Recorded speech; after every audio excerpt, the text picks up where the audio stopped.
now. Just let me know when you verified if we're live or not. And then post that link up while I introduce the stream. Okay.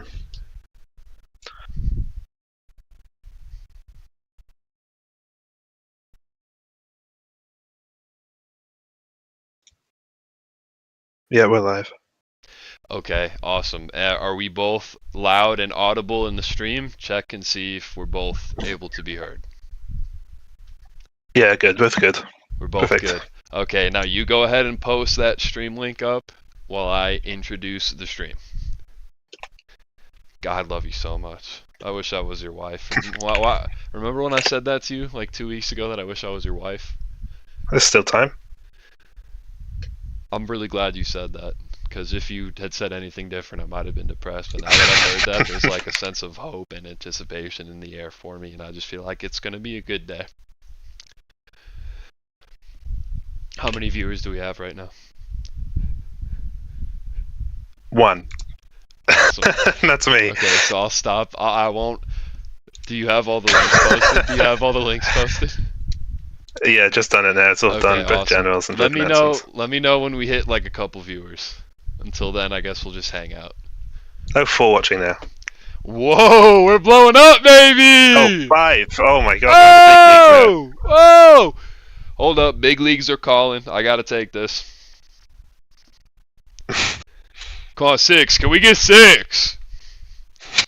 Going once. Going twice. 6. Looks like maybe 5's going to be our peak. Maybe I can add a view for myself. But I'm not going to mess with that right now. I'm not going to mess with that. I'm not clicking anywhere that I don't need to click right now, because I'm streaming my entire desktop.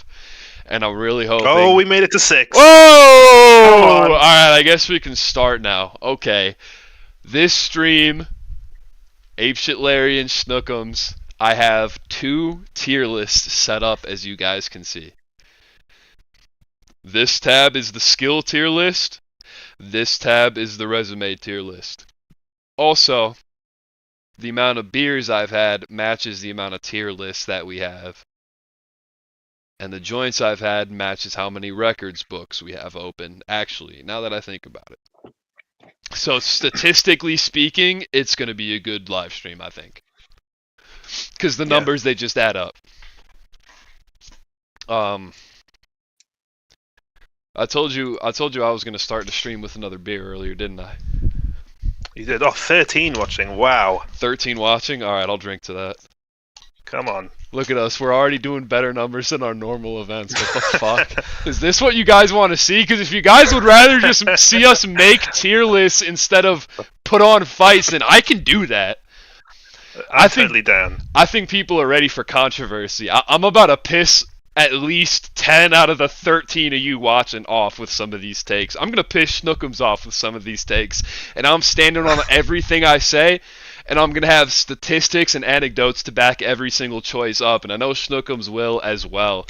The reason why it's just us 2 specifically is because if I had Hawk 152 himself to pull in and be the second guy, obviously I would.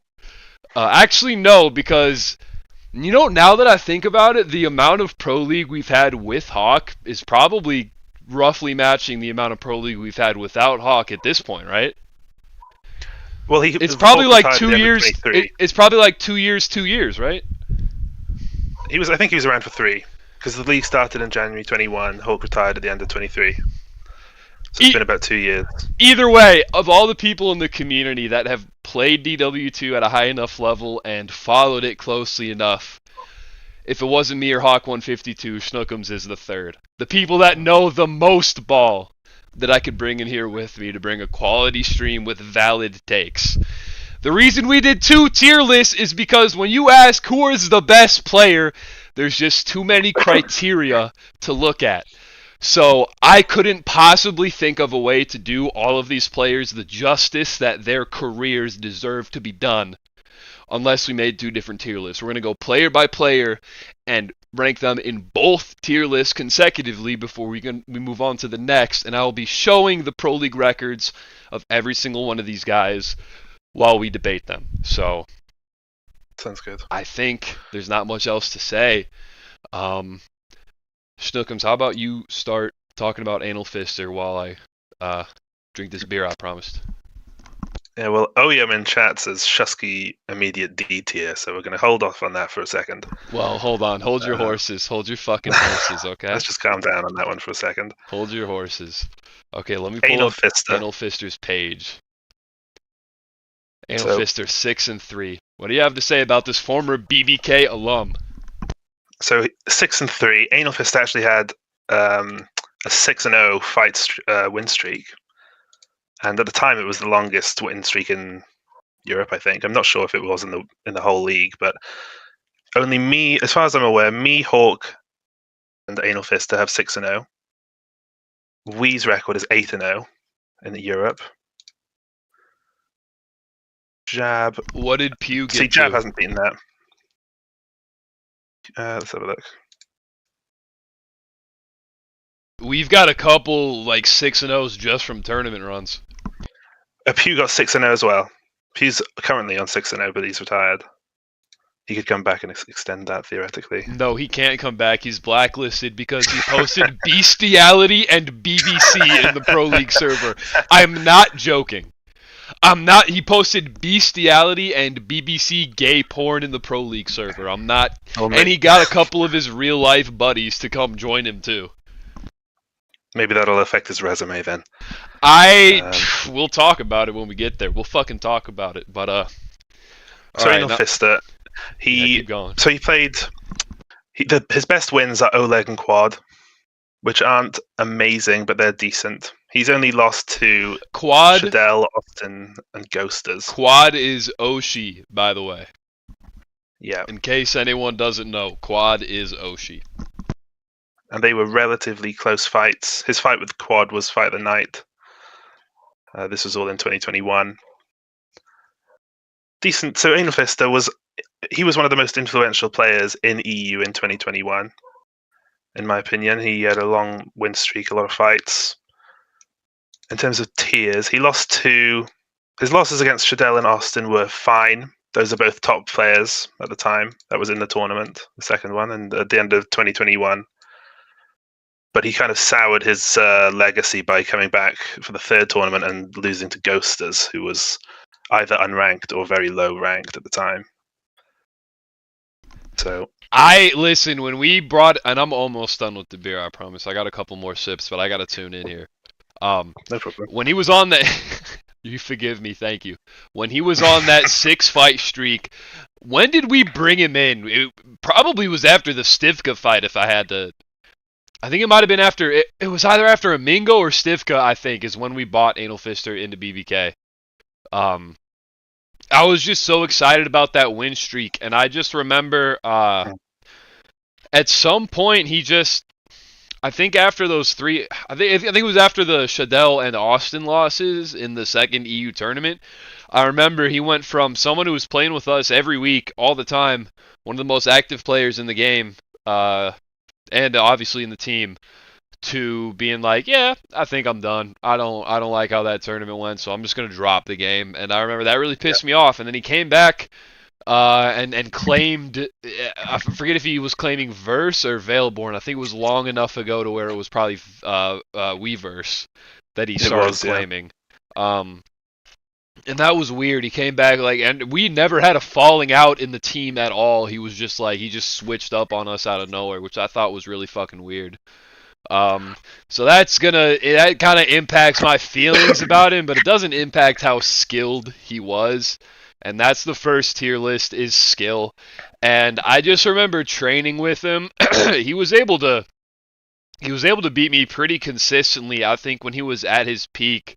I don't quite remember what went wrong for him in that EU tournament.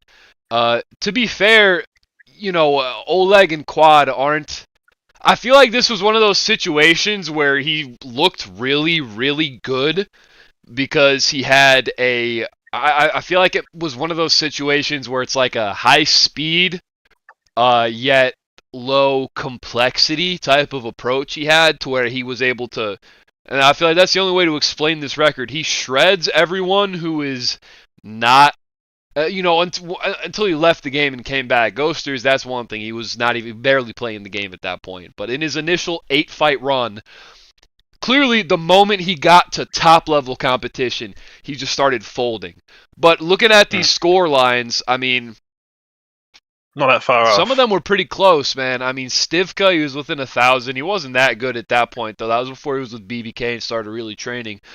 Gosh, I mean, looking back on it, he was only 700 points away from Oleg, and we'll talk about Oleg later in the tier list, but, like, Oleg's unfortunately not that good at his own game. And Anal Fister at his peak, I mean, most people shred Oleg by thousands of points. I'm not trying to be mean.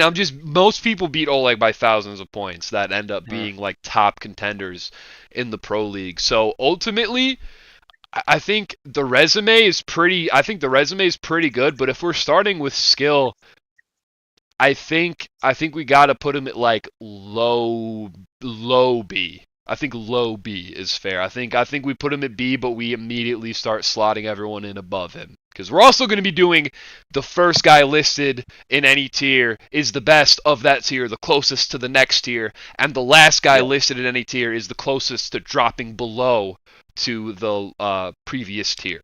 So it's going to be left to right, they're going to be getting weaker and weaker. And I think Anal Fister is going to be a pretty weak B tier.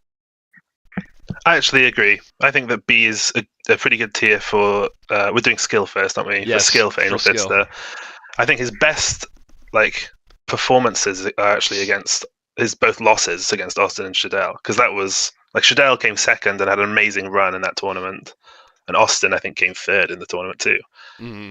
I think that was actually the third and fourth match in it, maybe. Anal Fister was really good at dashing around. That was his thing that he would do at the time. He was like a little weasel, man, just jumping around the cage. Very high pace. He was like 15, like just really young kid, really high pace, like kind of spastic meme lord type of guy. Was he? Kind of like NM41. Yeah, like a spastic young meme lord type of kid. What are they saying in chat about Anal Fister, Stockums? They're not saying anything. Jab said that he's mentioned that I'm forgiving your drinking problems. Who has drinking problems? Me? I don't know. Not you. No. Oh, yeah, Jab definitely has drinking problems. Okay, skill. Or not, that was skill. Resume? I mean, the 6-win streak is it's impressive no matter what. No matter what, that's impressive. I think he's going to end up probably being like a high, like a low to mid A tier, I think. That's pretty fucking good. 6-0 is pretty fucking good no matter what. Sure. No matter how good that competition is. I think he might end up falling down to high B. Really? But I'm happy with low A, just in case, just depending on who's above him. 6-0 is crazy no matter who it's against. It's crazy. But there's a lot of people that have more fights than that now. Yeah, so but not people that have 6-fight win streaks, though. No, I suppose not. I'm just trying to think. Opposition does matter. And Quad and Oleg at that time were the best Quad and Oleg that there was. You know? Yeah. So, do you think we should consider him high B or put him in A and start slotting people in past him like we did for skill? Or like we're going to do for I think let's put him in low A for now. Okay. And put people above him. And then if we end up getting a lot more people above A, then we think maybe he can go down to B. Okay. So make sure you keep updating me on what people are saying in the chat. Yeah. Okay, Gandhi. So here's Gandhi's record. Wait, what? Jeff says most people weren't there for Anal Fister, so can't say much about it. Yeah, that's true. Right. Yeah, he was pretty old school. 7-5, Gandhi. Starts with a win over Spooky Bane, which every good EU player that we end up putting above the C tier in this tournament will have beaten Spooky Bane at some point. We'll talk about Spooky Bane when he gets there, when we get there, but like our criteria for who we're including in this, which I guess we should have gone over at the beginning. Our criteria initially was players with 5 or more fights in any single division, so that excluded players like Amaciador, who has more than 5 fights overall, but they're split between global and SA, where he doesn't have 5 or more in either of those regions. And then also, would it include players like Amingo, who has less than 5 fights, but is probably my favorite meme in Pro League history and needs to be talked about. So we ended up starting with the 5+ criteria, but then adding players like Amingo and Amaciador and knocking out players who we felt just there wasn't really a lot of relevant things to say about. And unfortunately, you see on Gandhi's record, Faded is one of those guys who has 5 or more fights in one region, but we just didn't feel like was worth talking about. And that's no slight to him personally. There's just not a lot to say about some of these guys. But Spooky Bane, getting back to the original point, is one of those players who has a horrifically losing record. He's lost like 10 plus more fights than he's won, but he's relevant to Pro League history because he was the barometer against which we put all of the EU players we thought could get good. Every single one of them fought Spooky Bane. But I don't want to get too far ahead of myself. We'll talk about him later. Starts beating Gandhi Spooky actually Bane. has some good fights. Who has some good fights? Gandhi. He does actually have some good wins. That's what we're doing, isn't it, Gandhi? Well, yeah, because I was going to go through chronologically his record. Oh, okay, fine. So his second fight, he loses to Sedanahoy, who was actually pretty good. We will talk about Sedanahoy later. Actually, will we? Is he in the list? I don't know. Yes, he is in the list. Okay. I almost took him out because I just don't fucking like him. But yeah, he's worth talking about. Beat Malti. Okay player. Lost to Shadell in the second EU tournament, and the second EU tournament, Shadell ended up finishing number 2. So then he went on a 3-fight streak against Samurai, who was actually like a high yellow belt tier of player, to where he was well better than noobs, but not good enough to beat any. Who the fuck was that? Who's joining? I'm not sure, but they're gone now. Okay.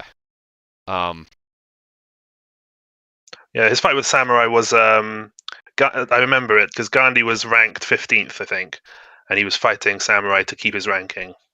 That was the level. And then he fights. Samurai was okay. Beats Zoa and Oleg, loses to Austin, and then Fettis. Fettis ends up being a champion. Beats Shadell and Faded back-to-back in EU tournament number 3. Fight of the night against Shadell, too, by the way. And then loses to Ballo, like, late into the tournament. Who came second again. Right.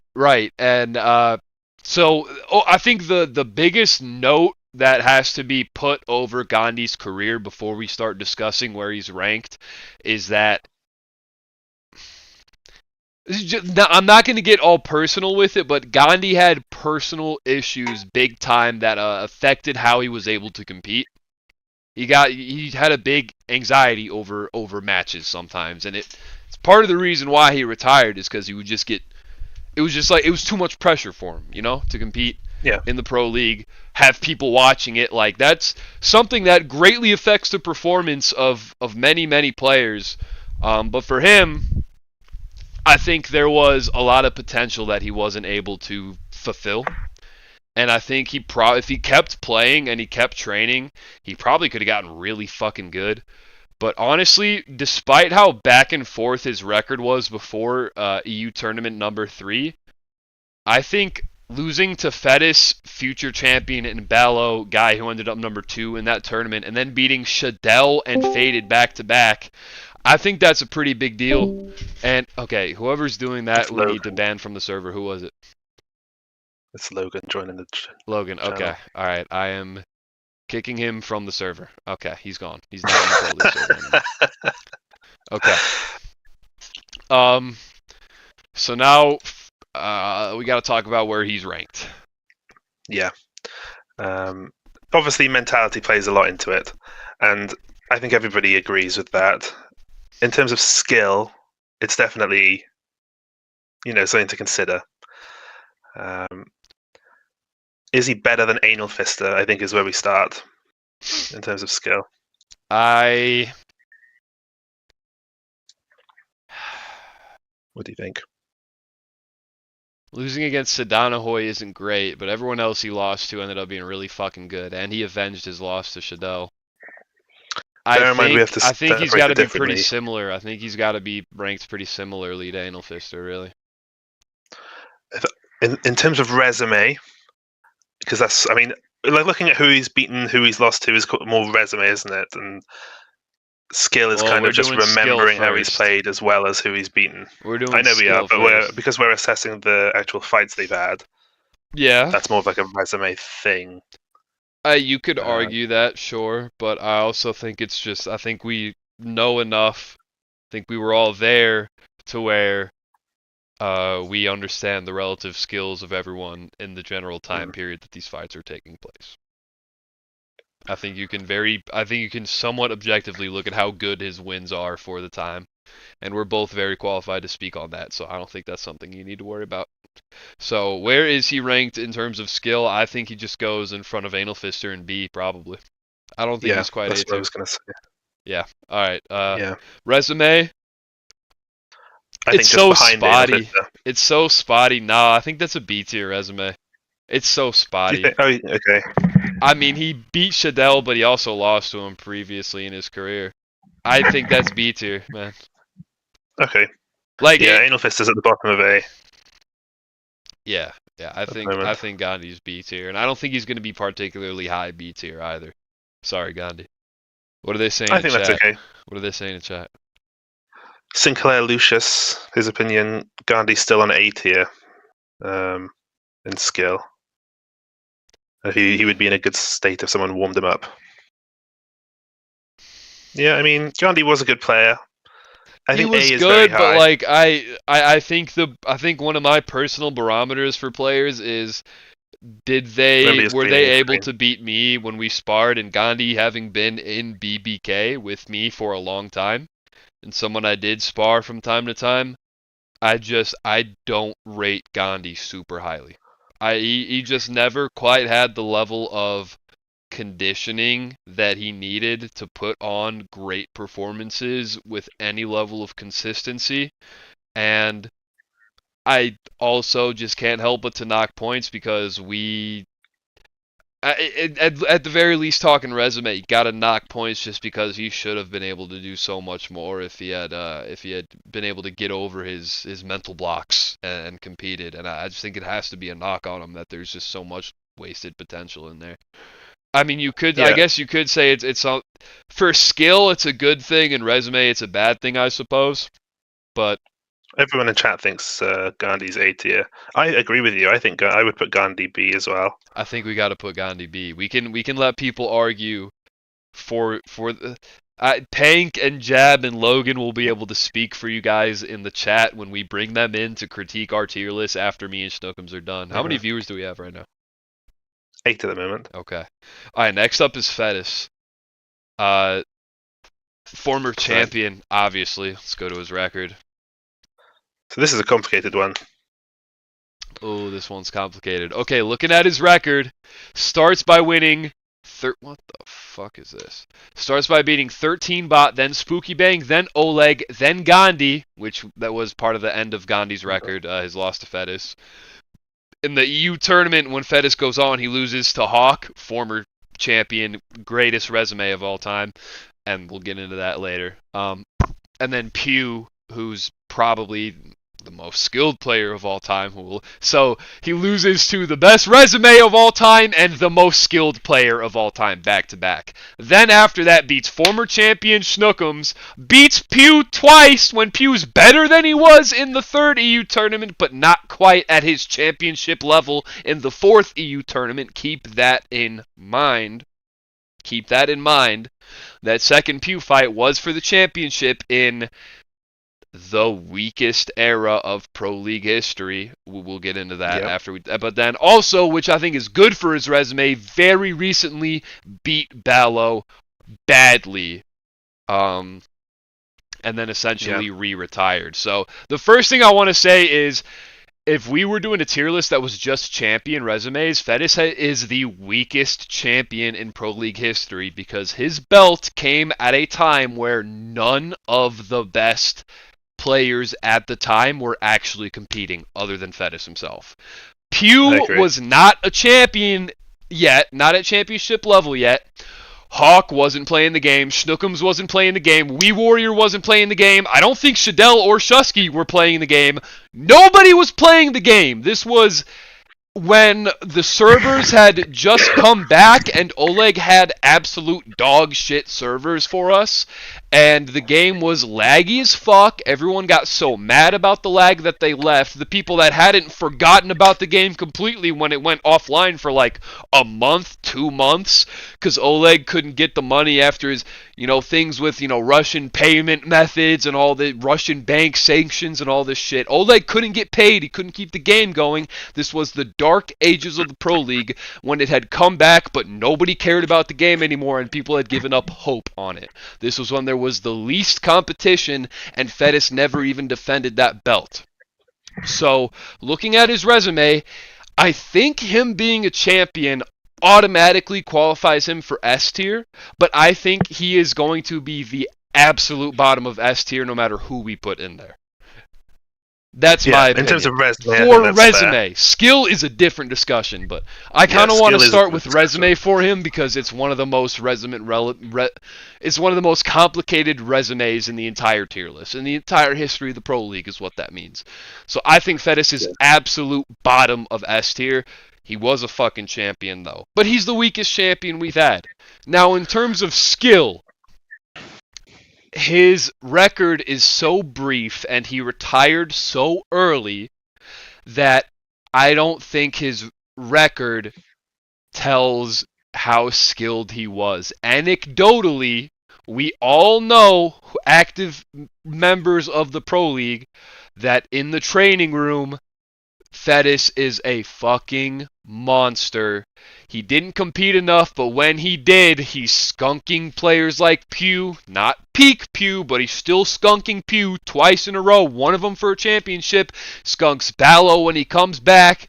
Skunked Schnookums, a former champion, when Schnookums hadn't been, out of the game for all that long at the time.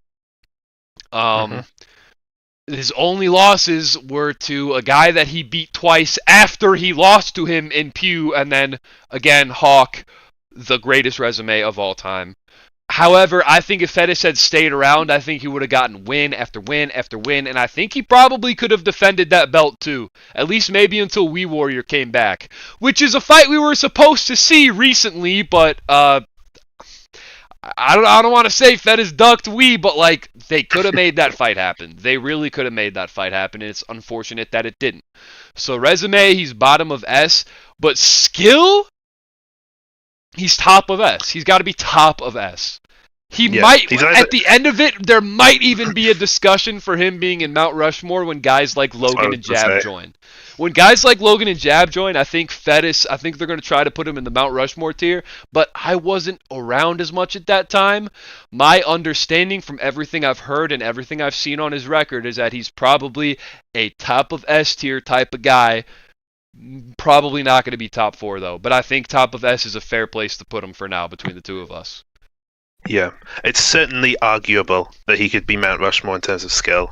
It's for me, it's pretty close. That I think he's easily top of S. He's at least double S. He's at least double S regardless. Yeah. Fettis is one of those guys. He's just one of the guys. He's one of those motherfuckers. Yeah, I think Fettis is an easy, the safe option, and the easy option is put him S for both because there's clearly guys with better resumes, even though Fettis is a champion, but he is arguably, some people think Fettis is the best player ever. Yes, and some people not do. for that reason. All right, Anus with Sinclair no rim. Lucha says Fettis S.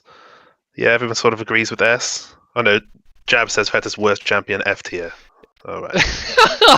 Him being the worst champion is why he's bottom of S for resume.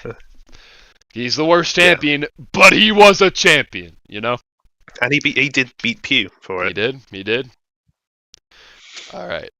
So, Anus with no rim. His first, he fought in DW2PL EU Tournament number 1, our second event ever. Fight night number 1. Fight night number 2, and then never played again. However, in EU tournament number 1, which was a 16-player single elimination bracket, no losers bracket, he got second place as maybe the lowest level player in the entire tournament. He was like level 16, beating guys who were level 60. This was back in, was this 2021 or 2022? I forget. This was 2021. This was the first tournament. In 2021, the game was completely different back then. There was a big balance update that Oleg dropped shortly after I started playing, when I started the Pro League. Actually, it might have been right before this tournament. It was either right before this tournament or right after. But, like, it was... I'm pretty sure it was after this tournament. Actually, no, it was before. It must have been before. Because he actually dropped the update, like, right before I did his... Okay. Either way, this was so early. There was no... The meta was nothing like... Everyone was just spamming overhands. Like, this was an era of DW2 where the overhand was king. And that was all everyone ever threw. And that's what won you fights, was the overhand. So, he lost to the greatest of all time at the end of the EU tournament, then came back, fought Toxic Yugi twice. The first time he lost by forfeit because he broke his spacebar and then sent us a picture as proof that he had a hardware failure forfeit in the middle of the fight. Then came back to fight Yugi again in what was the very next event and got skunked by 5,000 points. Okay. So, Anus with no rim is only on this tier list because he was a level 14 to 16 player beating level 60s to get number 2. Being the guy that... Think about it. He's on the tier list because Anus with no rim is the guy that Hawk 152, the Great... Napoleon blown apart, Hawk 152, got his first belt by beating Anus with no rim, a level 16 player. So that's why he's on the tier list. However, this boy, double D, like some Hooters titties. He's a double D. He has to be a double D. You know what? You think? He beat Flash, mind. Anus has got one of the best records in 2021. Dude, yeah, you're right. It can't be double. It can't be double D. I can't really speak on his skill. It's skill. Skill is D. Skill is D. No. Skill is D. Resume though, he's lost to Hall. How did he? Two of the top 4 players in the year. How did he beat Flash? How did he? Dude, I'm thinking Flash was like probably level 50 at the time, at least. This guy was level 16. Like, okay, the reason why I said double D is because I even knew he was a fraud at the time. Way back then, everyone knew his tournament run was fraudulent as shit. Because he never, ever did anything had a remotely impressive performance ever again after that tournament. He failed 3 times against Hawk and Yugi twice, and we never heard from him again. Right? So, like, the reason why I initially said double D, I had to think about why that was my gut reaction, and it's my gut reaction because he was the biggest fraud check in Pro League history. There has never been a player that has been exposed fraudulent as hard as Anus with no rim. His tournament run was the biggest fluke the Pro League has possibly ever seen. It was the most egregious fluke ever. Like, worse than Riku almost beating Wii Warrior in the 3rd EU tournament. Worse than that. This was a monumental fluke. That's why I wanted to say double D, but that's not a fair gut reaction, okay? We gotta give him at least C because he did beat Flash. It was in the Stone Age of the Pro League, but he can't be D because he made it to the semifinals of a tournament. But he was not a good player. It was a total fluke. So I think he's got to be. Fight. He beat Flash and the maker of the game in the first event. Yeah, but Oleg's never been good.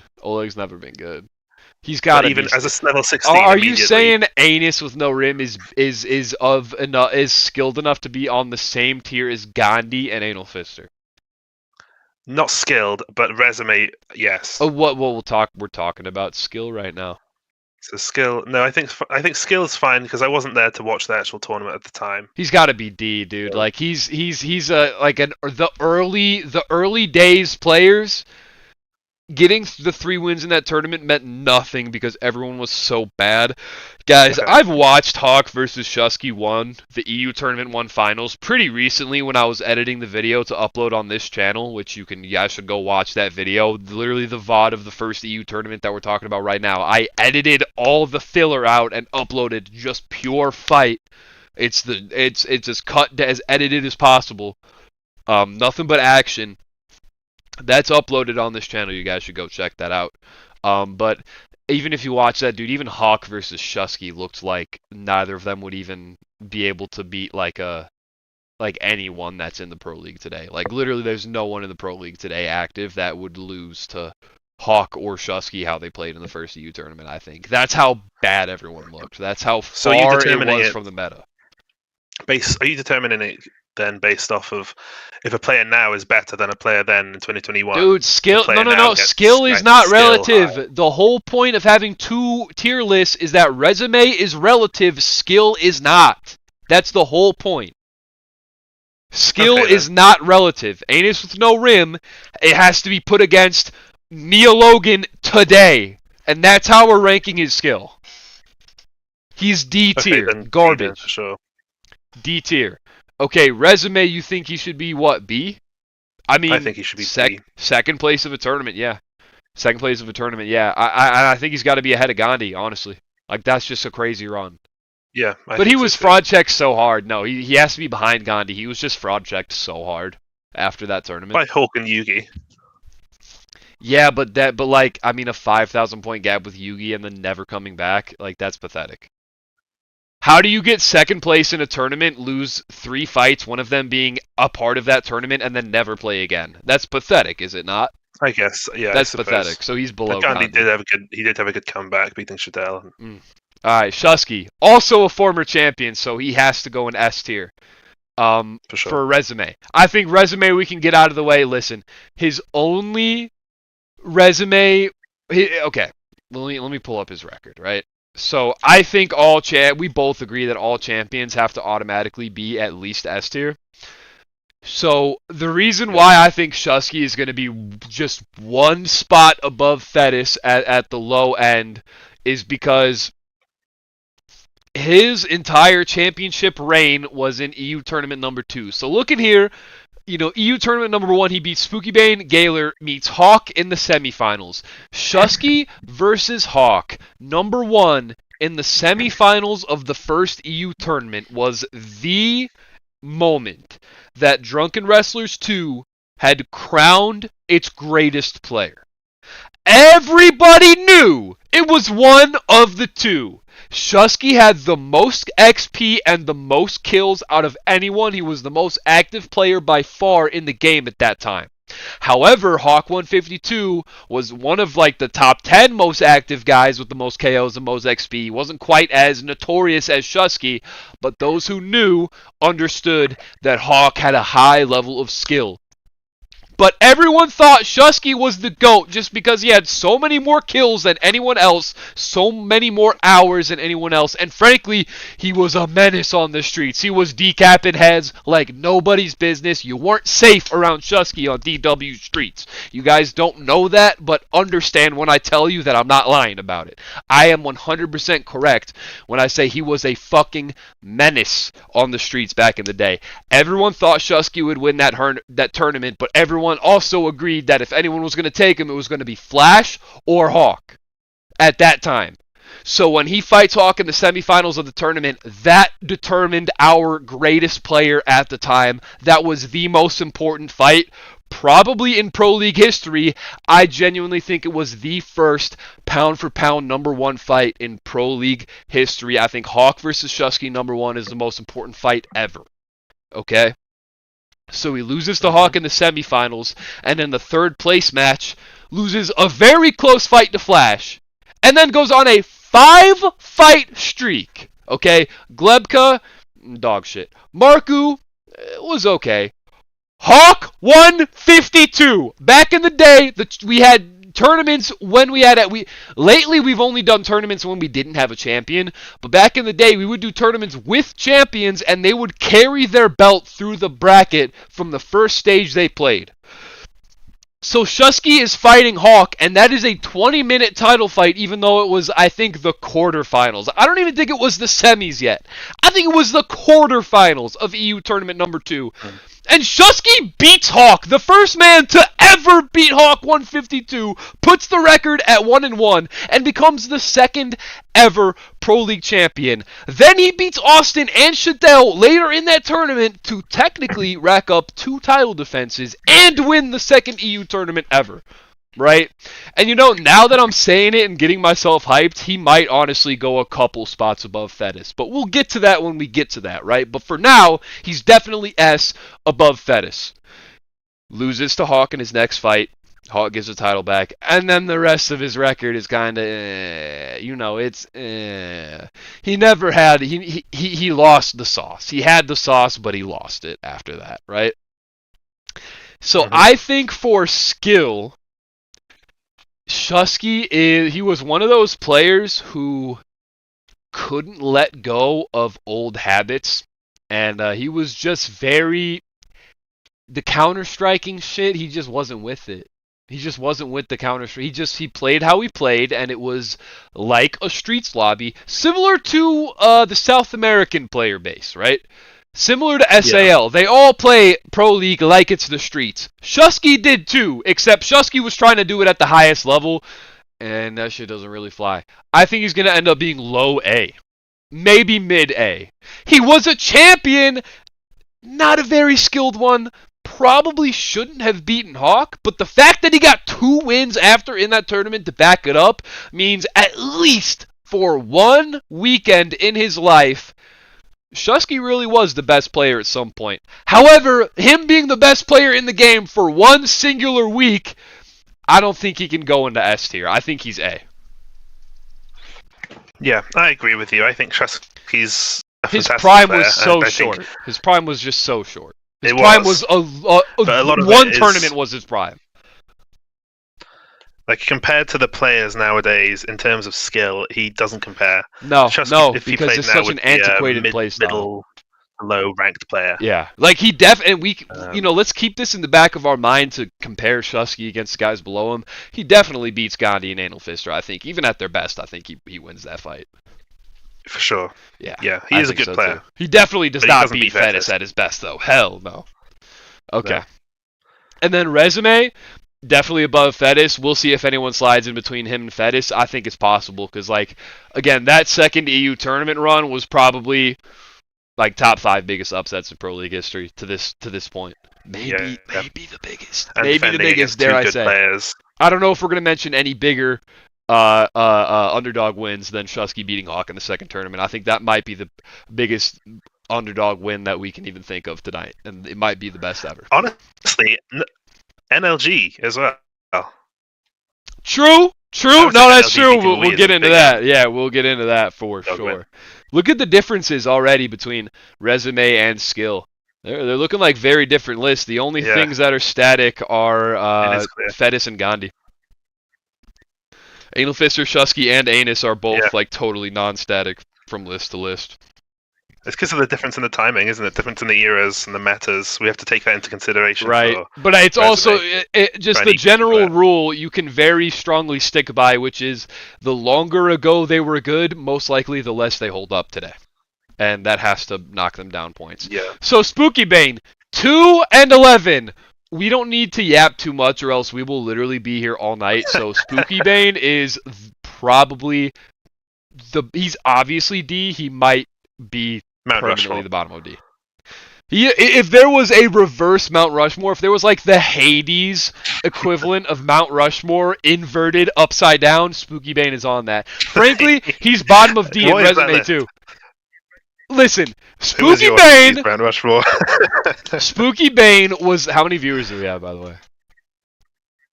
14 at the moment. Jesus Christ. Spooky Bane was the guy that I specifically put against every single EU player coming up that I thought had any potential. And the issue with that was Spooky Bane never ever no matter how many hours he had, he never got any better after like level 15. He played like a level 15 for his entire 13 fight career, which spanned over multiple years.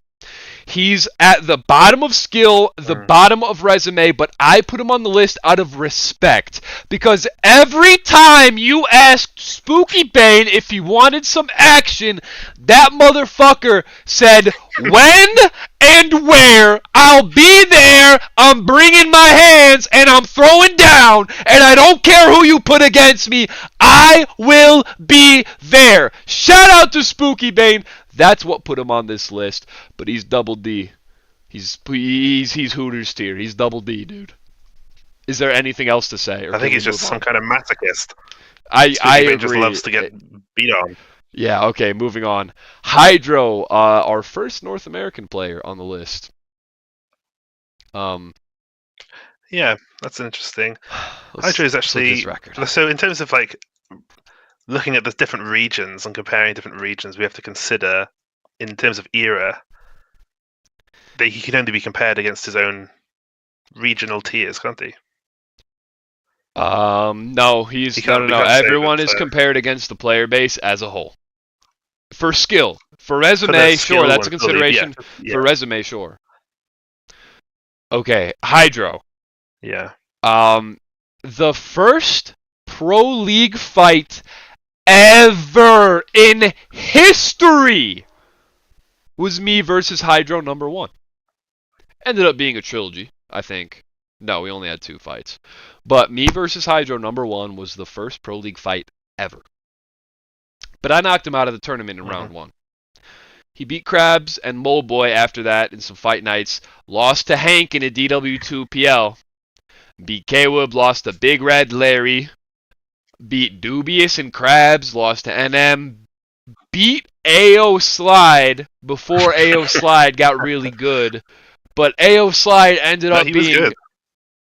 Was he really though? Wait. Was this? He was. No. Oh yeah, this was the tournament really he smoked me in. Wait, drunk. What? Yeah, this was the tournament AO Slide smoked me in. Yeah, he was crazy drunk, and Hydro was just getting in with crazy overhands again and again, and he took it was a huge upset at the time. But that's because Slide completely underperformed, in my opinion. He was already a top player. You're right, yeah, he smoked me in that tournament. That's right, yeah. Slide was already a fucking beast, and I guess I guess you just gotta give Slide the drunk excuse for that one. Because, I mean, losing to Motley, like, okay, Motley was at the top of the pack, kind of, for NA. I was always better than him, and that's why he never fought me, but we'll get into that later. Which I'm not just bullshitting. We'll describe it later. Snookums can back me up. There's a reason I never fought Motley, is because we didn't want to spoil a contender.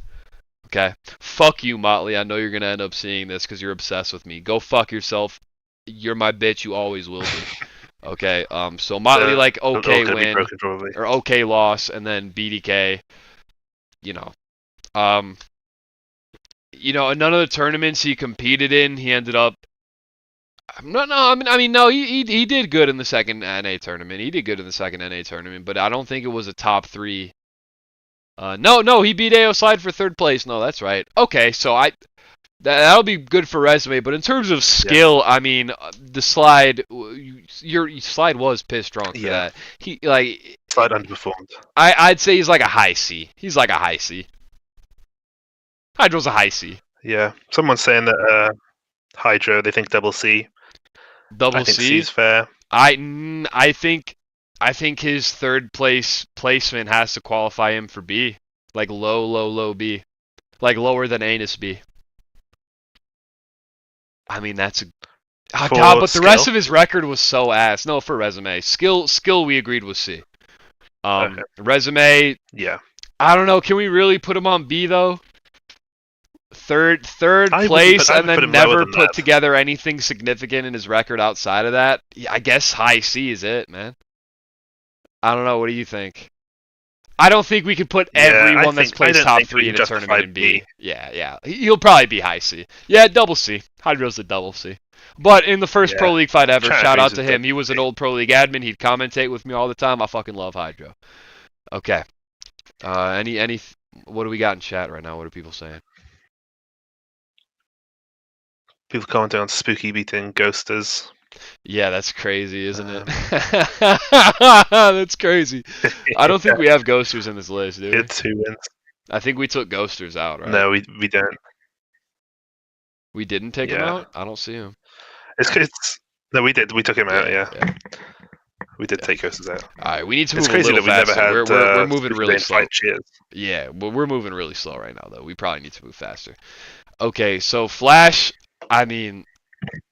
Listen, it's a back and forth record, but I'm telling you guys right now, one of the most exciting fighters the Pro League has ever seen or will ever see.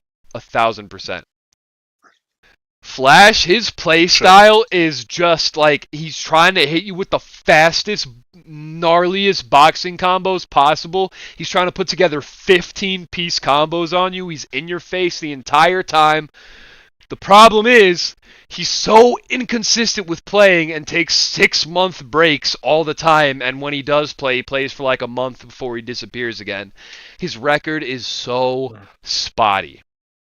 And unfortunately, was never able to really put together any super significant win streak or tournament performance. Beating guys like Sean, his Senior best win Chief, was Shusky. You know, Shusky, beating Shusky in the first EU tournament, pretty fucking good.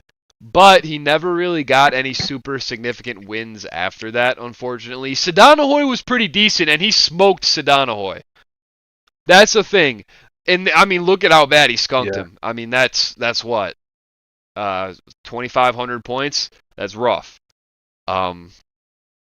Skunked Senior Chief. Pretty close with Sean, but Sean was actually playing really good in that tournament. It's hard. Thanks, low A. Low A for skill? Oh, mid A for skill, low A for record. So I don't understand anything, but I'm stupid, thanks. I mean, listen, the last time he was playing, which I forget when, I think it was after the last tournament, but like not that long after the last tournament, I feel like, maybe. Or the 2 tournaments ago, like our return, like the Pro League return. I feel like he disappeared pretty quickly after the Pro League return. Tournament 4. I feel like he was actually like a monster in sparring still. I think definitely A below Shusky. Yeah. I think A below Shusky for skill. And then resume. Yeah. People are saying, why did we take Ghosters out? Because Ghosters isn't relevant. Ghosters didn't have a relevant record. Like, he was on BBK. Like, I was cool with him, but like, there's just not a lot to talk about with his record. There's something to talk about for everyone that's listed here, and the guys who had 5 or more fights, but there just wasn't much to talk about. Like Ghosters and Marku, we just didn't put them in the tier list. Look at how many names we still have to go through. We've been here for how long? How long have you been going? I've got no idea. Okay, well, it's too fucking long. So anyway, moving on. Resume. It was definitely a less impressive resume than Anus, but probably a more impressive resume than Hydro. I think low B. I think low B.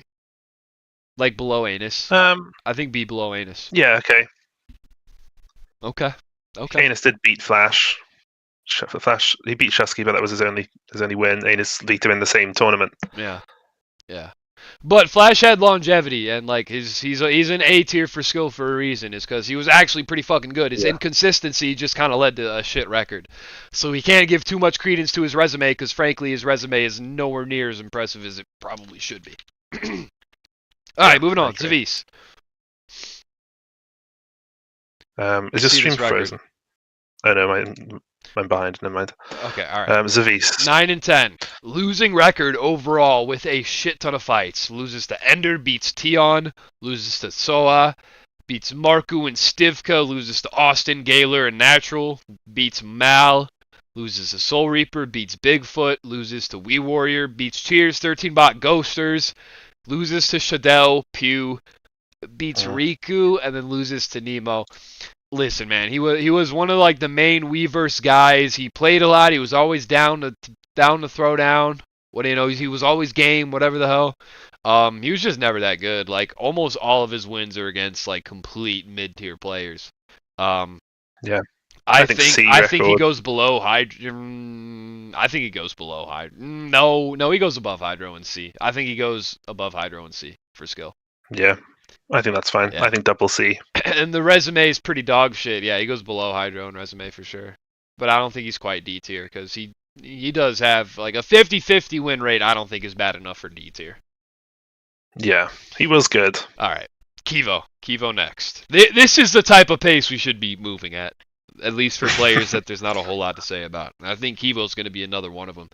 Kivo's a very recent player. He only had 3 fights before the EU tournament, and he was not good at all. He lost to Logan, Henley, and beat Nokia before the EU tournament. And then when the EU tournament comes around, he fights Pew early, loses to him badly. But then he beats Oleg and Logan, loses to Austin in the tail end of the tournament, but comes back, and DW2PL Fight Night 25 was like, 5 events ago? Not that long ago at all, right? Yeah. He beats Glocum, like, while Glocum is good. Only by like 10 points, but that's a big win. Then he gets smoked by Jab after, but let's be real, Jab smokes a lot of fucking people, right? I think for skill, I think that Glocum win alone is kind of the barometer. I think that's like his peak performance, and I think that's what we should be rating it against. I think he's got to go like top of B right now, above Gandhi and Anal Fister for skill. In skill, yeah. Because that Glocum win is huge. That Glocum win is huge, but unfortunately he was not around long enough. And hopefully next time I offer him a fight, he'll take it. But he said he'd show up for the EU tournament. We put him in the EU tournament, and he never showed up, and he hasn't said anything to me since. So I don't know if we'll ever see him again. But I think high B is fair for now, although I could be talked into dropping him down. No, I agree with you, actually. But the Glocum win, like, he beat a good Glocum. He did not beat, like, a green Glocum. He beat a good Glocum. Yeah. And Glocum is currently very good, and as soon as he gets his Wi-Fi situation sorted out, he's going to be back and probably fucking people up again. And then resume. Yeah. So Trap thinks D resume, A skill. I think A skill. I think A is probably too much, but I think D resume. I think he's like, he has a win over NLG, who's the champ right now. I think we got to put him low C just because of that. I'd put him at the bottom of C because he beat Glocum as well. Yeah, I think bottom.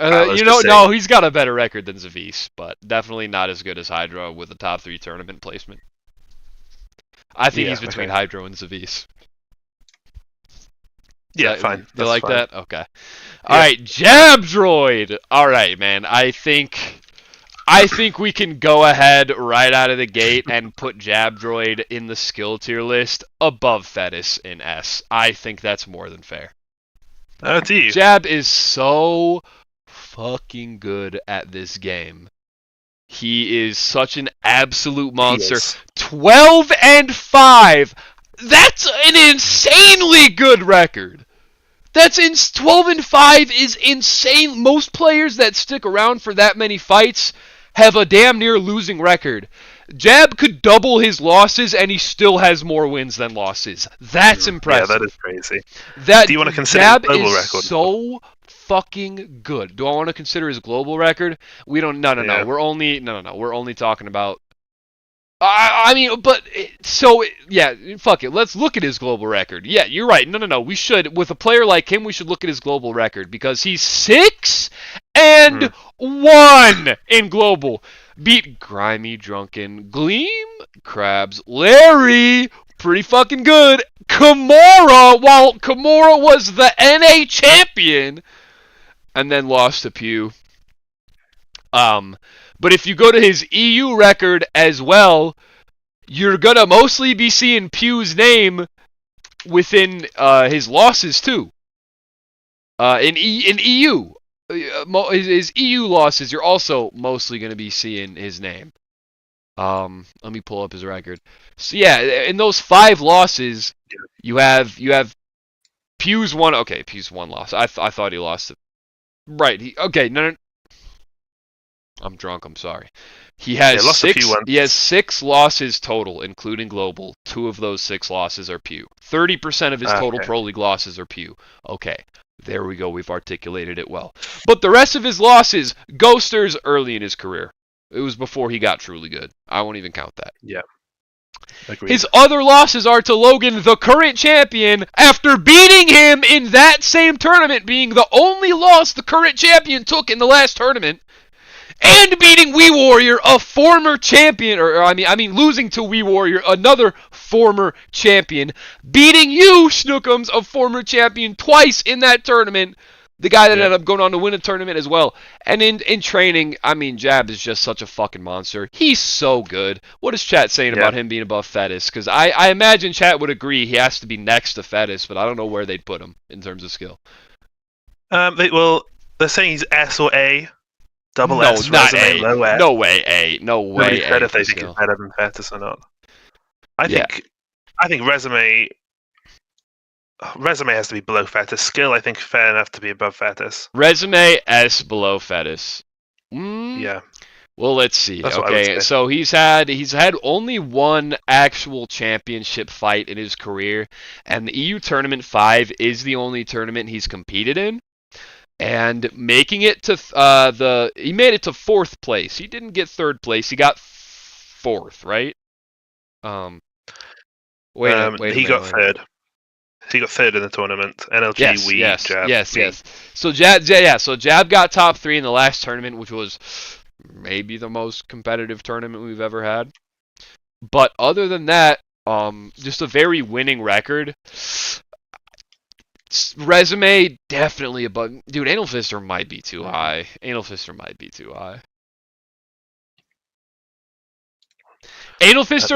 too high if we put Jab in A, but is Jab? Do we put Jab in S? I mean, it is quite a few losses. 4 different players have beaten him, but he did get 3rd place in the last tournament, and until the last tournament, he was 10-3.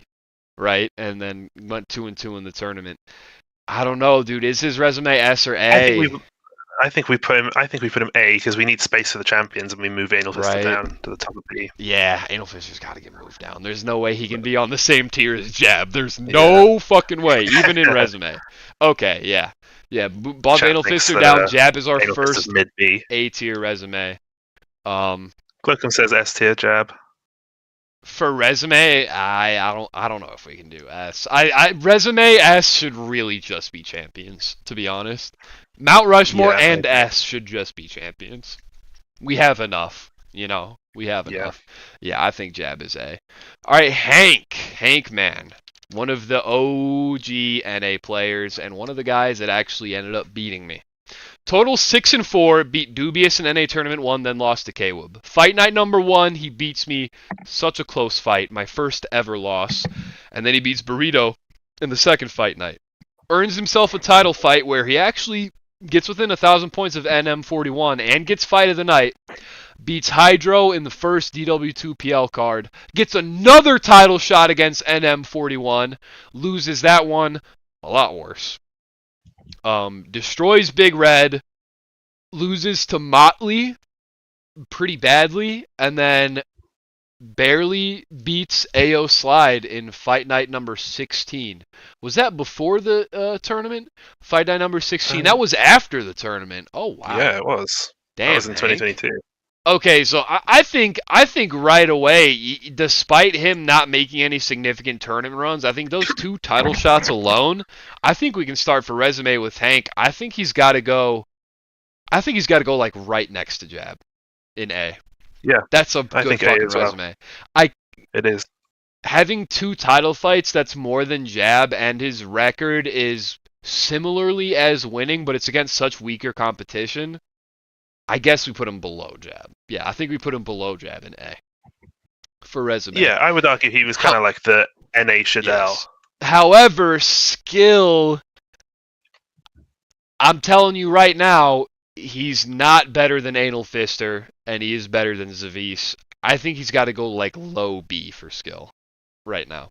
Because the problem with Hank is that despite the relative longevity of his record, he was always just an overhand merchant, old school, plotting, plopping, sloppy moppy overhand throwing, 2021 relic of a pro league fighter. And he performed pretty well doing it, and he definitely wasn't as bad of a stumbling, bumbling overhand merchant as a Big Red or a Burrito, which is why he's going to be above Big Red and Burrito in skill for sure. However, he wasn't that much more advanced than them. I do not see a universe in which I definitely see Hank beating Zavis. I don't see him beating Anal Fister when he was on his run. I don't think that happens. I don't think any of the B tier guys. I don't think any of them beat Hank, but I also don't think Hank loses to C tier guys. I think Hank and Zavis would have a decent fight, to be honest. Hank was just like, his record looked good, and that AO slide win actually is really impressive, but his play style was just like Hank would not have, like, if Hank was in global, his ass might not even be ranked. I'm telling you guys this right now. Like, he's just he could only hold up against NA players. He was not a player who could transfer to EU at all. Like an AO slide. I don't know what slide was smoking for this fight. He must have been drunk off his ass for that fight too, frankly, because I don't know how he ever lost to Hank. It was a pretty close fight. I think he consistently was, actually. Yeah, probably. Okay, Krabs. See, this one's about to piss me the fuck off, guys. Look at this shit.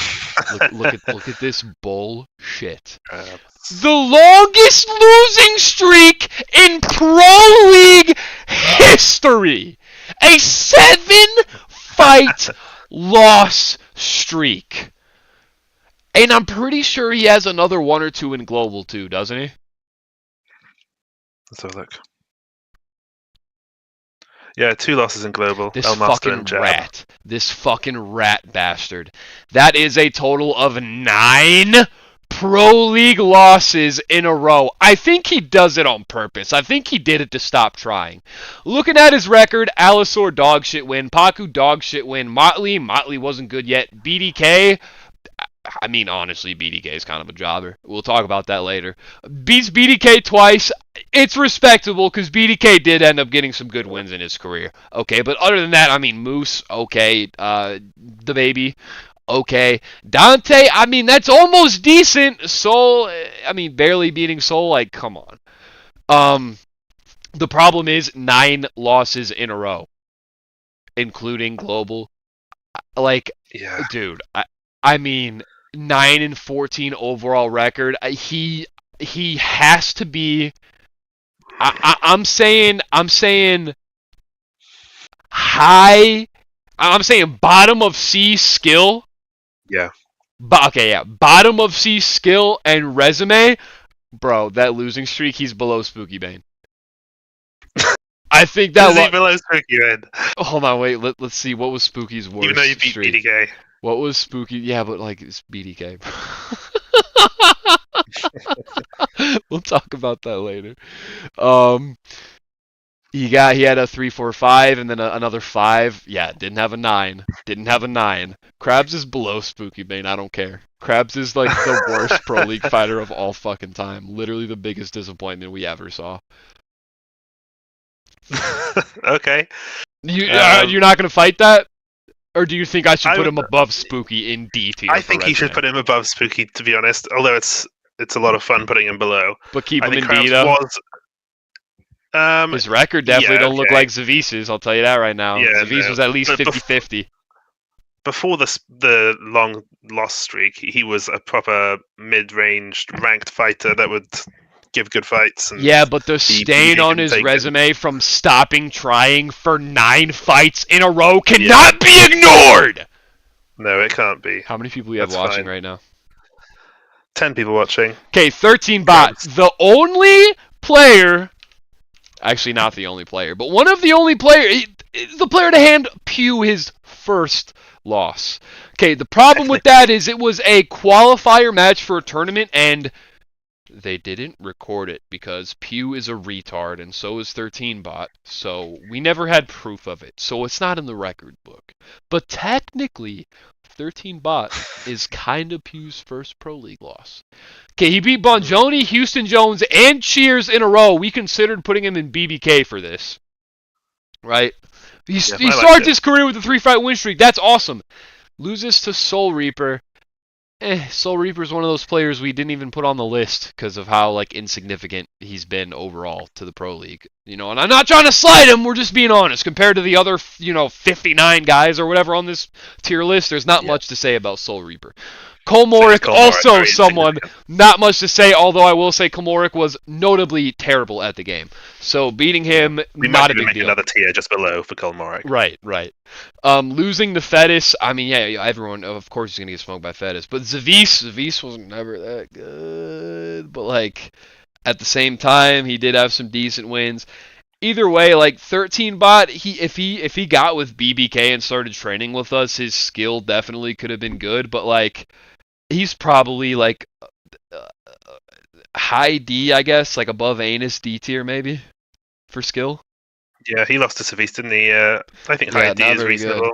And then resume, above Krabs, I guess, in D. I think he's a double D. Yeah, I think he's a double D, but he was a decent player. He did beat Pew. He was Pew's first loss, kind of, sort of, technically. The greatest, most skilled player of all time. Fettis came in, beat 13bot on his debut, and 13bot was already 8th. He was ranked fighter. I'm already past 13bot. You know who's next? Gaylor. Oh, here we go. Yo, tell your friends and family to tune in. Get right, hey, tell your friends and family to tune in. I'm about to piss some people off. Gaylor is Mount Rushmore for skill, and I don't think I can budge on this.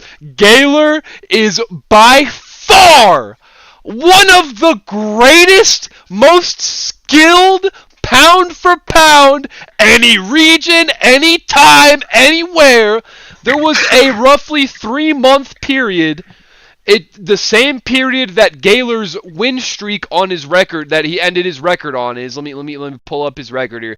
He was 5-3. Okay, he was in the first EU tournament. He was dog shit. Beat Cusito, lost to Shusky, lost to Austin, beat Hwai, and lost to Shadell. Then he came back. The jump from DW2PL number 2 to Fight Night number 11 was a pretty big jump. It was several months, I believe. He comes back and all of a sudden he was on this crazy anime training arc that nobody knew about. Nobody knew about it, but Gaylor was becoming one of the best players in the world behind closed doors, quiet, under covers. Smokes Zavis, smokes Quad, and then smoked Austin when Austin was one of the best players in the world.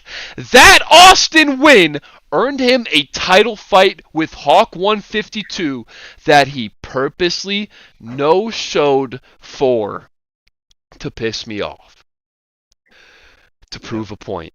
And then the grimy thing happened, and then he got unbanned and said some more shit and got banned again.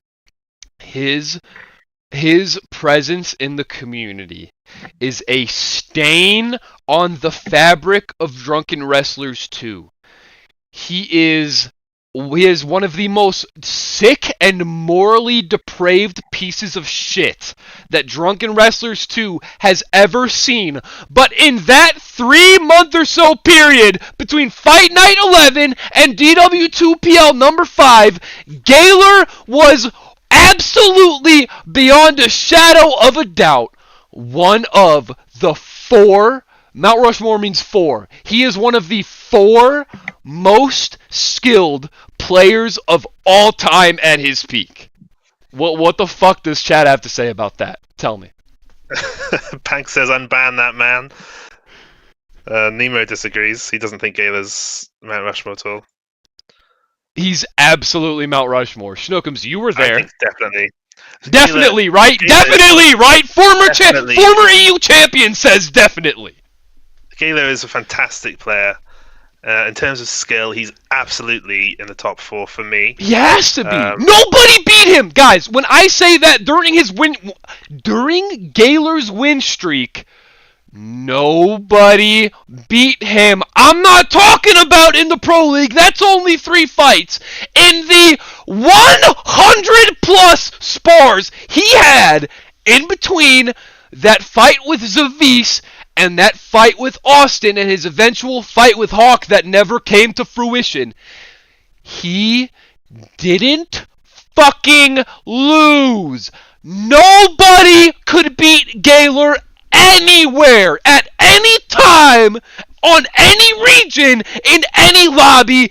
He was untouchable.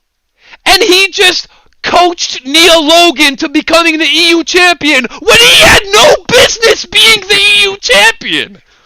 Who does that?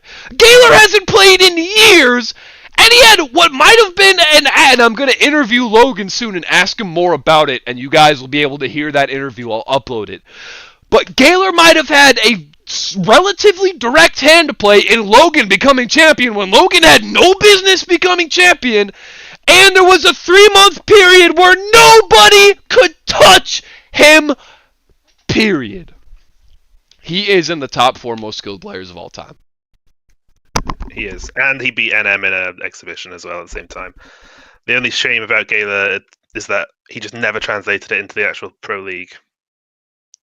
Unfortunately. What did they say? He was a great player. Typhoon whooped Gaylor in comp, apparently. Yeah, after Gaylor was washed. Did I not just specify to you guys that it was a 3-month period that he was this good? I didn't say he's that good right now. He was that good for about 3 months. But the most skilled Gaylor has ever been is more skilled than maybe anyone else, but we'll talk about that. Yeah, Nemo really doesn't agree. I think Gaylor, living life in nostalgia. Gaylor was good. Not, dude, listen. Here's why it's not nostalgia. Because I vividly remember nobody beat him. All the best players at the time, nobody was taking sparring rounds off this guy. If somebody in BBK, we're the best, right?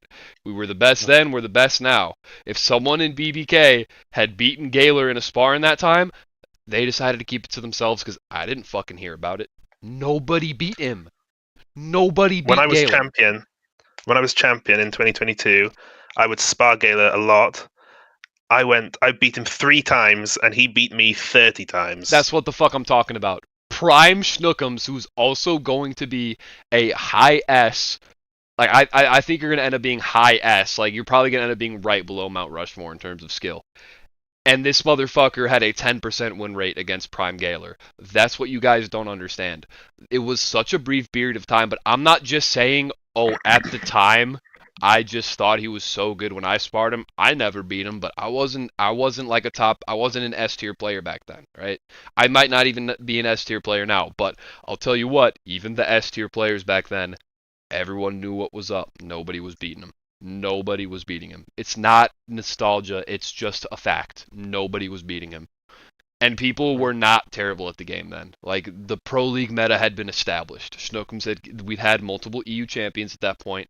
The Pro League was well underway. People weren't ass anymore. And nobody could beat Gaylor. What about his resume, though? Honestly,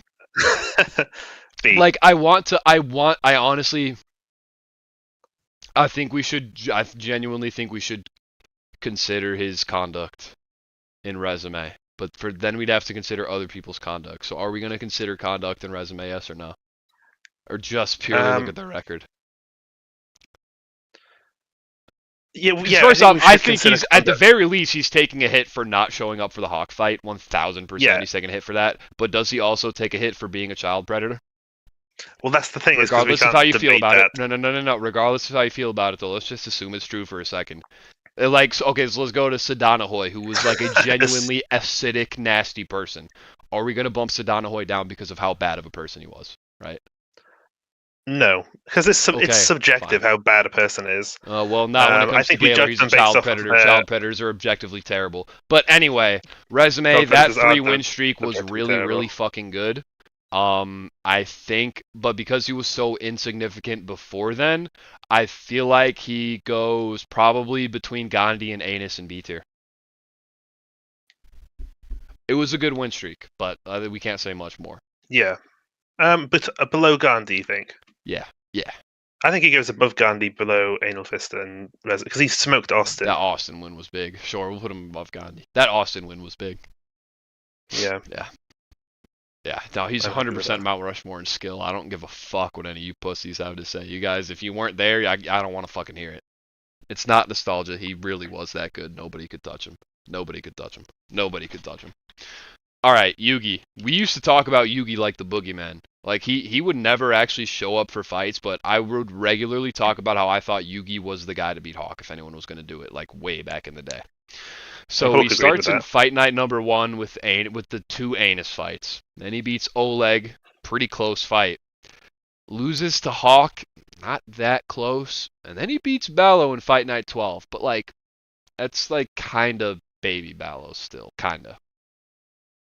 He was still decent. I think he might have been 6th. Yugi had, yeah, he was highly ranked. I feel with those Anus, but like to be fair, that was because of the Anus wins, and Anus was severely overranked, as we established earlier, which is why his resume is so low. He was I mean, overranked. Bologna's was 6th at the time because that was a comeback that Yugi made like a year later, I think. To beat Yeah, Bologna's. right. Yeah, but like, I feel like looking at it objectively, for skill, I mean, he's probably like top of C. Do you think? I mean, where would you Skill. put Let me see the list again. Anus is nothing, Okay, Oleg is yeah, nothing, and he okay. barely beat Oleg. Considering the Ballo's the different only decent eras and Zavis like being in C's, I actually think Zavis was pretty good. You think Zavis would beat Yugi? Because Yugi would definitely beat Hydra, I think. Yeah, I think Zavis would beat Yugi. I think Zavis was okay Between in his Zavis prime. and Hydra, then, are we doing that? Yeah, that's what I would say. Okay. The skill. Okay, and then resume. Resume a bit higher because he did pretty well. I mean, 4-1. 4-1's not bad, and he did have a title fight under his belt. I guess we put him. And Hawk would talk for years about how close it was. Yeah, which I mean, looking at it, it wasn't that close. I mean, it wasn't that close. Let's be fucking honest. I don't think we can put him in B tier. I think he's got to go high C. I don't know where else he would go. I'm happy with that. Top of C, that's where I'd put him then probably. Yeah. I mean, it's a short record, but it's good. Dante is one of the exceptions we made of players that does not have 5 total fights, but we thought was worth talking about. So he starts his career with a 3-fight win streak, and then has a close fight with Krabs that he loses, and then never competes again. So the thing about Dante is he was very strategically sound, and he was like literally the like tactical coordinator of DWO for a brief period. They were DWO was hyping him up as they were like, yeah, he's the guy that's going to take over NA for us. I mean, a 3-fight win streak, pretty fucking good. You know what I mean? But after the loss to Krabs, he just disappeared. And I vividly remember I would spark Dante pretty regularly, and he actually never one time beat me. I'm not just saying that. Like I'm being honest. I have no reason to lie about it because I'm fully aware of how back and forth my resume is. Like I'm not going to sit here and pretend to be a Mount Rushmore player, okay? But Dante never beat me. That's just a fact. And I think he was very good. But like he literally told me, Larry, I've studied your play style. I know exactly what I need to do to beat you. And this spar is going to be the first time I win.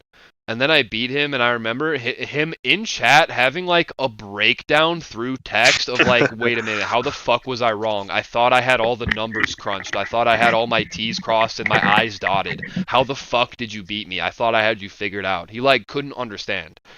So I think people did kind of overrate his skill in that regard. The 3-win streak is against nobody impressive, but ultimately, I think peak Dante probably beats Hank. I don't know if he beats Anal Fist, or I think he beats Hank, though. Yeah. Losing to Krabs is bad, but like, when Dante was on, he was fucking on.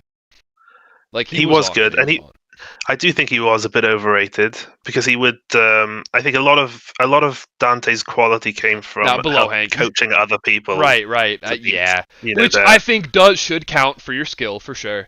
I think he's below Hank. I think he's like bottom B. I think we gotta put him below Hank just because Hank had some big wins that Dante just did not have. Like we don't have we have anecdotal proof that he was good in sparring, but we don't have any proof that he could actually perform in the pro league, like we did with Hank. So I think he's below Hank. For skill though, yeah. like if Dante and Hank had a spar.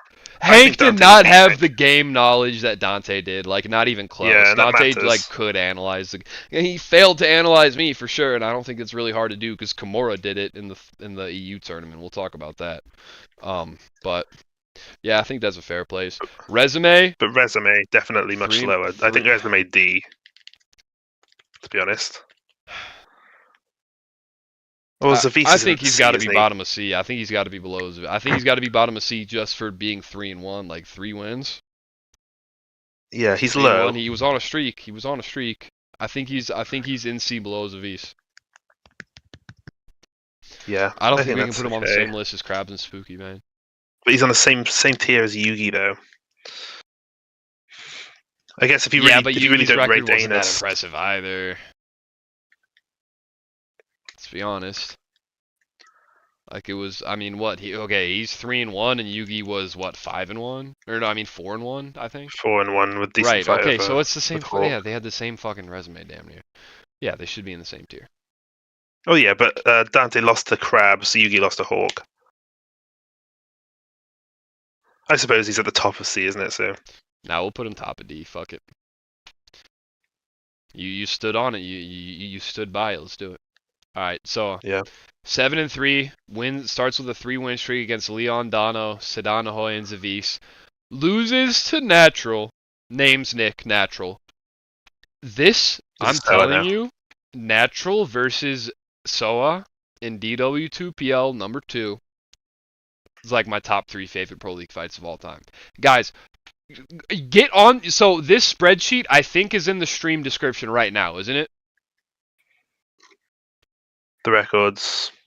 The record book is in the description of this current live stream, yes? Yeah, no, it has a Discord link. You can go to the Discord and find the records there. Okay, can you post the record book in the chat right now, please? Sure. Yes, okay. You guys need to go to the record book, page 12. You'll be able to see Soa's record. Okay, and then you click on DW2. He had 2 fights in DW2PL number 2 against Zavis and Namesnick. You click on that, like I'm doing right now. It takes you to this page. You click VOD link DW2PL number 2, 1 out of 2 EU. You click that, you bookmark it, and as soon as this stream is over, you watch Natural versus Zoa number 1. You watch that fight tonight. The pop-off that Natural had in that fight that ended up winning him the fight, there was like a 2-minute period where the whole fight I'm just screaming, he doesn't miss! He doesn't miss! He just landed crit after crit after crit. Natural had a life game. He had a lifetime performance. He was out Sharingan like anime. He was on anime shit. He was on his fucking Super Saiyan. It was ridiculous. One of my favorite fights of all time. But then Soa bounces back with a win over Riku, Connor, and Quad. He's 6-1 at this point. He's 6-1 at this point. But then in that same night that he beats Quad, he also loses to Gandhi because he would regularly like show up. He had an issue of where he would miss fights a lot, but when he would show up, he'd fight twice in a night if we needed him to fill in for someone. So he was like reliably unreliable in this weird way. He was unreliably reliable. Is a better. He got plenty of warnings. Yes, we ended up having to ban him because he no-showed that many times. And then losing to Gandhi, beating Natural in the rematch, barely. And then losing to Oleg. I think for skill, I think he's top of C above Zavis. I think Zoa was definitely solid, but he could just never keep it together for a whole 15 minutes, like as evidenced by how bad because that Natural pop-off was a total comeback too. Zoa was winning that fight. But then he ended up, I mean, if we're being honest, you guys all still need to watch it, but if you really analyze it critically, it was more of a Zoa just stopped blocking more than a Natural just started going Super Saiyan. But it looked amazing on stream, and it made me pop off in commentary either way. But I think Zoa can be no higher than top of C. I'd agree with you. Okay, and then his resume, being 6-1 at some point is pretty cool. And I seven think and he two is good. probably had a better resume than Zavis. I think he goes in between Zavis and Kivo. Just he didn't have Yeah, any super good wins.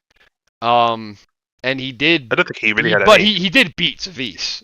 So, even that in itself, I feel like them both having long records and him beating Zavis kind of qualifies him to be slightly above Zavis, but I don't think he's matching up to Kivo beating like a prime Glocum, for example, or like a near prime Glocum. Um, Nemo just said in chat that Uber said Soa was Yoshi. Really? no I don't know about way. that. Wait. Okay, wait. Why is Nemo talking to Uber right now? What? I don't know if he's recalling an old Oh, he could be. You know what? That's conversation or not. actually. Well, we should look into that. We should look into that. How many people are watching right now? 10 people watching, but nobody's said anything in chat for a while. Okay, XKP. Me and Stookums were talking about this pre-stream, right? So XKP comes in, he catches my attention because he goes on a 3-fight win streak, and then we bring him into BBK and we do a little bit of training. Murd, Canadian Killapaku. No big names, but still, starting your career with a 3-fight win streak. XKP was going places, right? So I say, you know what? I need to go up against an up-and-coming contender. XKP, how about I bring you up to fight me, right? Look at the scoreline. You know how I told you guys to bookmark Soa versus Natural #1?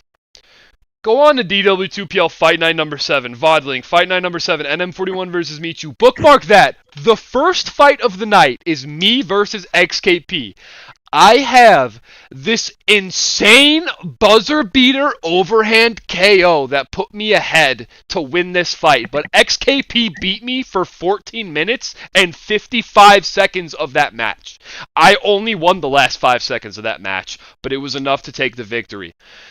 That loss, him failing one last perfect block and fumbling a victory over me, who was like probably ranked like #3, #4 at the time, he would have been lining himself up for a damn title shot. Him fumbling at that moment when he was so close, he never recovered from it. He fought one more time, fought Motley, lost to him, and never came back again. He was just over the pro league. I think XKP. I was pretty fucking. I was all right. I was all right when XKP almost beat me, and I think that alone should probably qualify him. Like I think he's top of. I think he's in between Soa and Zavis. In skill. Yeah, in skill. What do you think? It was so brief. He was around so briefly. He did have a good fight with Motley though, and a good fight with me. You know what? Honestly, dude, he should be low B. He shouldn't be C. Like beating, barely losing to me, and then losing a little worse, but still not that bad to Motley is pretty fucking good. Like that's like at that time when me and Motley were like, kind of like top of the division guys. That's pretty fucking good. I think XKP was really good. I just don't think he stuck around for long. I think his skill is way better than his resume. I think he's low B. I think he's low B in skill. Okay, I'm not going to argue because I wasn't. I didn't actually play dude, he enough was around to for like 3 months, that. dude. He was so Yeah. brief. Because he was so brief and almost had a 50-50 record, I mean, he's between 13 bot and Dante in D tier, I think, for resume. It's a shit resume. Yeah, I think that's fine. It's not a great resume. Yeah, his skill is 2 tiers above his resume. If he stuck around, he would have been solid, man. I'm feeling like I feel like Zavis is a little underrated in terms of his skill, but that's the only one I'm concerned of at the moment. Yeah. I don't think so. I think Zavis was pretty fucking ass. Do you think? Because he was 1800 in comp was his rating. Oh God! Wow, which was like Austin. What an impressive achievement. That was like what Austin would have at the time. Yeah, but it's comp. Who gives a fuck about comp? You can fight somebody who's played 2 matches in the game and get 500 MMR stolen when you beat them by 5k points, okay? MMR means nothing. It's dog shit. MMR's dog shit. Well, I mean, like, I remember sparring him at the time. I thought he was decent. But I understand everyone else thinks that Zavis wasn't great. I think if he applied himself more, I think he would have been a much better player. Yeah, I don't think we can rate him very highly. Walrus is just like Anus with no rim, except in the NA tournament. This guy was like level 15, 16, just like Anus was in the tournament, and somehow went on a 3-fight streak to make it to the finals against NM. He beat Colonel, Oglover, Kwib, lost to NM, then lost to Mole Boy, who I barely remember actually existing. Beat Jacob in NA tournament prelim qualifiers, and then lost to Motley brutally in the second NA tournament. Walrus, I think, has to go right next to Anus, and I would say probably right, because Anus never won after the tournament. Walrus at least won a single fight after the tournament. Since Walrus had the same placement in a tournament that happened like 2 weeks, the first EU tournament, Anus had the same run as Walrus did in the first NA tournament. So I think Walrus's resume is one step above Anus's. I think that's pretty easy to say, just because Walrus is the only one that got a win after the tournament. Resume-wise, sure. I think, yeah, I think for sure. But skill, Walrus is probably, I think we'll put him right above Anus too. He's D tier for sure. Walrus was shit. Because I'm just thinking, because Anus did beat Flash, how much is that worth? You know what? That's right. Anus is above Walrus in skill. Yeah. Yeah, Walrus is below Anus in skill and above Walrus in resume, I'd say. Yeah, I think that's okay. Or, yeah, Walrus is above Anus in resume, but below Anus in skill. I think it's fair. Jab says Zavis was beating him in comp in 22, so she used to be S or A tier. Yeah, okay. Yeah. We're going to ignore that.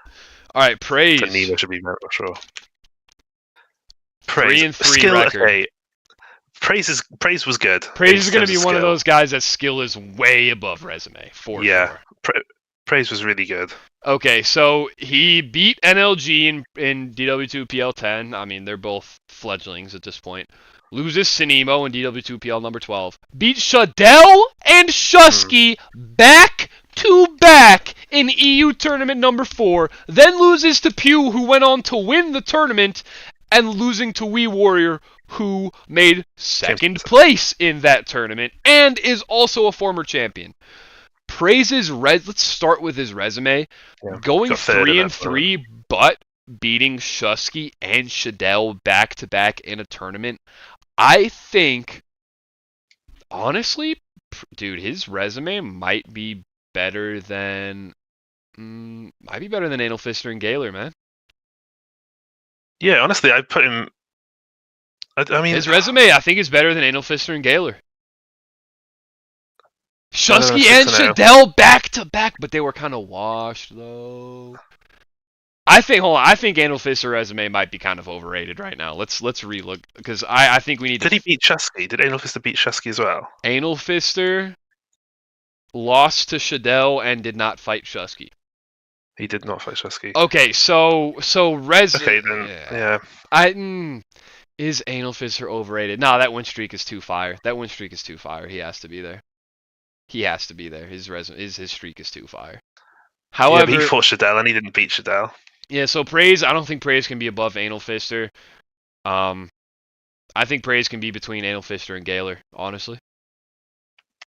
Or should we put him above resume, Anal Fister? Sure. Right resume? Yeah, right resume between Anal Fister and Gaylor. Skill, he's got to go above Anal Fister. Yeah, for sure. He's got to go above Gandhi, and he's probably got to go above Kivo, too. Dude, he might have to go above Flash, to be honest. He might be in between Shusky and Flash in skill. Praise was fucking good. Yeah, I agree with you. I'd put him in A. Yeah, I was thinking between Shusky and Flash. Yeah, hell yeah. All right, Larry. Oh fuck. Sinclair Lucius. Hold up. I'm gonna go take a piss right now. I want the chat to talk about what you guys think about Larry's placements. I'm gonna come back and I want to see what everyone says, and then you figure out what you're gonna say too. I'm sure you already know. All right, I'll be right back. I'll give it a second as well then.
fucked up. I fucked up. I didn't leave the stream. I didn't leave the stream on the resume page. I fucked up. Hold on. Let me show you guys the resume page. You still there, Stookums? Hold up, I can't hear you. Did my headphones die? Schnookums, hello? He's muted. Schnookums, where the fuck are you, dude? Here's the resume, guys. Here's the resume. Choose wisely. Okay, you guys don't hurt my feelings, okay? Here's my resume. Where do you guys think I rank? Be honest. I can't see chat. I have to wait for Schnookums to come back to hear what he says. I got 3. I'm back. Okay, what's chat saying? Nothing. Only Glowcom only shows fire emojis. There's 9 people watching though, but there's nothing talked about in chat. Interesting. Where am I? All right. Where are you going to be ranked? Skill. Where am I placing? Skill. Because I know where I think I should be right now at with who's ranked in skill. Okay, honestly, where you should be is 1 place above Flash in skill. Ooh, I was gonna put myself above Shusky, dude. I honestly don't think I rate Shusky highly compared to me. Because think about this, Shusky never developed a meta appropriate, like, there's no chance Shusky ever beats Tournament 4 Kimura. Ever. There's no chance. Okay. Me beating Tournament 4 Kimura automatically, I think, has to qualify me to be below Fettis, above Shusky in skill. It has to be. Who the fuck beats Kimura? Like, you know, the only other players that beat Kimura when he's that good are Jab and Wii, who are also players that are obviously ranked above me in skill. I think I have to go above Shusky. Convinced me. Because you right now, you're better than you ever were. Me right now, there's no way even the best Shusky ever can hold a candle to a solid performance of mine in 2025, late 2025. I played too good in the last EU tournament, but I'm not gonna pretend I'm comparing to Fettis or Jab, because I don't think I've barely sparred Fettis, but I've probably haven't ever beat Fettis in sparring, and then Jab, I probably got like a 10%, 15% win rate against. They're definitely better players than me. And then Gaylor, I'd never beat. So, but I do think I'm above Shusky. Praise, I'm pretty sure I beat him in sparring. And then Flash and I can be pretty back and forth, but I don't think when I lose to Flash, I'm not really playing. When I'm playing well, I'm beating Flash basically. Yeah. So yeah, I think I can definitely go above Shusky. And then resume, I mean, yeah, I have. What does Jab think? Jab thinks A. Skill low A. I can't, dude. Tier for BBK. I'm not below Shusky, Praise, and Flash. No way. Above Shusky, and Nemo agrees with you. Nemo agrees with me for Mount skill. Rushmore for commentating. Nemo says. Oh. Yeah, and me having a recent win over Nemo and Amaciador in Global, I think speaks to me being good enough to compete outside of NA as well and beat high-level players in EU and SA. I think that's pretty important to consider as well, because those are both recent wins as well. But we haven't looked at anyone's Global except for Jab at the moment, just because he had so many fights. Yeah, but most players don't really have anything relevant in Global to speak of, because we're talking about like a lot of old-school players that don't have any Global fights, mostly, so far. Okay. A lot of the players that have global fights we haven't talked about yet, because current players are at the end of this list. Mostly. Actually, yeah, entirely. All the current players are at the bottom of the list. And those are the guys that have the global fights to talk about, mostly. You beating Kaimura in the tournament changed his mind, made it think you were higher than low A. It's gotta be. Yeah, I agree with you. It changed my mind as well. I mean, I did put on like a top... That, like, I'm not going to say top 10 performance all time in Pro League, but top 25. My win against Kimura is easily making that list. It's probably not going to be in the bottom half of that list either. Like, there's been few Pro League performances as... I wasn't flawless against Kimura in that match, but, like, I was on. And that's, like, my most recent showing. You know what I mean? My most recent showing, I was putting on an all-time performance. And, like, we just got to be honest about that. Resume, fuck, I don't know. It's definitely Honestly, 10 losses. I'm definitely not Mount Rushmore, and I don't think I can even be like I definitely don't think I should be considered S because of 10 losses either. However, I have 2 back-to-back number 2 placements in tournaments, but I've yeah. also lost against bums like Big Red and Burrito and like not shown up when I really needed to show up. So I I feel like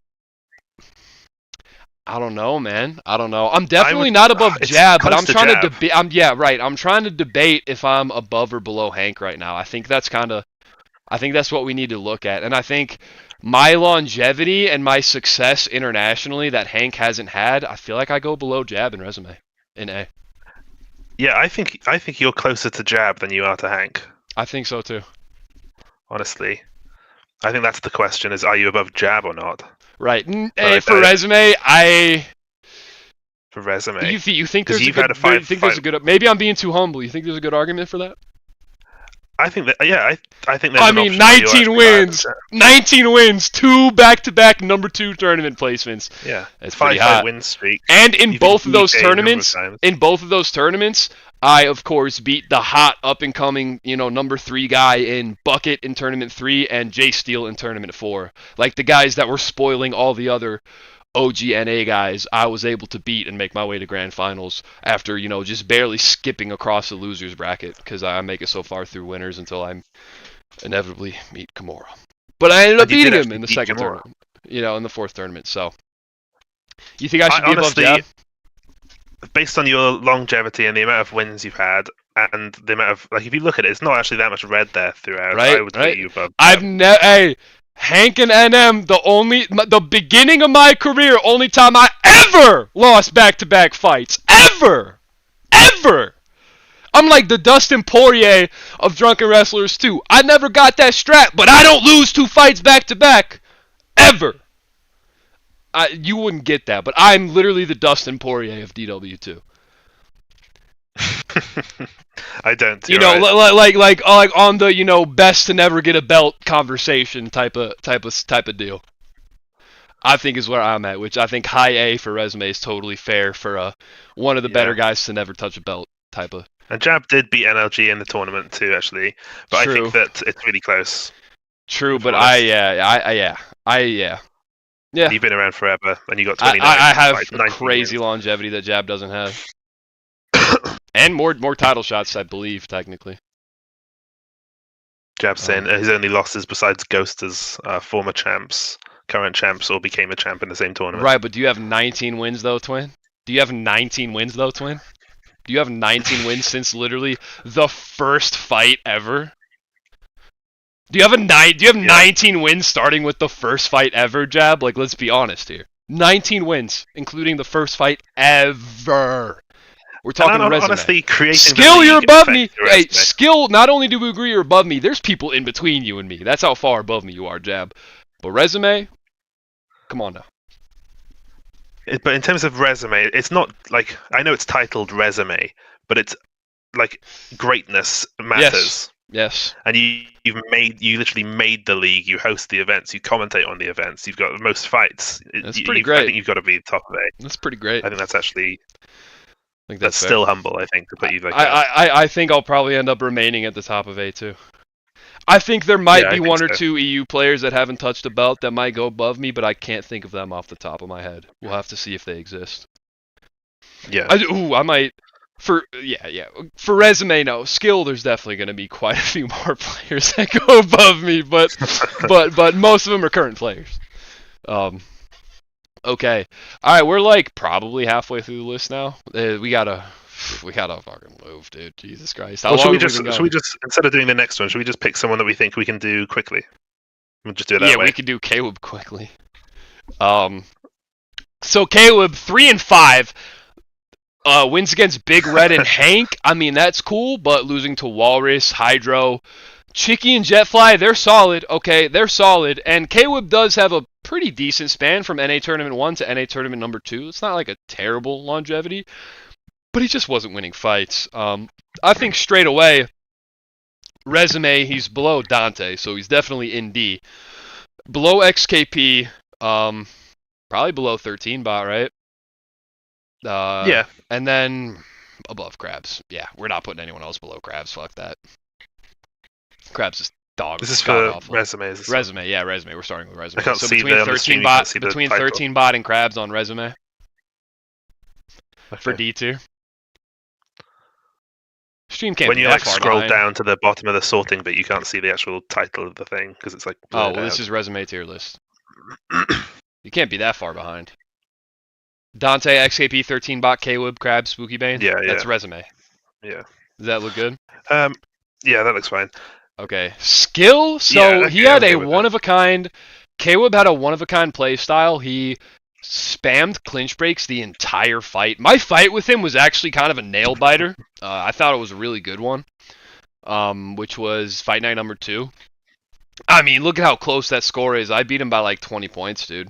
You guys should look. You guys should watch my fight with K-Wub in fight night number 2. Again, all of these fights are hyperlinked in the document. Okay, so this one would be NA night. Fight night 2.2 would be this link right here. Everything's hyperlinked like that, so you can find all these fights that we talk about being really good, and I suggest you all go and watch them.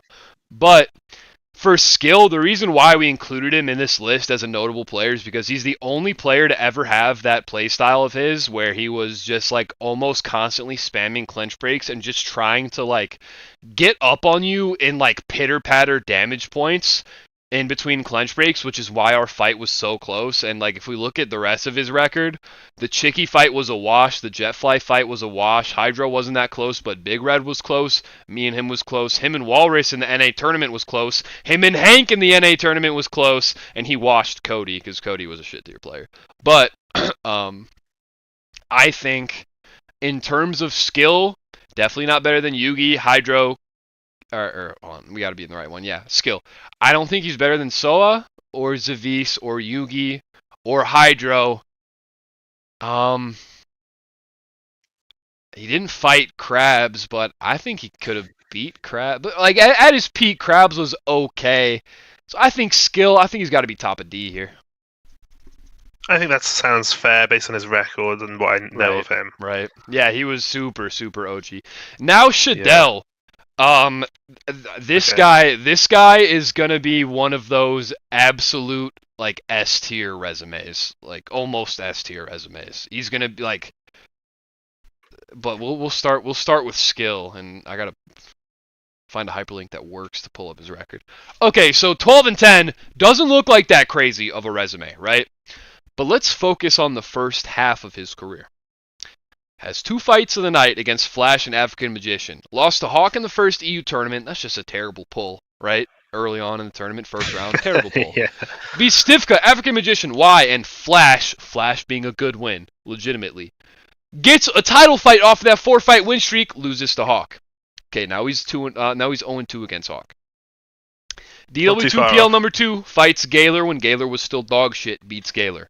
EU tournament number 2, he beats Gandhi, Quad, and Anal Fister back-to-back good wins. And then has probably one of the best ever Pro League fights against Shusky in the finals of EU tournament number 2. Gets second place in EU tournament number 2. And then fights Hawk after, loses, beats Oleg, loses to Schnookums when Schnookums was hot, beats Zavis, loses to Schnookums again, then Gandhi, then Jab, beats Flash and Shone. You know, and that's DW2PL 14 EU Tournament 4, which is like less than a year ago, right? More than 6 months, but less than a year ago at this point. And then loses back-to-back to Austin and Praise. Him having this rivalry with Hawk, he never ends up winning, but he got, multiple title shots because of how good he was, had 2 separate 4-fight win streaks in the first half of his career, was 8-2 at some point, and had an all-time contender of a fight against Shusky in EU Tournament 2 for the championship, for the win of the tournament.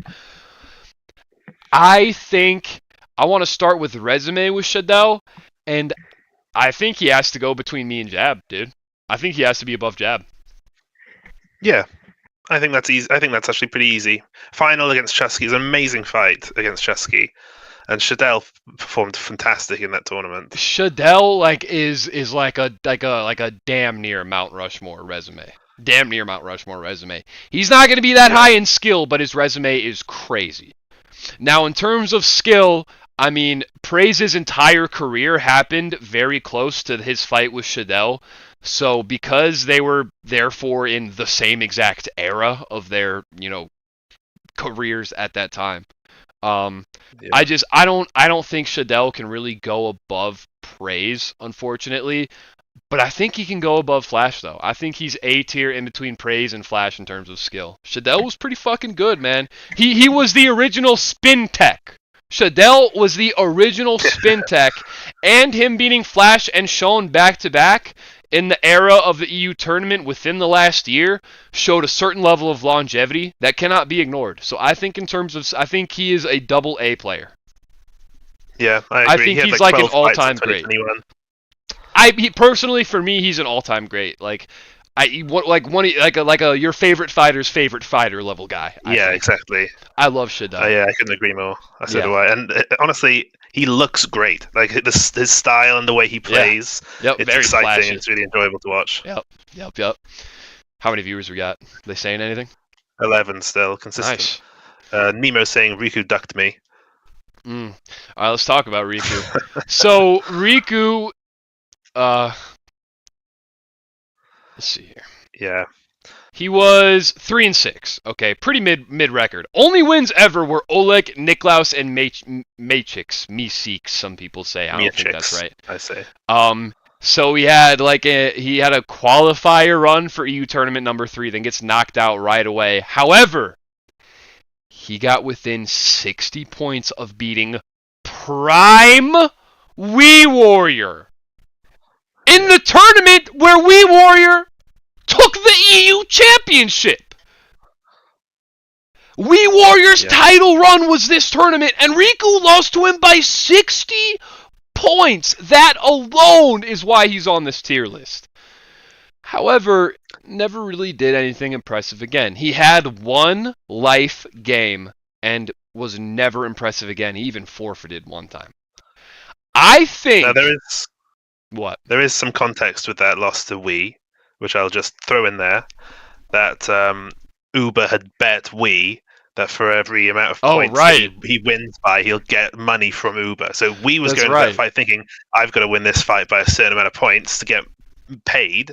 And so Uber committed himself all the time. And yeah, you're right. So you're right. Uber was in his head.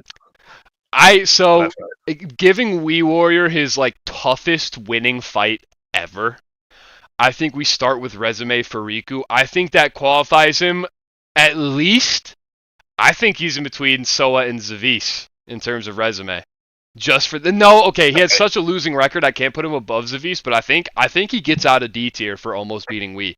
I think he gets to bottom of C for almost beating Wii in resume. What do you think? I think that alone should keep him out of D.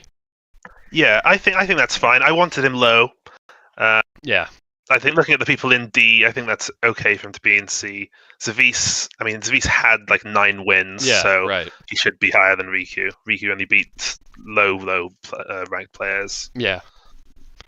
And then skill, he's better. Bro, I'm saying between Yugi and Hydro and C. Riku. I think Riku between Yugi and Hydro and C. He's in that mid to high C range for me. Okay, so I think we can put him above Yugi. We can put him between Zavis and Yugi, I think. Okay, I think I'm a bit happy with that. Because Riku did lose to Zavis, but it was a really good fight. So then being right next to each other, similar. Yeah. So I think that makes sense. Okay. All right, and Nemo. Unique moves. Nemo is a very hard one to rate, I think, because Nemo has had a crazy amount of up and down. So first off, overall record is 12-7. Good amount of green. EU Tournament 3 qualifiers, beats Cheers. Everybody beats Cheers. Loses to Webb. Webb was pretty decent, right?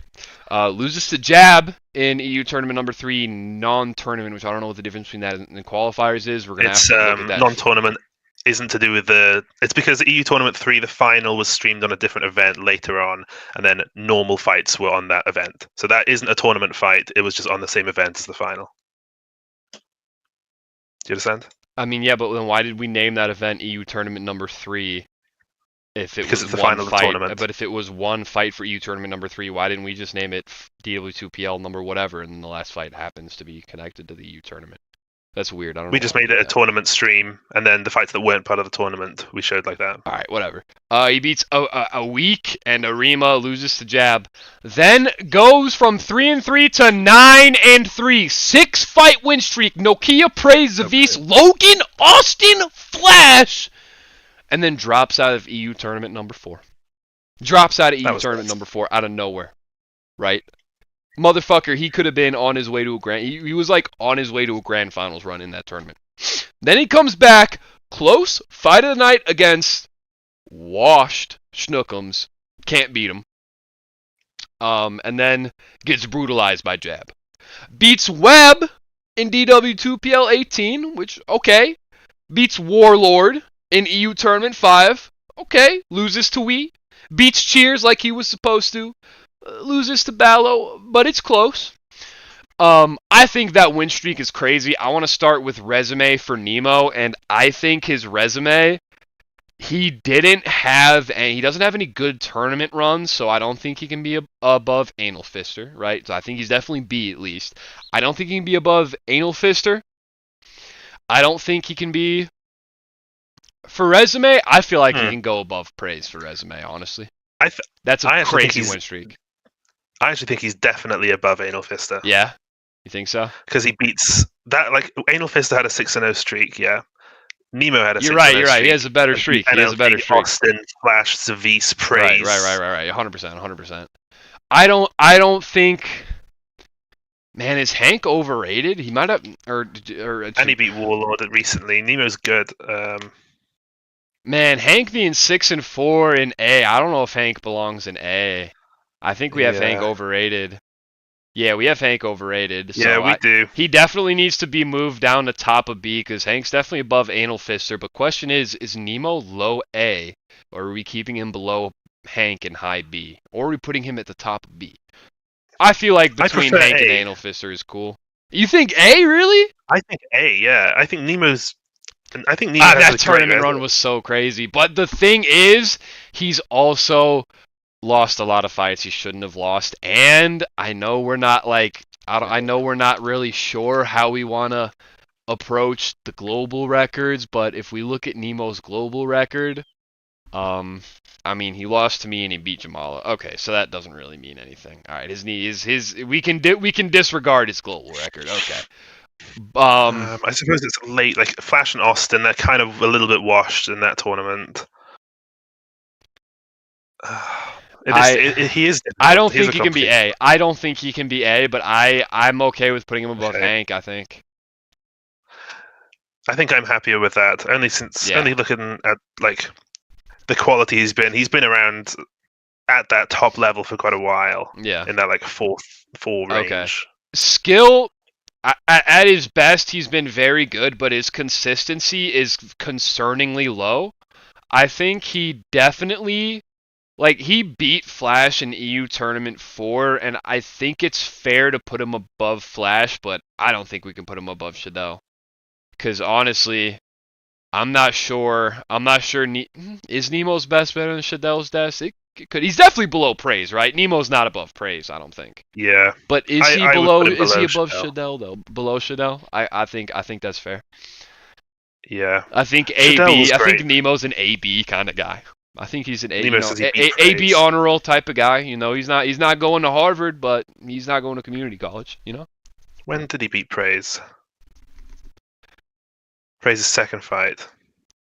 Yeah. That I don't think that. I feel like Praise coming third in that tournament was just fantastic. It was, yeah. Beating Shusky and Shadell is he beat Shusky and Shadell back to back. I mean, the difference is Praise came third in a tournament beating Shusky and Shadell. Nemo dropped out of a tournament that he could have gotten smoked in the next round in. We don't know. Yeah, but it's not fair. So put Nemo higher than that. All right, I think that's a fair place for him. Sure. Pew. So obviously skill, he's Mount Rushmore, and he's probably got to go above Gaylor too. Pew's the greatest. Pew is the most skilled player of all time. He is. I'm He's the happy most with skilled that. player of all time. I think Pew. What's chat saying? I don't know if chat can disagree with me. I think Pew's the most skilled player of all time.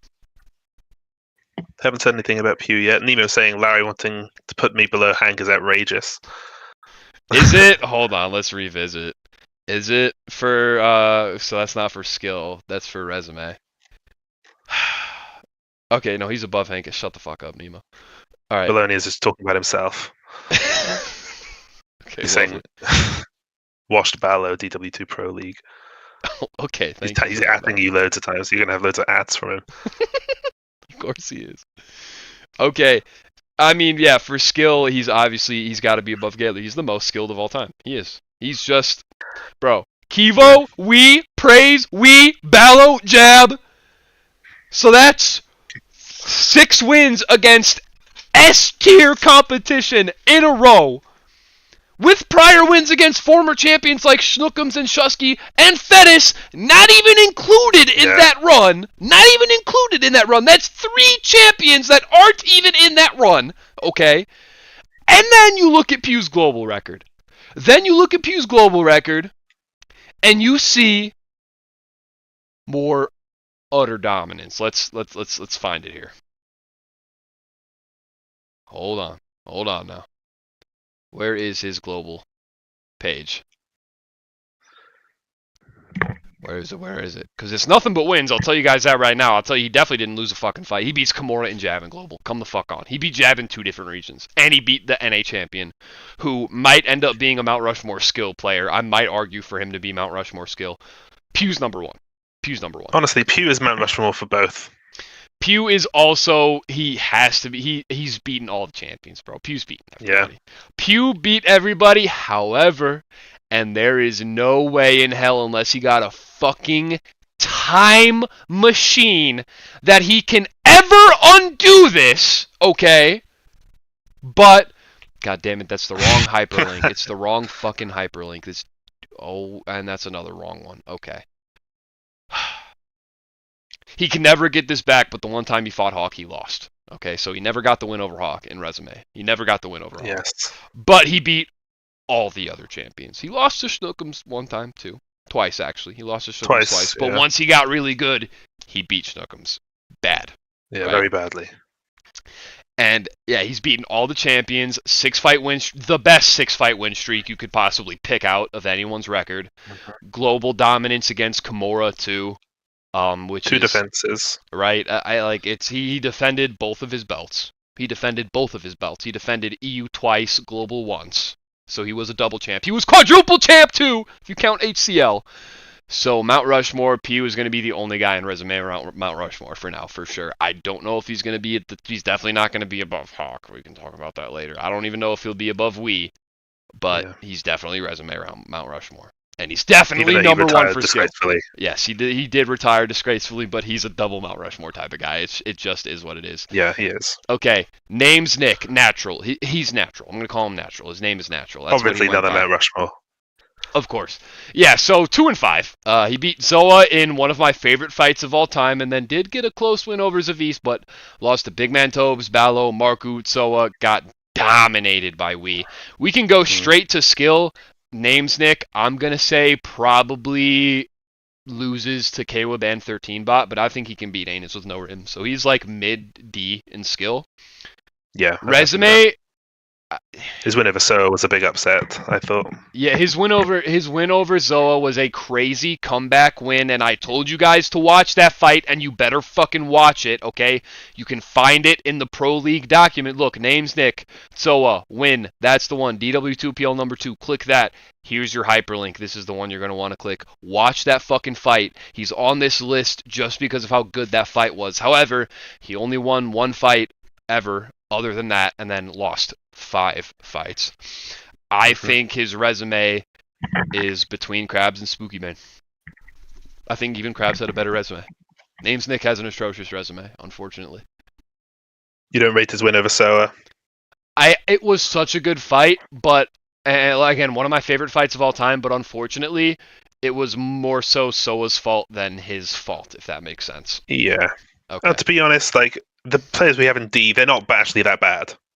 Like, their resumes actually aren't that bad. It's where considering quite well fought players. So I think that's acceptable.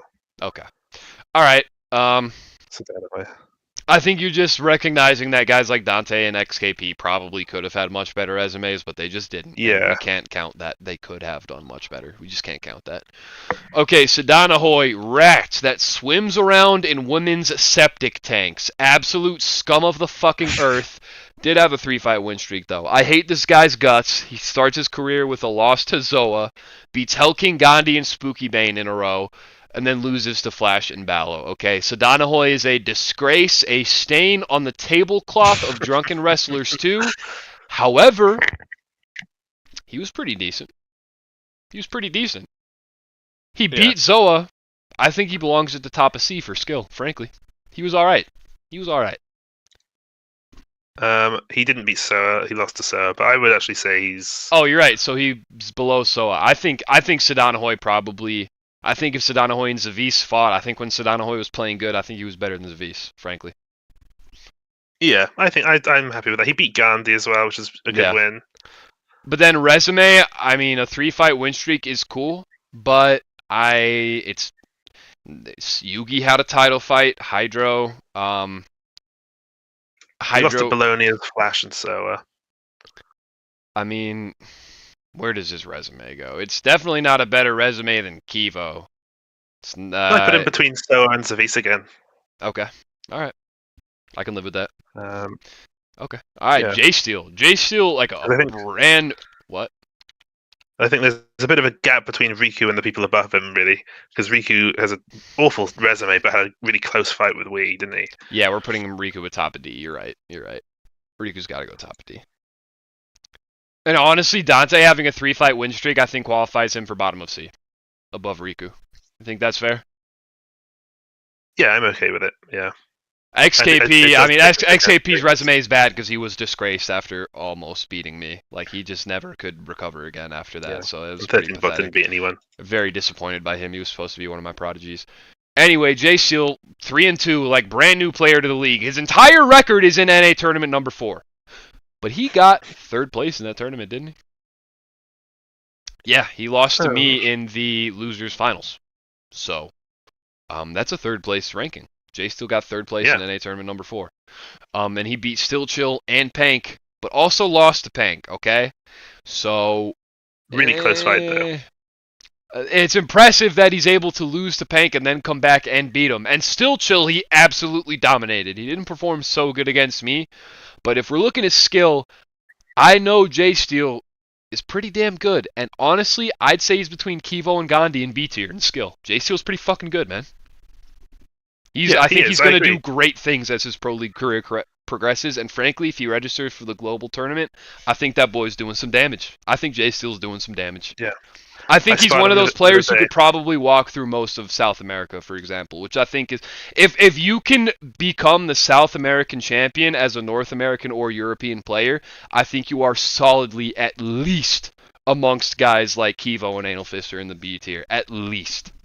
If not low A. Yeah, J-Steel is a good player. Yeah. But then resume, I mean, 3rd place in the one tournament he's competed in. I'd say that puts him right above Walrus and Anus in low B for resume. But below Gandhi. Because Gandhi has a lot more longevity. All those guys have a lot more history than him. So I think he's very similar to Walrus and Anus's resume so far. Except I think his is going to get a lot better. Yeah. Gandhi beat Shadell. Gandhi beat Faded. Yeah, I'd say that's a really good run for a tournament, and I'm looking forward to seeing where J-Steel goes from there. Yes. Michu, former South American champion. Mm-hmm. God, you know what, man? I know we said Fedis was going to be the absolute bottom of the S tier resume, and that all champions are going to be S tier. Dude, I honestly don't even know if we can put Michu above anyone that's in A right now.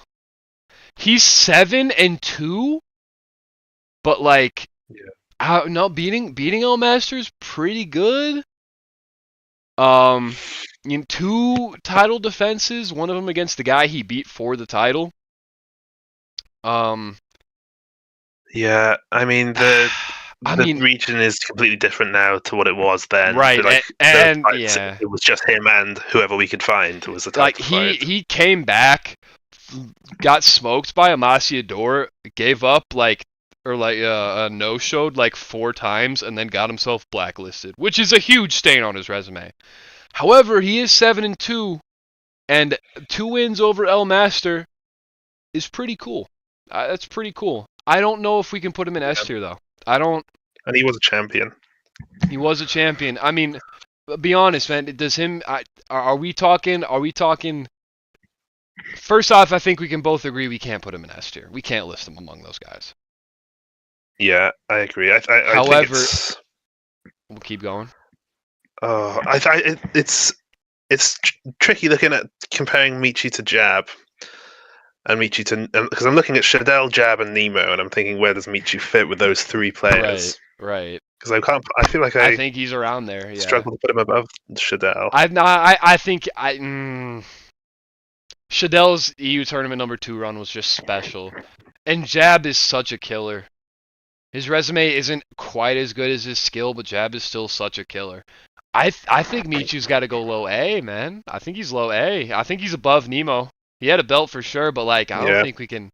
I think he's low. He A, won man. tournament 2. He lost tournament 1 to just some guy. Right, to some random fucko who never competed again. Never competed. He just won and him left. Like once or twice since then. Yeah, and that was, I think, before we came up with like a belt. Michu's between Jab and Nemo. It is unfortunately the most flimsy paper belt that has ever existed in the Pro League. It just is. It is unfortunate because he was actually a good player. I think he had a lag shield, like a severe one, even in his own region. You know, being an Argentinian player and being literally on McDonald's Wi-Fi. I'm pretty sure he played on his neighbor's Wi-Fi. So like. I don't know, let's talk about skill, and then I feel like resume is something that might be debated after the stream when we bring in the other guys. Sure. But for now, I don't, in good conscience, I cannot put Jab above Michu above Jab and Shadell. And like, definitely, I have 19 wins. He definitely can't go above me. Like, come on, let's be fucking real. But in terms of skill, I don't think Michu held up internationally. I think it was a pure lag shield he had. I think he goes between Anal Fister and Dante at the highest for skill. Maybe not even that high. You think he's not better than Anal Fister? No. If Michu wasn't on the Argentinian lag shield, he's not beating anybody in B tier, I think, except maybe Hank and XKP and Dante. I don't think Anal Fister's losing to him though. What do you think? You think he should be like high B? I think he's. Before you said that, I was thinking crazy, dude. Is he low A? I was thinking low A before you said anything. Nah. But this is just skill. I don't really know how good Kivo is. I haven't played Kivo enough. I know J Steel is good and Gandhi is good.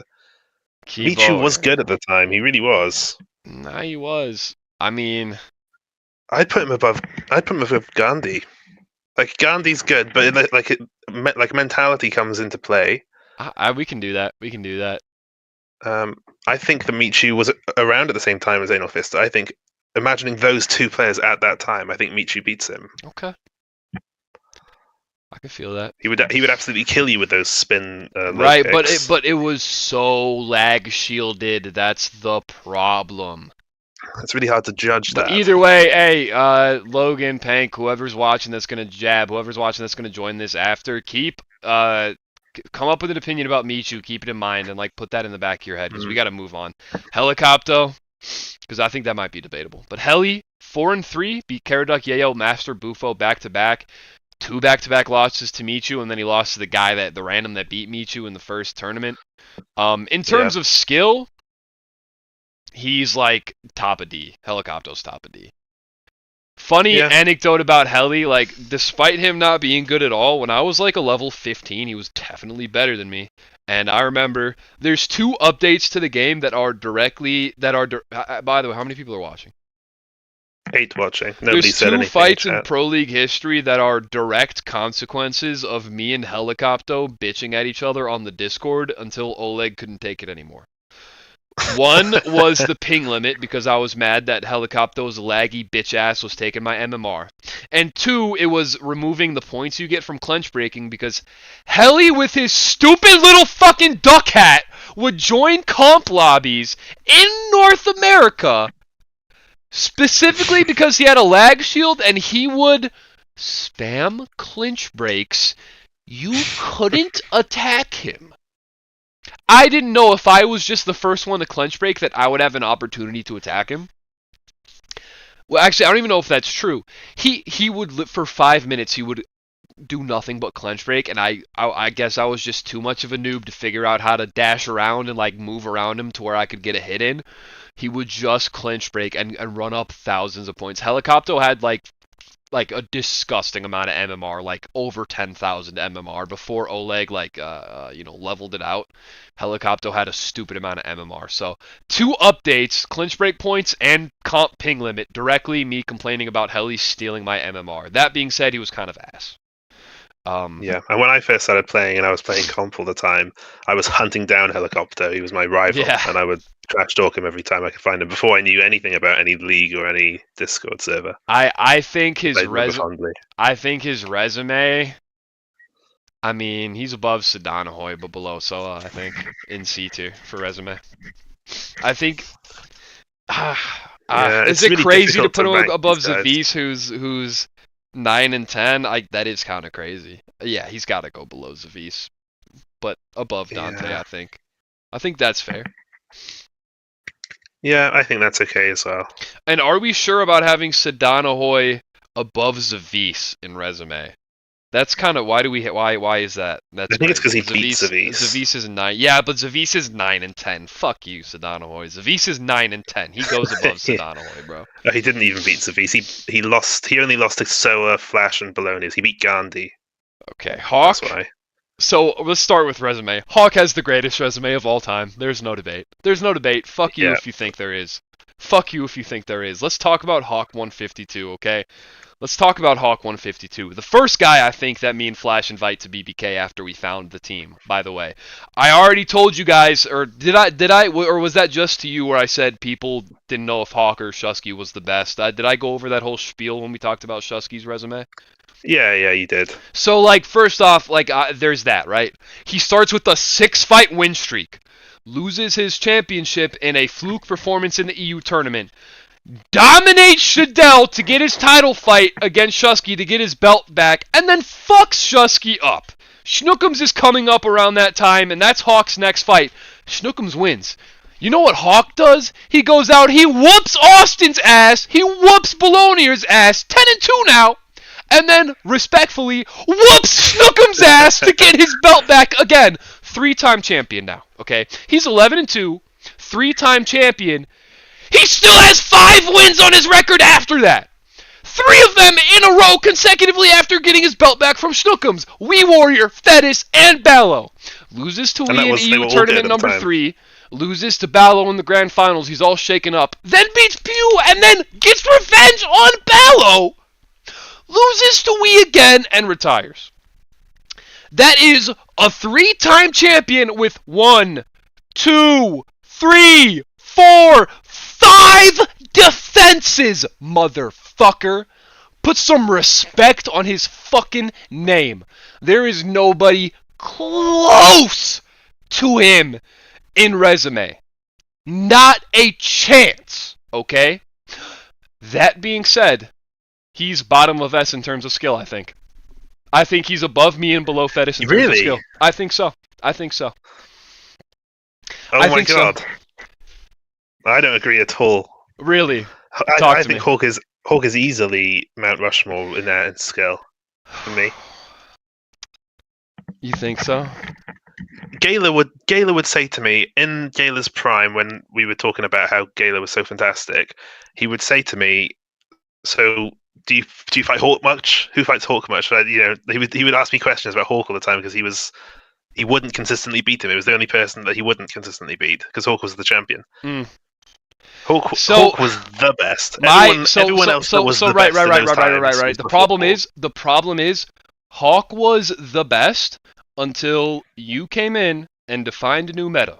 Okay, he he got his belt back from you, won 3 more fights, and then after that, Ballo beats him. I mean, he gets that fight back, but then we beats him twice. Okay, so we already have at least one player that absolutely we cannot put we above in terms of skill. We is going to be higher than Hawk in skill. Despite Pew having that win, we both know Pew has to be above him in skill. You can agree on these two. We and Pew have to be above Hawk in skill. You Yes. disagree? No, you agree. No, I don't. I agree. Okay. Oh, fuck yeah, having Gaylor over Hawk is kind of crazy. Okay, so like the reasoning, and obviously I'm always glazing, and this might just be an overreaction to me trying to like anti-glaze Hawk because I know how hard I glaze him. Does that make sense? I think it might be an overcorrection of how hard I glaze him. The issue is Hawk's dominance stopped once you defined a new meta. The game, and when I say the game, I mostly mean Wii Warrior, caught up with Hawk, and it frustrated him so much that he left his career on a pretty terrible performance, made awful excuses for his losses, was kind of coping, honestly. I hate to say this, it hurts me to say this, but Hawk was coping pretty hard at the end of his career. The game had passed him up. The game had just passed him up completely, and I hate to say it, but Hawk today, I don't think he would have made. I'm not sure he would have made semifinals of the last tournament today. I really don't. I'm not. I'm not but sure. when he lost to Wii, that third fight with Wii that he lost, he wasn't really playing. Yeah, no, I mean that is true, but he wasn't playing because he was being a bitch about losing to Wii a couple of events prior. Still being a bitch about it. Yeah, so if it was Prime Hawk's mentality and he was playing as much as Prime Hawk was playing in the last tournament, you'd think he wouldn't have done very well. Because it depends. Because I think Hawk had a great mentality for almost all of his career, right? And he was dominant. And the reason why he's so coping like that when he loses is because when the top players lose, they can't believe it because they're the top players in their heads, and that's why they end up doing so well. And after I defined this new meta, Hawk then came and beat me again to take it back, beat Wii, beat Fetters, beat Bologna's, all 3 players that were playing in this new meta that I'd supposedly started, and he was true. still doing his own thing. He had a close fight with Wii in their second fight, really close, and then that shook him up so that he lost to Bologna's. It was that second fight that was the downfall for Hawk. So I can definitely agree putting him over Fettis at the very least right now, right? Jab, I think Prime Hawk can beat Jab. Okay, I can at least put Hawk at top of S, but then so now it's up to Gaylor, right? Hawk does have to go above Gaylor. You're right. You know what it was? I was overcompensating. What does chat think? You guys think I was overcompensating? Nemo says Hawk, Mount Rushmore. Gaylor messaged me and said, "You idiot! I never lost a Hawk." Yeah, so I guess I got that wrong. Don't talk about that. I don't even want to hear about what Gaylor's typing to you. He's not going to be on my stream, so don't bring him up again. I think double Mount Rushmore. Yeah, he's got to be double Mount Rushmore. I was overcompensating. Jab thinks that his own resume should be above Shadell.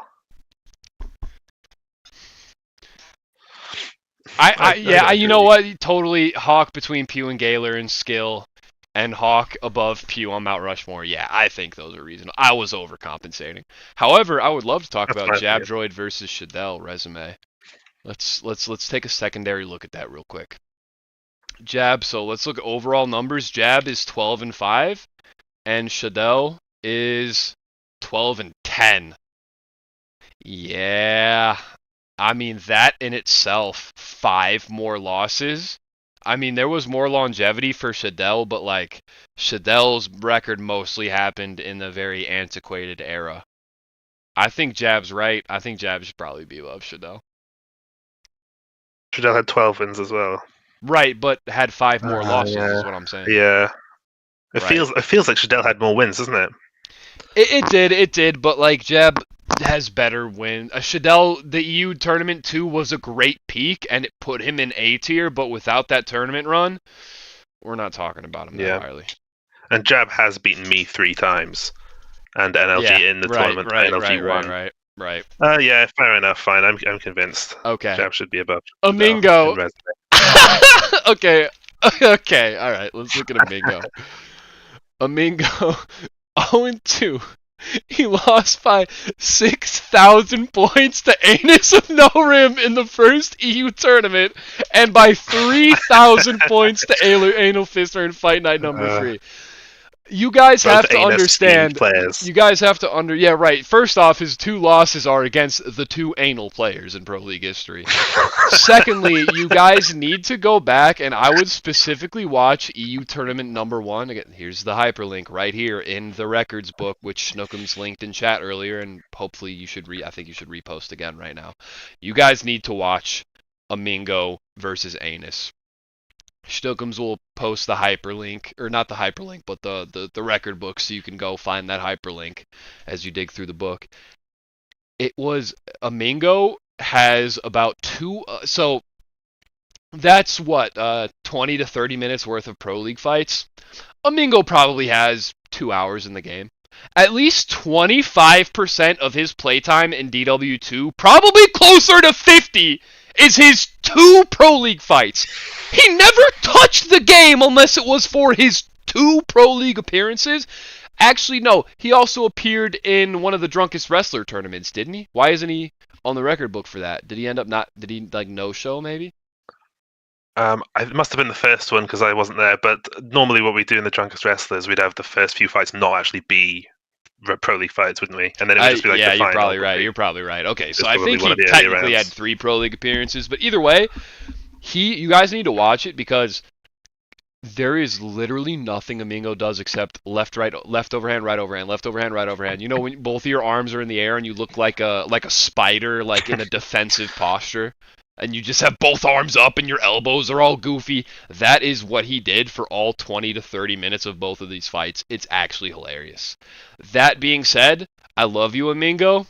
Double D, bottom of D. Nobody can be any worse than Amingo in either category. Amingo is the bottom of both tier lists. He is the capstone at the end of both tier lists.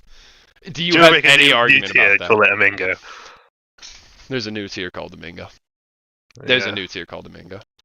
It's actually called #AmingoSwin because that's what he would spam in the Discord and in the game chat during his fights.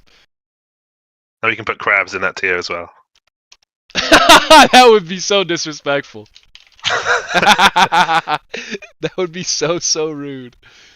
But honestly, I almost want to, but I won't. Out of respect for crabs, I won't. Yeah, Amingo gets his own tier list. Okay, Zay. When Kimura got his Zay's 4-3. Look at this. 100 points, 110 points away. Exactly 110 points away from beating Kimura in the tournament where Kimura became the NA champion. And before that, he had a win against Kimura before Kimura was in that shape, and had beaten Gleam, which is a pretty highly rated NA player, within that same tournament. Yeah. However, he had a loss to Q, who was never good. Beat Moose, who was never good. Lost to Chicky, close fight though. Close fight, but Chicky was actually pretty fucking good at this time. In terms of skill, I mean, the way he did Kimura, Zay was going to fight me next in the Pro League if he didn't retire, and I was honestly ready to lose that fight. Not going to lie. I think he goes between Nemo and Flash in the A tier for skill. Yeah, I agree. Honestly? I think he's A tier easy. Dude, you know what? He's above Shadell and Nemo. He's at least above Shadell and Nemo, I think. I think we can agree on that, right? I'm okay with it. That tournament run is insane. Well, I mean, it's not even really a tournament run. It was he beat Gleam, but then almost beat Kimura. That's like he was the guy. He was on a 3-fight win streak before that, and I think Zay would have kept winning after. I think in terms of skill, he's got to go between Praise and Shusky. I think Zay was fucking good, man. Do you think Praise beats Kimura? No. I don't. I don't. I think that's fine. No. I'm putting Zay a little high. I think he's definitely more skilled than Shadell. But Praise might beat Zay. I think they can go next to each other. I think Praise and Shadell on either side of Zay in A tier is good for skill. Okay, maybe I think Zay is the North American praise. We just needed to see more of him. Yeah, that's fair enough. And then resume 4-3. Almost beating Kimura is great, and having a win over Kimura before he was good is also great. But like, I don't think you can put him up there with Nemo or Hank or Anal Fister. Praise's record, because I think he's probably going to be around Praise. And him beating Gleam, that was actually Gleam's first fight. Yeah. That was actually really close. For resume, I don't think he ultimately, almost beating Kimura is not beating Shusky and Shadell back to back. So I don't think Zay can be higher than Praise. His resume, I think he can go higher than Gaylor. I think Zay can go between Praise and Gaylor and B for resume. That was a really good run he was on at the end there before he retired. Zay was fucking good. Yeah, what do he you beat think? Kimura, didn't he? Yeah. Okay. All right, that's a good win. Paku. So, Paku is the Spooky Bane of NA. You know, I said earlier how we use Spooky Bane as the barometer to put any half-decent looking EU player against to see if we wanted to give him a ranked opponent next or not. That was Paku for NA. Except he did get one more win than Spooky. He had 3 instead of 2. 3-10 record, though. Beat Green, Bastard, Stranded, and War. None of them were ever really good players. Paku, in terms of skill, I'm putting him below Walrus, above Spooky Bane. Just because he had one more win than Spooky Bane. Okay. And then resume, the same. Literally the same. Just right above Spooky Bane. A double D player right above Spooky Bane. Okay, that was quick. Good, we know. NLG saying he thinks Fetus should be above Hawk and Jab in skill, and Hawk should be under Gaylor. Logan, save that for that's something I think you should join the stream after we're done and talk about. We are getting towards the end of the list. Let's try to pick it up a bit. Okay. So Slide, man, beat me twice. A for skill. A for Slide, skill. S for skill, honestly. Slide beat me twice. Losing to Hank, Hydro, and Motley and Chicky, though, when I smoked Hydro twice, I beat Chicky 3 times. The third time we ended up saying didn't count because of lag leak, but realistically, I'm 3-0 against Chicky, and AO Slide's last fight was a loss to Chicky. However, Slide beat me twice. The first time he beat me was an absolute wash, as you can see here. I was real nervous about that tournament in my defense. I was real nervous. But then he smoked Chicky after and lost to Motley, who, Motley's aight. Motley's aight, but I was a better player than Motley. And we're talking about skill right now. He lost to Hydro, who, again, I beat twice. And then we were within 100 points when we fought the second time, but he did beat me again. I'm going to let you take this one. Is he, because I think he's definitely above Shusky in skill. Is he at the top of A, or is he right below me for skill? Tell me what the prognosis is, Schnookums. So, I think Slide was fantastic. I think Slide was a fantastic player. I don't think he beats me today, though. Sorry, I had to slide that. Now that I think, I don't think he beats me today, though. I really don't. If I was that close to him back then, I think I'd smoke him today. You know what? I actually disagree. I think Slide does beat you today. I think Slide... Damn! No way, man! I think Slide was really good. I think the problem why the reason why he lost all those fights was because he was drunk. And I think I think maybe we should have two rankings, one for sober slide and one for drunk slide. Drunk Slide loses to Motley and Hydro. Yeah. But sober Slide in sparring and in everything else we played with him at the time, he was great. He really was great. That loss to Chicky by that many points is pathetic, though. I was 3-0 against Chicky. That's pathetic. So I would rate him lower for resume for his drunk. But let's talk about resume in a second. For skill, are you certain he's got to go above me? He did beat me twice. Man. He did beat me twice. I would put him in S tier. In skill? Nah. Okay, no, you're crazy. I'll put him above me though, top of A. You're crazy for S though. You need to whatever you're smoking, you need to put it down. We can re-debate it after when they start bringing up their points when they join, but there's no way he's an S for skill. I'll put him above me. I'm not putting him next to Fetus though. No way. Keep it as a question mark. He lost in his last fight by thousands of points to my lil bro. Chicky, to my Yeah. my little bro. So like he can't But be because they're that far friends, above me, you know. He can't be a whole tier above me if my lil bro smoked him. Okay. not in resume, by the way. Remember? Right. We're talking about skill. Okay. We're done Yeah. talking about skill now though. So resume. Beating me twice is huge, but being 6-4 overall is not that impressive. I don't even think he's A tier for resume. I think unfortunately his resume's got to be like. I'm not even thinking he's above Anal Fister. I'm thinking we're going down to like the Praise A category.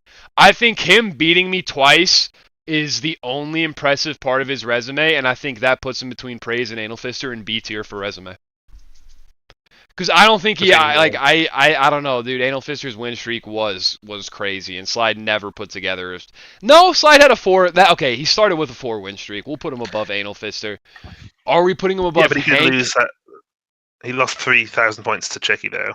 Right, which is like actually despicable. So do you think you should be below Anal Fister? I feel like between Anal Fister and Hank and B tier is fair.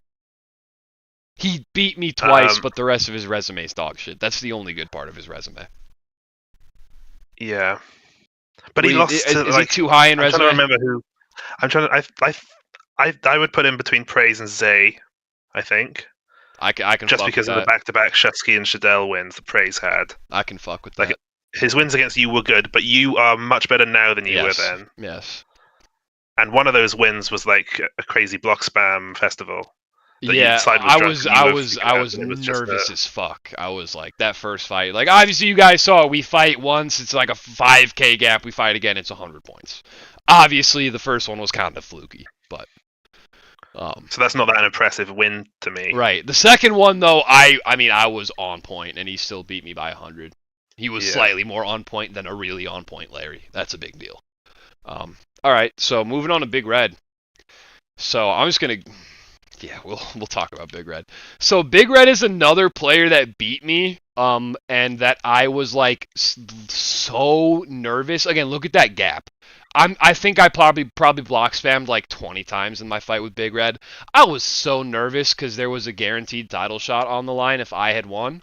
It wasn't the deal for Big Red because he was 2-3 at that point when he fought me. I was just so nervous because I promised myself a title win if I won that fight because that's where I was at the time at DW2PL #1. You know, I think at that point I had like lost to Hank and then probably won like 2 or 3 fights since the tournament. But other than beating like a totally nervous wreck me, 4-5, a losing record with wins against Hydro and like Baby Motley and Paku. Yeah. In terms of skill, I mean, him and Burrito are going to be right next to each other in terms of skill. He was like a genuine, a strict overhand merchant. Strict overhand merchant.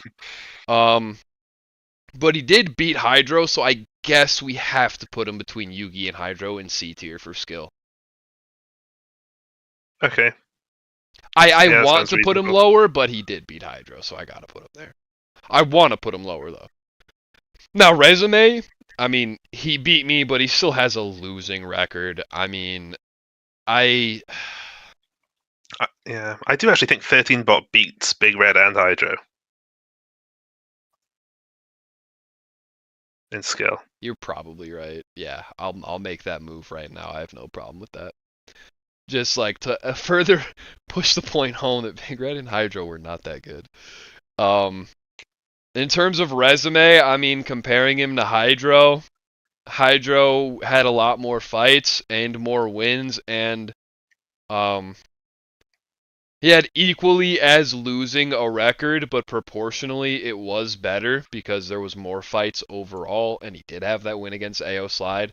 So his resume cannot be above Hydro's. Kivo, absolutely not. Zoa, no. Zavis, no. His resume is probably between Sedanahoy and Zavis, I think, just for beating me. Yeah. Yeah, and Burrito's going to go right next to him, too. All right, Kimura. Okay, so here's the problem, right? I want to put Kimura in Mount Rushmore for skill. The problem with that is that Jab did beat him in global, didn't he? Yeah, Let I me didn't think. let me double check before we even continue. That Jab did beat Kimura in global. I need to double check that. Brother, I checked this. Brother. Brother, we must check the grappling. It'd be quicker if you click the global records on the left because there's not that many players. That's right. Yeah, I Jab, think yeah, that Jab he's beat not above Kimura. Fetis. Jab beat Kimura. I think. Yeah, I can accept Jab, Gaylor, Hawk, Puby. I wanted to put him in Mount Rushmore just because he was so good in NA, but I don't think we can quite stack him up like that Yeah, against EU. However, I think he needs to be. I 100% he's S. Obviously he's S. He's the best yeah. NA player of all time. Best NA player of all time. He's S. I think he's above. I think he's above Fed. Wait, what's so funny? What's so funny? I just think I don't know. I feel like for me, it's definitely between Kimura and NM for the best NA player of all time. No, NM I feel isn't like I would close. NM's lean dog towards shit. NM more. NM's dog shit. NM is dog shit. We can. Oh, that's gonna be. Oh, we're gonna have a fun conversation. Fetis, I think, is better than Kimura.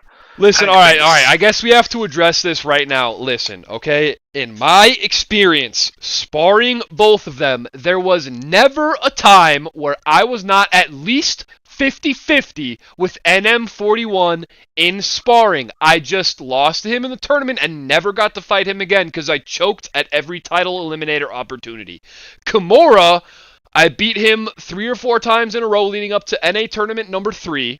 And after that, never, ever, ever beat him again until my second to last fight with him, the second to last fight of his career. Kimura gave me way more trouble when I was a way better player than NM41 gave me when I was a worse player. Kimura is so much better pound for pound than NM. NM was a spazzy little perfect block merchant who spun around way too much for his own good. Spazzy PB merchant who spun too much for his own good. NM, I honestly don't even know if we can put him in S for skill. Resume, he's probably going to end up being Mount Rushmore. I don't even think NM can go into S for skill. Kimura is 1,000% better than NM. Take it from a guy that fought both of them from inside their region. All you EU guys, I'm NA. It's my region. They're my, we're in the same ping. We're from the same region. Our connections are smoother. I promise you, Kimura is way tougher than NM. So right off the bat, you cannot talk about, but I don't think NM is going to be better than X, Y, and Z, so we can't put Kimura here. NM is not better than Kimura. Stop. Don't even put that idea in your fucking head. NM might not even be S tier in skill. I can tell you that right now. I fought everyone on this fucking list. Okay? Kimura is absolutely S tier for skill. The question is if he's above or below Fetis. Well, Pank and Kimura is Jab the best think NA player of all time by far. Pank and Jab are saying, well, Pank says top A, not S. Jab Top thinks A. he should be below Fetis, but still in S. I can accept below Fetis and S. Kimura is not a worse player than Slide. And definitely not a worse player than me. You can't put him in A in skill. No, you can't yeah, fair enough. Resume, not the cleanest, tournaments. not the cleanest record, is it? Let me see. Retiring does like vacating. First off, he retired. Okay, no, his record's actually spick and span. 12-2. His only losses are to Zay really early on, and then to me. Before he won. Right, look at all the screen. 12-2. How many is that? 12-2, including 4 wins against. It's an 11-fight win streak. 4 wins against the 3rd or 4th best NA player of all time, which is me. I think I'm probably 3rd. I think I'm just below Kimura and Slide. I think I'm better than NM. I'm just going to put it out there. And I never got the chance to fight him again. I really, really stand on it that I'm better than NM. But I'm not better than... today I would beat Slide, I think. But we can't ever know that. I'm okay with putting Slide above me because he beat me twice. Kimura, I'll put above me. He beat me 4 times, right? I think I'm the 3rd best NA player, and he beat the 3rd best NA player 4 fucking times, dude. His resume is absolutely better than Shusky's. He's got the longest win streak ever. I didn't realize. I only just realized that he's got a longer win streak than NM. Oh yeah, that's right. Kimura's fuck. Kimura's. Can we both agree now that his skill and resume both have to be above NM? I mean, look at this. No, not resume, because NM was champion was for that unblemished though. NM was unblemished though. That is true. Because Kimura won the championship and then vacated it, and then had a chance to win it back in a tournament, which is why he won so much. I think right now we have to put Kimura at the bottom of Mount Rushmore. I don't think we can even put him in S yet. Maybe later he drops down to S, but right now he's got to be in Mount Rushmore for resume. I think we can revisit. Yeah, we can revisit that. We can, because there are one or two guys coming up that may bump him down. Possibly. I'd probably put Wii and NM in there instead. Well, we'll get there when we get there. We'll get there when we get there. All right. By the way, Wii is somehow missing from this. No, there he is. Okay, he's not missing. Yeah. Okay, Midley. We're on to Midley.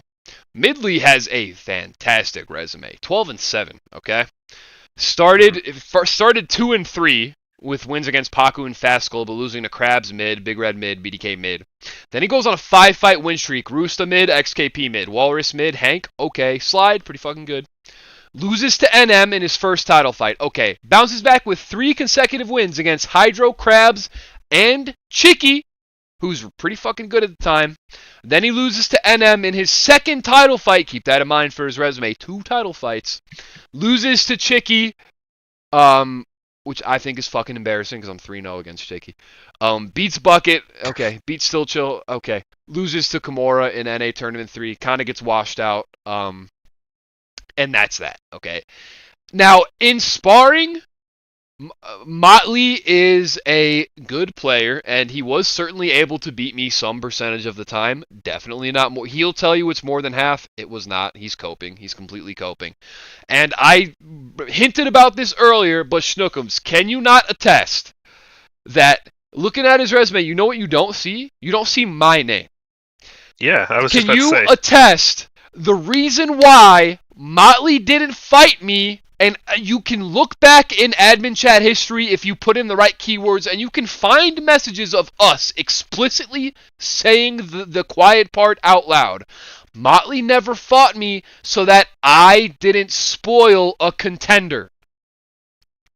That's why Motley never fought me.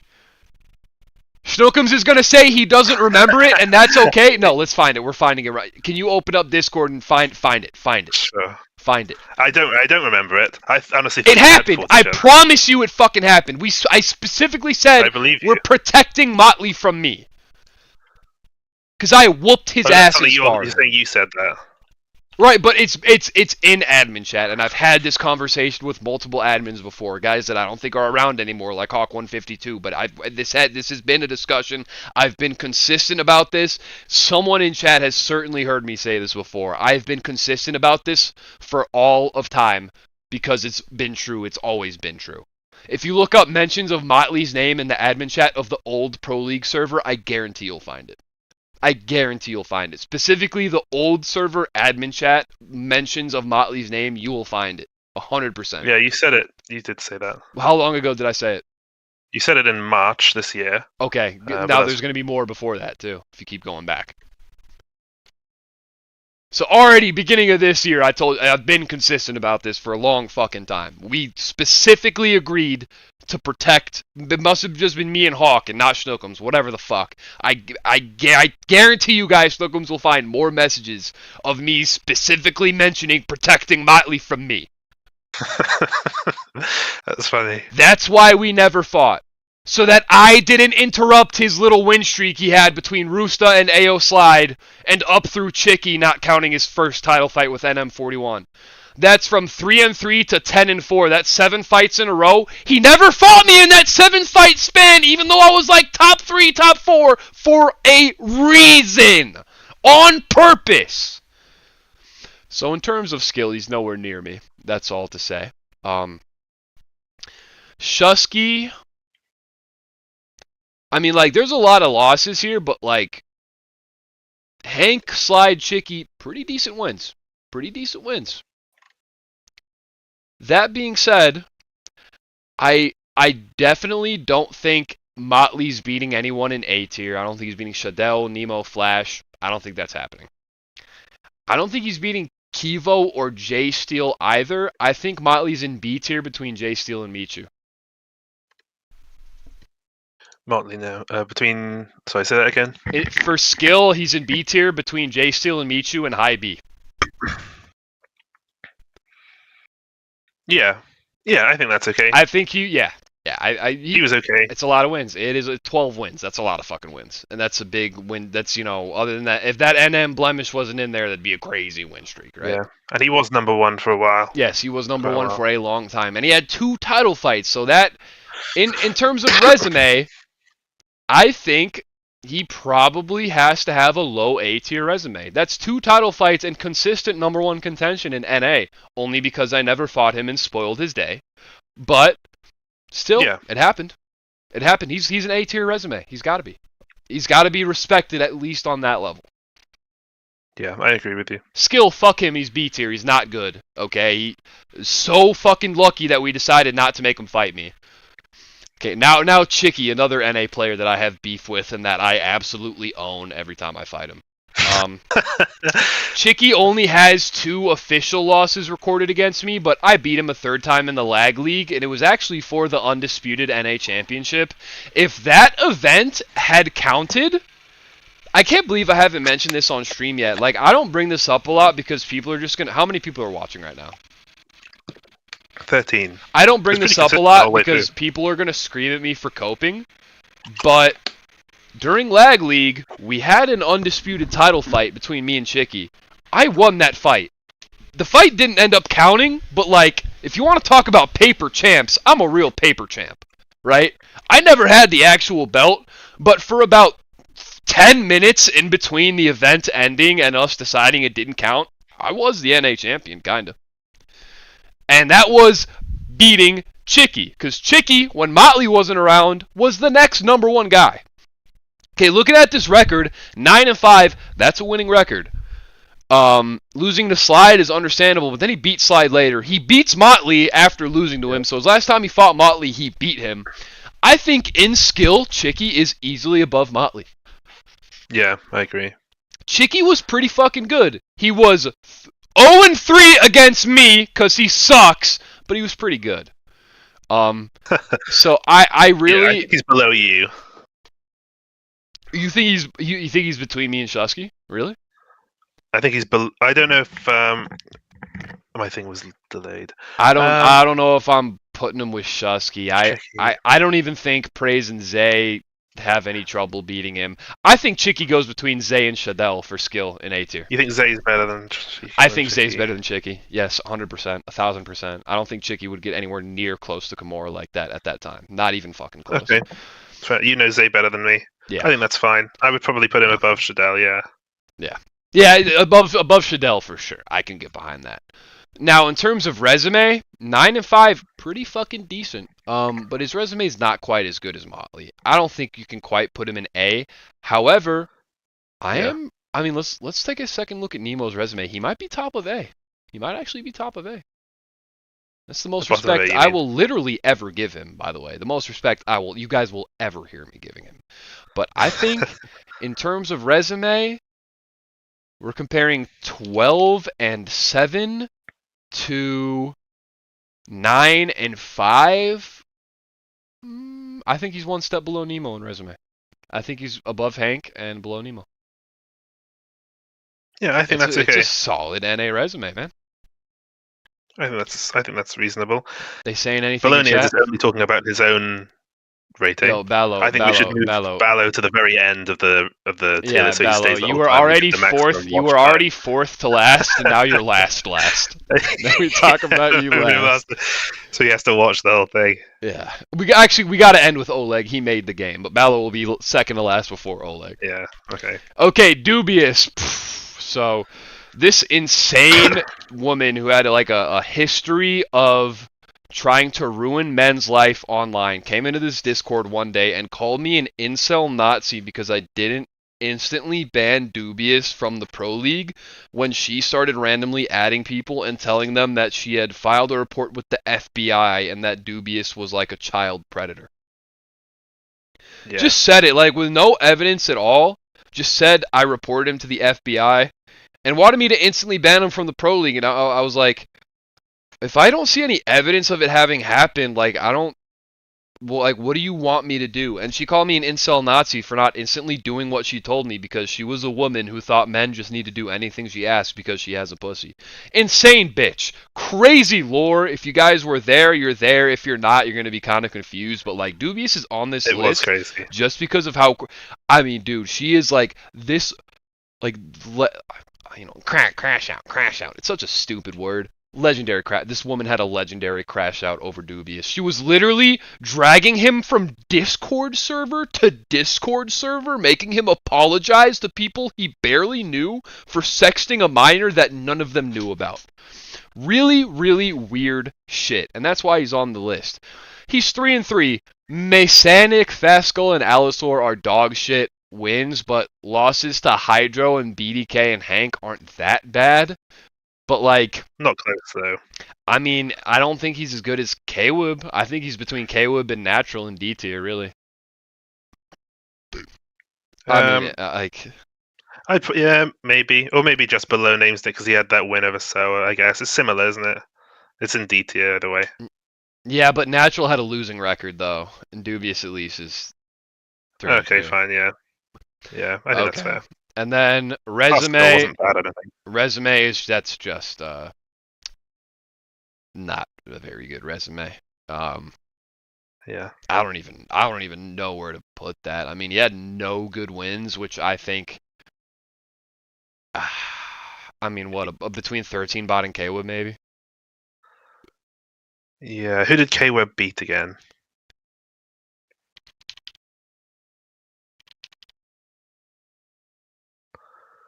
Kwib beat Hank, Cody, and Big Red. Beating I Hank put him automatically below puts Kwib above Dubious, yeah. Yeah. Yeah, okay. And honestly, I hate Krabs, so I'm not going to put Dubious below Krabs, but he probably should be below Krabs. Yeah, Krabs is honestly much better than this suggests. Yeah. In my opinion. L Master, he's currently number 2 in SA, and I'd say he's probably overall in the top 3 SA players of all time. I'd put Michu above him. No, he's number 4. I'd put Michu and Amasiador and Brigisa above him. But he's number 4 SA player. Losing record, and he hasn't won any of the fights he's been in against someone that's like really good, unfortunately. However, I mean, if we look at global, I thought he had, yeah, he does. He has 1 win over Krabs in global, which I mean shows he can beat someone in NA. But like, already him being a top SA player, I think him being a low end NA player isn't that impressive. I mean, in terms of skill, I'm not sure. I think he's between, man, even Big Red and Hydro can beat him, I think. He did beat Krabs, though. I think he's in between Hydro and Krabs and C tier in skill. I think we can give him C tier. I think we can give him low C, for sure. Yeah, I'm happy with that, considering the people in the tier below. Yeah. And then... he beat Krabs. Resume... He's got a long resume. It's almost a winning record. And Helicopter did be... I feel like he goes right below Helicopter in C tier. And above Dante. You disagree? No, I'm just thinking. It's just unfortunate that he's a double C because he is such a legend in South America, but just stacking him up against the rest of the game it's just hard to do. It's hard to do. Like, he's not near Flash, is he? He's not near that sort of level, so yeah, I think that's probably reasonable. Okay. Alright, let's finish strong here. NM41. So let's start with resume. I mean, so it has to go into Mount Rushmore if Kimura is there. And I think we agreed that NM41 has to go right above Kimura, I think, right? Did we? Yes. No. We agreed Kimura's above in both. I don't think Kimura's above him in resume. I think we disagreed on it. I think you thought Kimura was above. I think we did disagree. Because NM's got, like, yes, Kimura won 2 tournaments, but NM won 2 tournaments. Kimura won the championship after tournament 3, retired, then came back to win it later, and so got 11 wins because he retired and then came back and fought lower rated opponents, and then was champion and just kept defending the title. And I rate that a lot higher. Yeah. That's my argument for. Yeah, but like his wins are shit. Like he barely beat Motley. He beat Hank.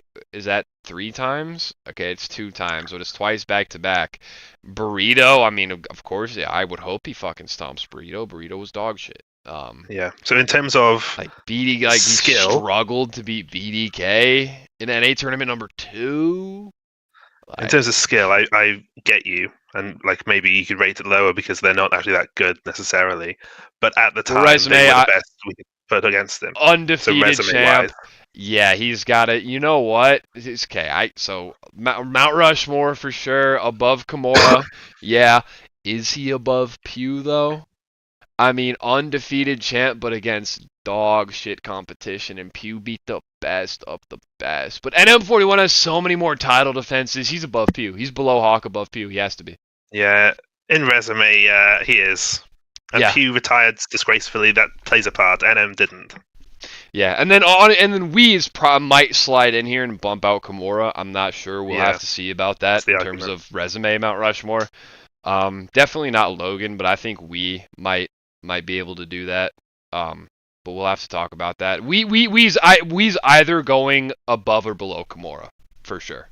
Weez either knocking Kimura out of Mount Rushmore into S or topping S for resume. But for skill, what? We might be higher than Pew in resume as well. I don't know. We'll talk about that later. Okay, skill. NM41.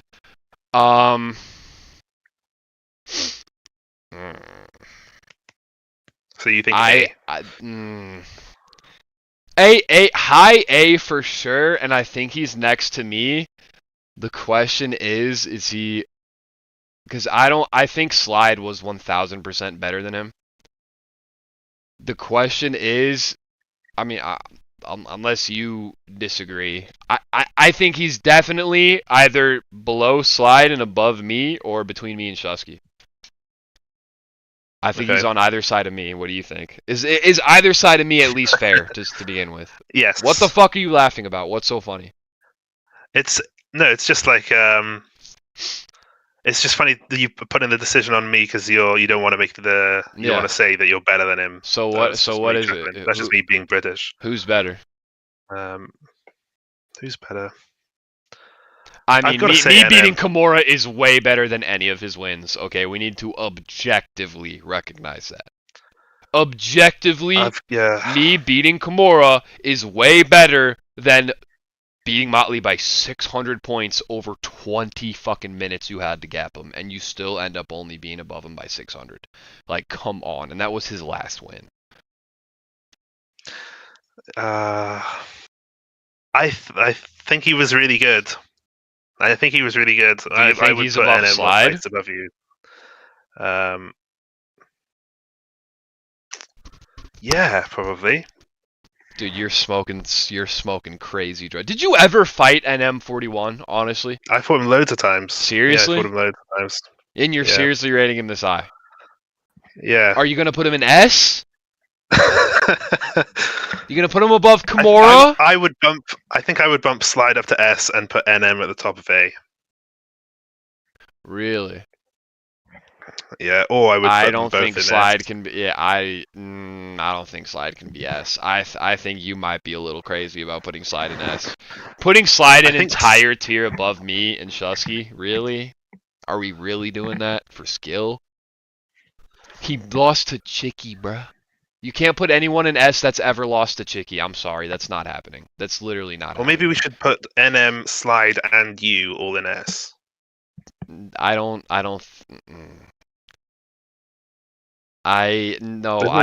There's a better argument for me to be S than there is for Slide to be S, dude.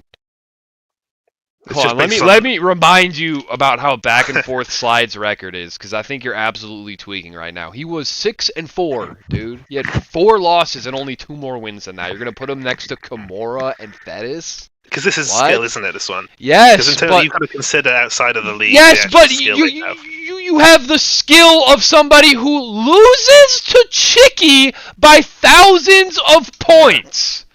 He's not S tier in skill. There's no fucking way, dude. But in his prime, he really was good. Yes, he was I know good. he He lost to was Chicky. not as good as Kimura, Fettis, and Jab. Not even close. He beat Hawk in an exhibition. Yeah, okay, whatever. It's a fucking exhibition, dude. I know it doesn't count, but it shows skill. Yeah, Kimura would have beat Hawk in a fucking exhibition too, dude. No, he wouldn't. Okay, so is Slide Mount Rushmore? Are we putting him below Pew? Why don't we put him above Pew, actually? If he's better than Hawk, why don't we just put him at the top of Mount Rushmore, dude? What are you He's smoking? not better than Hawk. Okay, I no. think Slide- I'm putting my Slide fucking on an foot down. S. Skill Slide is not S. There's no way. There's no way. I think he is. I think Slide's really good. Chat, what do you think, chat? We need people to tap in. What are the streets saying? Jab said L Masters probably B, but nobody said anything. Okay, since. we're moving on from that. Slide. Nobody We're said talking anything. about Slide. Nobody said anything, guys. How? Jab, it's because they're all new that none of them were there when Slide was good. Right. Okay. Yeah. Their opinions are fucking irrelevant. Okay, putting Slide in S is just absolutely crazy. Let's dial it back a step. Is NM better or worse than Slide? You think he's worse than Slide? I can live with that. That sounds like what you're saying, right? Because you said Slide S, NM 41A. Yeah, I guess that's what I'm saying. Yeah. Okay, so NM below Slide, above me. I guess I can live with that. But we're really putting Slide, NM, and me in S. That's your suggestion? You really think that's really appropriate? Because you know we have like three or four more players to put in S. You know that, right? Yeah. I think that's too many S, we do. dude. Yeah, we have NLG, Schnookums, Wii Warrior. That's too many people in S, bro. And It's gonna be too probably many. Polonius, to be honest. We're gonna put Slide up there with Schnookums, Wii Warrior. Well, actually, Wii's gonna be Mount Rushmore for skill, but still, dude, like that's crazy. No, Slide is A. Yeah, Fuck the you. chat We're doesn't moving agree on. with me. Right? Yeah, you're crazy. Okay, Burrito. I can definitely live with Slide being above NM though, and above me. I guess I can live with it. He fucking Slide beat me twice, NM beat me once. I never beat either of them, so we can live with that. Although both of them quit way before I ever got to this level I'm at now, but I can live with it. It's close to me. I think those four, Slide, NM, Larry, Shusky, is actually really close for me. I think this can be debated when other people slide into the stream. Let's finish up so we can bring people in. Okay, so Burrito, I'll pull up Burrito's record, but he's going right next to Big Red in both categories, I think, because he's literally the same. He fought the same. His record is shorter, but it's cleaner at 4-2, and he did beat Big Red, but like he got smoked by almost 5,000 points by NM. Burrito was just a raw overhand merchant. Therefore, I think the absolute best we can do him is one step above Big Red in skill. Like he just doesn't hold up. Burrito doesn't hold. You wouldn't really know, but Burrito doesn't hold up at all. He just was like the rawest overhand merchant of all, the most old head player you could possibly think of. And then resume, his record was a little cleaner than Red, so I'll put him above Red too. But I'm not comparing him to Zavis with 9 wins. He was 4-2, right? And he had a title fight. Like that's cool. He got a title fight because I fumbled against him, and I just walked into overhand after overhand because I was nervous. Okay, so yeah. Yeah. Okay. Valor wants to join the call so he can argue. Okay. Thanks for telling me. That's real good to know. Okay, so Pregisa. Here's the problem with Pregisa, okay? He is undefeated, 5-0 with wins against Amaciador and Master in South America. Undefeated champion, right? That's his South American record. Let's look at his global record. And we will be told a little bit of a different story. So Pregisa's number 8 in global. He's 1-2. He's lost to Kimura and Schnookums, 2 champions. Okay. 2 champions. So that's pretty good. Wow, there's a lot of missing. Yeah, I still need to put Fight Night 25, 26, and global in. It's just the global links. 25 I think and the Fight 26 Nights are not actually in? there. Yeah, they should be. Yeah. Either way, yeah, that's so like clearly he's not on the level of the other S tier skill guys. Resume being an undefeated champion. However, he's easily above Michu, right? Yeah. I think being an undefeated champion, you can definitely put him above Shadell. I don't think you can put him above Jab though, right? Yeah. I think he has to go for resume between Shadell and Jab. High A resume, undefeated champion. Not the realest competition, though. And it's a very green, fresh record. It's only in the modern era of the Pro League. He didn't exist back then. Now, in terms of skill, I can tell you he's certainly above Michu in skill. I think he can beat Motley. I think he can beat J Steel. I think he can beat Kivo. I think he can beat Flash. I'm not putting him above Nemo, though. I'm putting him low A in skill. I agree. I was just about to say the same thing. I think that's totally fair. I think double A for the undefeated South American champion is totally fair. It's just a weak division, but he's got to be high up because he's an undefeated champion. Okay, Wii Warrior. So, in terms of skill, he's obviously Mount Rushmore. Question is, are we putting him above or below Gaylor?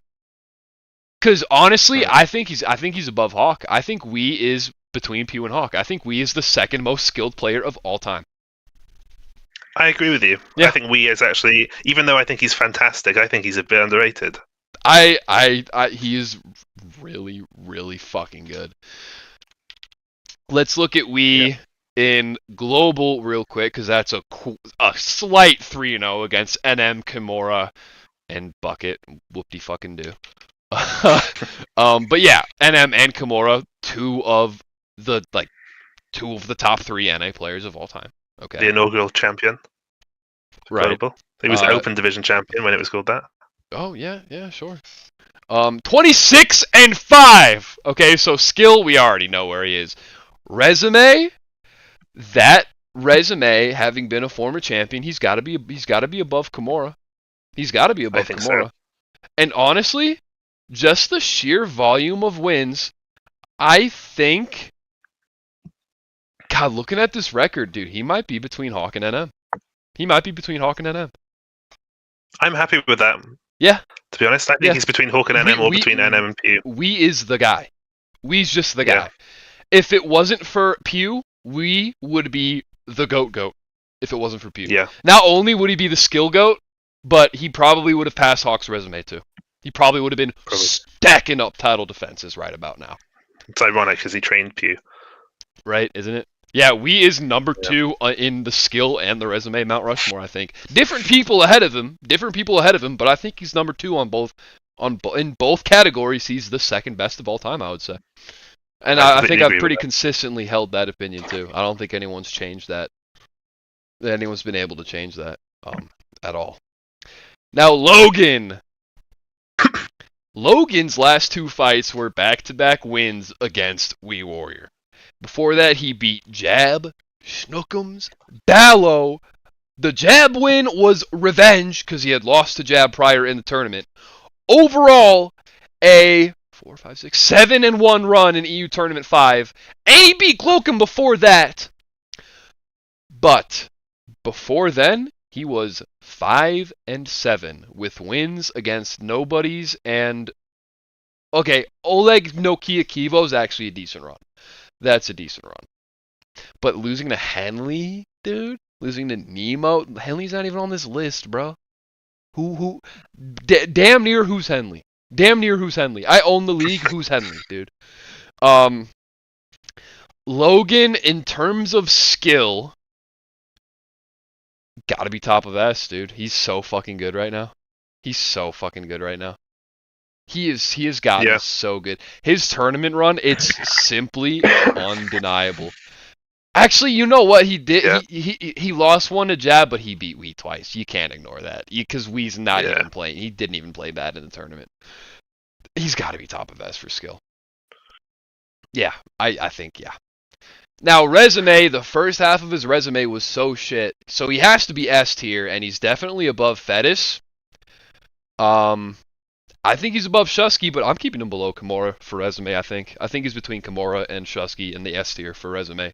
Just because the first half of his resume was for the so Wii shit. wins. His tournament win, I mean, if this tournament was all that was on his resume, he'd be top of S, probably damn near Mount fucking Rushmore if it wasn't for a lack of longevity. But his early resume was just so bad. Yeah, He cannot Shusky be hasn't put up beaten against anyone Kimura. as good as me, Jab, and Wii in Right. that tournament, and then Right. beat. That's why NLG beat everyone. Yeah.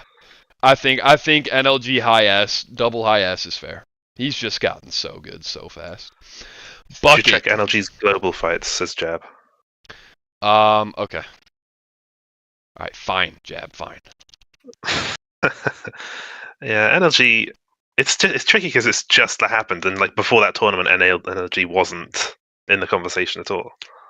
He's 3-0 in global. He's gotten wins over. That's good. He had the absolutely fucking disgraceful win over Nixagorn, smashed me, and then smashed Amasiador. Yeah. So, like, skill, I mean, yeah, definitely justifies high S. I still don't think that puts him above Kimura, though. I don't. I don't think that puts him above Kimura. If that's what you're trying to insinuate, Jab, I'm not feeling that. All right, now we gotta wrap this up, dude. Holy fuck, we got one row left after Bucket of players. So Bucket, pretty sure he has a really disappointing global resume, but we don't even need to look at that. He's 5-4. 3 of his 5 wins are all against Gleam. And then other than that, he has BDK and Krabs, which is like, okay. Like, that's okay. Wait, we don't have BDK on this, do we? Are we missing BDK? No, we don't. Holy shit, we're missing BDK. Alright, let me fix that. How do we miss... I'm so sorry, BDK. How do we miss you, dude? Is he... Can you... Alright, I need to check inactive. Is he not in the inactive section right now? I'll have a look. No, that's why. It's because he disappeared off the record book. Okay. Okay, what the fuck is his record? Damn, that's crazy that we found someone that disappeared off the record book. That's good. 11-8. Okay.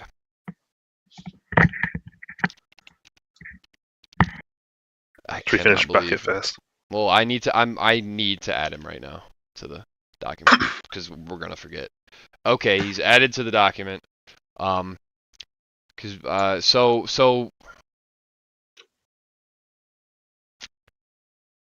Bucket. So the thing is, Bucket placed top 3 in the last NA tournament. That's the thing, and that's also kind of like why he's number 2 right now. His fight against me in NA tournament number 3 was the losers bracket finals. So instantaneously, in terms of resume, at the very least, we're comparing him in the B tier to Walrus and Anus. But like, because he just keeps beating Gleam. I think he's between Walrus and J Steel for resume. Yeah, I think that's fine. Yeah, I think he's between Walrus and J Steel for resume. We should add Warlord as well because he's been asking to join so all day. Does Warlord have 5 or more fights? He's got like 4. I think he's got 4. No, we don't have enough intel on Warlord to put him in there yet. Okay. Fucking fine. Is Please, there anyone else begging to be added? We want to tell me about? No, that's it. Okay, moving on. So Bucket skill. So he definitely has to be above Gleam, but we haven't put Gleam in the tier list yet. I'll tell you what. So the first player I look at just randomly is J Steel, and I think J Steel's definitely better than Bucket. They haven't fought yet, but I think J Steel's definitely better. Motley's definitely better. Michu's better. Yeah. Gandhi, I guess we can put him between Michu and Gandhi for skill. I think we can. I think like mid B. Okay. Bucket's all right, man. That tournament run, yeah, he's I don't all really right. Know. If he had fought more than just Gleam, we would know more. But he only fucking fights Gleam, and he loses when he's not fighting Gleam. So Thanks for Gleam. Yeah, I guess. Yeah, everyone who's watching that's going to join the stream after, which is Jab, Pank, Logan, just keep that placement in mind if we want to reconsider it. I can't imagine Pank is still here. We've been streaming for like 3 or 4 hours at this fucking point. Pank. I mean, every now and again he says someone's a goat. Pank 4-4. He's beaten War, Krabs, Jay Steele lost to him later in that tournament, and then he beat Gleam. Fucking everyone beats Gleam. He's also lost to Gleam before. It's 2 losses against Kimura. I can't judge for that. But also, Pank is one of those players where you do have to look at his global record. He's 3-1 in global, and it is Glocum, Jamala, and Whipper. Glocum's a pretty fucking good win, dude. Glocum's a good win, and Ballow's not a bad loss for global either. In terms of skill, I think I can confidently put Pank between Motley and Michu. I think in B tier between Motley and Michu. Because he didn't get good until very recently. And honestly, but he is good now. Pank, bro, you love you, bro. Your resume's not very fucking good. It's not even a B tier resume. I'm putting you top of C just because you have a good global run. I think top of C is fair. His resume's pretty shit. Would you disagree? He says I'm hurt. I mean, would you disagree though? No. Okay. I think his resume's not the best. Yeah. Okay, moving on. Is it better than Yugi's though? Yes, absolutely. I guess you don't rate Yugi barely had any fights. Okay, moving on. Okay. Cheers. So Cheers has a metric fuckload of losses. He's another barometer player, except he has the most wins out of all the barometer players. Yeah, so he's above Paku. I think this is very easy. I think he's above Paku and Spooky in both categories. Yeah. I think we can just automatically do that. Because, yeah, I don't think there's anything else to say. Gleam! Gleam is disappointing, man. Gleam is disappointing. 3-7 record. Black still chilling. Pank are his wins. He's lost to me. Bucket 3 times. Dank. Pank. I'm sorry, Gleam, but like skill. I'm saying. I'm saying right now I cannot put him above Burrito in C tier. Or I can. I think I can put him. I can put him just over Burrito. I don't even know if he beats 13 bot, bruh. I don't even know if he beats 13 bot. Yeah. I remember Burrito being really bad. Yes, Burrito's very bad. So he's definitely above Burrito, but I don't think we can put him above a 13 bot or a Yugi. Definitely not a Riku. And then resume, god awful. I'm sorry, bro. I'm saying like fucking like above Krabs and below Dubious. That's a bad resume. Yeah, he's got to be D tier. Yeah, I think he's between Dubious and Krabs and D tier. It's like the smack dab middle of D. Okay, Uber. We included Uber on this list because he's a Nazi, and we all think of him very negatively and remember him very negatively. His one fight is a loss to Pew. I would say in terms of skill, we can safely put him above Cheers, and that's about as high as we can go. Yeah. And then in terms of resume, worse than Cheers, Paku, Spooky. It's literally the bottom of D. He doesn't belong on this list. He's just here because he's a Nazi, and I wanted to say that out loud. Okay. Schnookums. Former champion Schnookums. 17-10. Starts with Ulti, Riku, Cheers, Ballo, Shadell, Hawk! 6-0 win streak ending with Hawk's second ever defeat and the EU Championship. Undefeated EU Champion. The only time we've ever seen that other than Hawk initially. Only undefeated EU champion we've ever had other than Hawk, but like that doesn't really count because it was the first EU tournament. There was no belt before Hawk got it. So as far as I'm concerned, Schnookums is the only ever undefeated champion.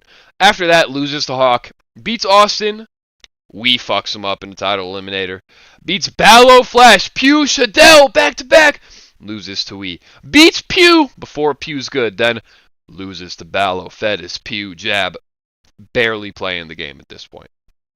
Starts coming back a bit, fights Nemo, wins, loses to Jab, not that competitive either, but in EU tournament number 5, Beats Senior Chief, loses to Jab. Beats Jamala, Warlord, Suharik, loses to Logan, but has a very close fight. Now, in terms of skill, I think I want to put you above Kimura, man. In skill and below Fettis. I think I want to put you between Fettis and Kimura.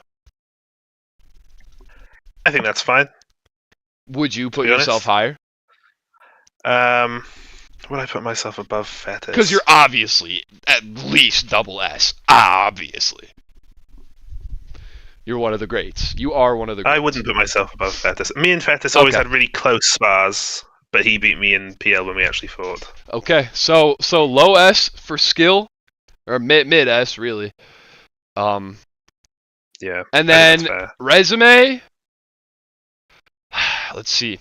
I think the way you started your career is so insane, but the second half of your career, since you've kind of lost commitment, I think I definitely compare you to Logan. I think I put you between Schnookums. I think I put you between Logan and Kimura at the top of S. Yeah, I would agree as well. I think you're better than Logan's resume at this point. I think Logan is very close to surpassing you, but I don't think he's there yet for his resume. Yeah. Because you guys are reversed. He started shit, got good. You got good. Yep. You started good and then went shit.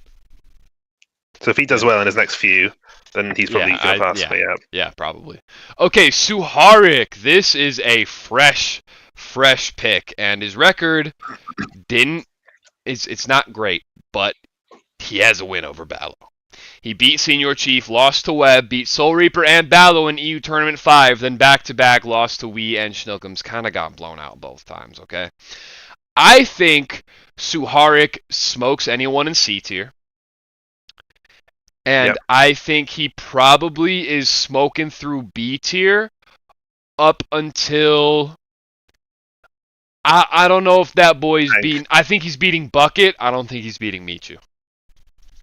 I think Suharik is a solid mid-B skilled player. I think he's gotten pretty fucking good, but he's just not even comparing to S tier or even A tier guys yet. Not even comparing. So I think mid-B is fair. Yeah, I agree with you. I was thinking around Pank, and I thought that was, And then resume 3-3, a win over Ballo is very nice. However, I feel like he's like top of C between Pank and Yugi for resume. I think that's a good place. Yeah. Yeah. I think that Ballo win is definitely better than anything Yugi ever did, but it is a 3-3 record, so he can't really be above C. Okay. Yeah, those losses are quite sparse. They're not very close at all. Double the points. All right, Amasiador.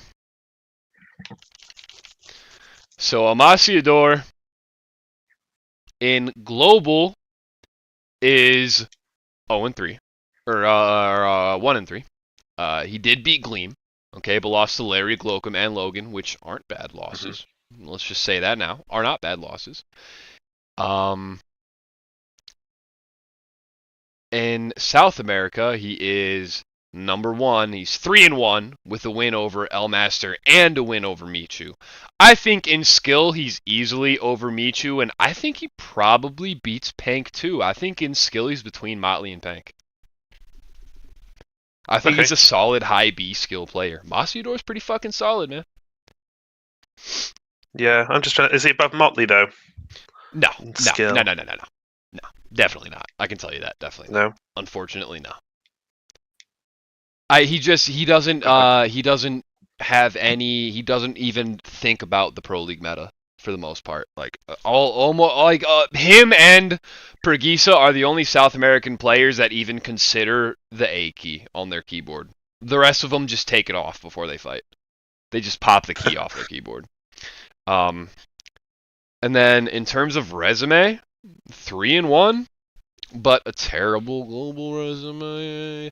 But he's got wins over Master and Michu. I feel like he really lost the champ. I feel like it is. I kind of want to put him bottom of B, but that global record stings, bruh. It stings. I don't even know if I can put him in B. What do you think? I think he's because Gala beat Austin that well. Can't he beat Shadal? he's not better than. He doesn't have a better record than. Wait, which one are you on right now? We're The on. titles. Okay, so in skill, we put him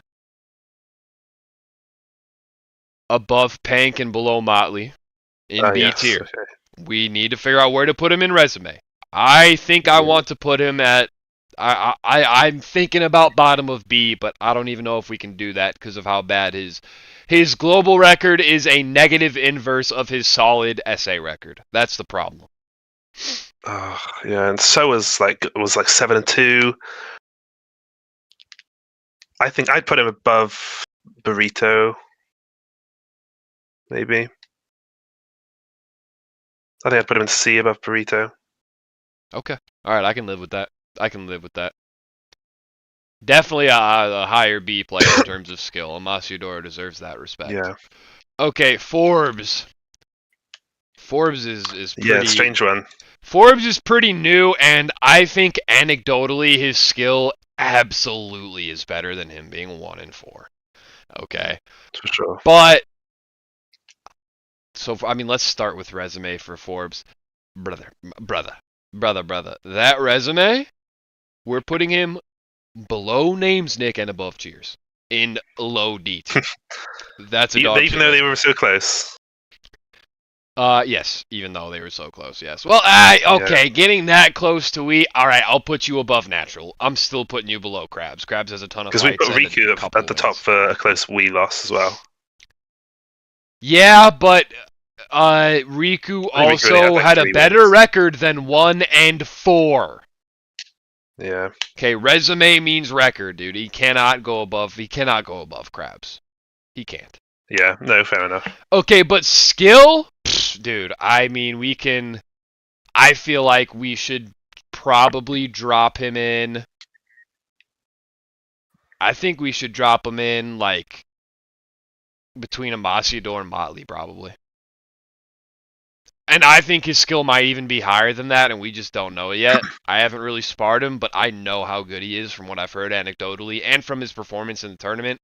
I think he's above Amaciador and below Motley. In high B for for skill. He is good. You disagree. What do you think? I'm thinking I might disagree a little bit. Where? I'm trying to Just tell me where. I've been talking too much. We got to close this shit out, man. I think Forbes might be top of B. I can live with that. I think I would put him. I would put him at the top of B. Right, I can live with that. Okay, Ballo. Ballo he's something, all right. Ballo's 14-14. Okay, I want to start with resume. He's 14-14. He's fought for the EU Championship 3 times.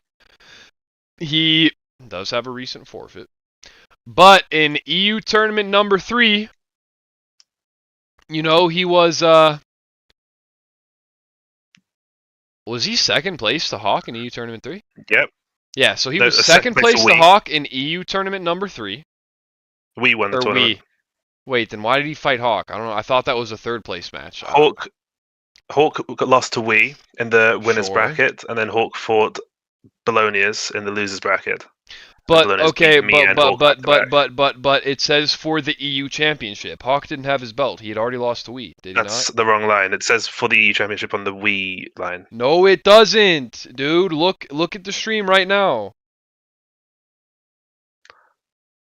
Oh, for that one, sorry. That was in the winners bracket. Hawk beat Bologna's to go down, and then they fought in the losers bracket, and Hawk then lost to Bologna's.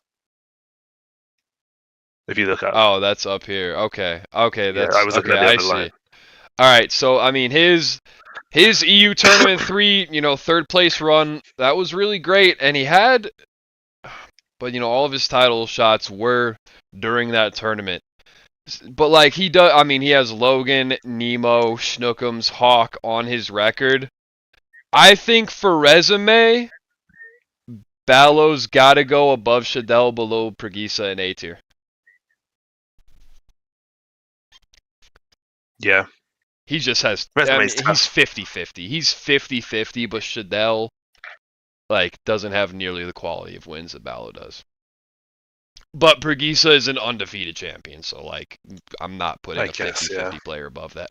However, in skill, I'll put him way above Pregisa. That's why we have 2 tier lists.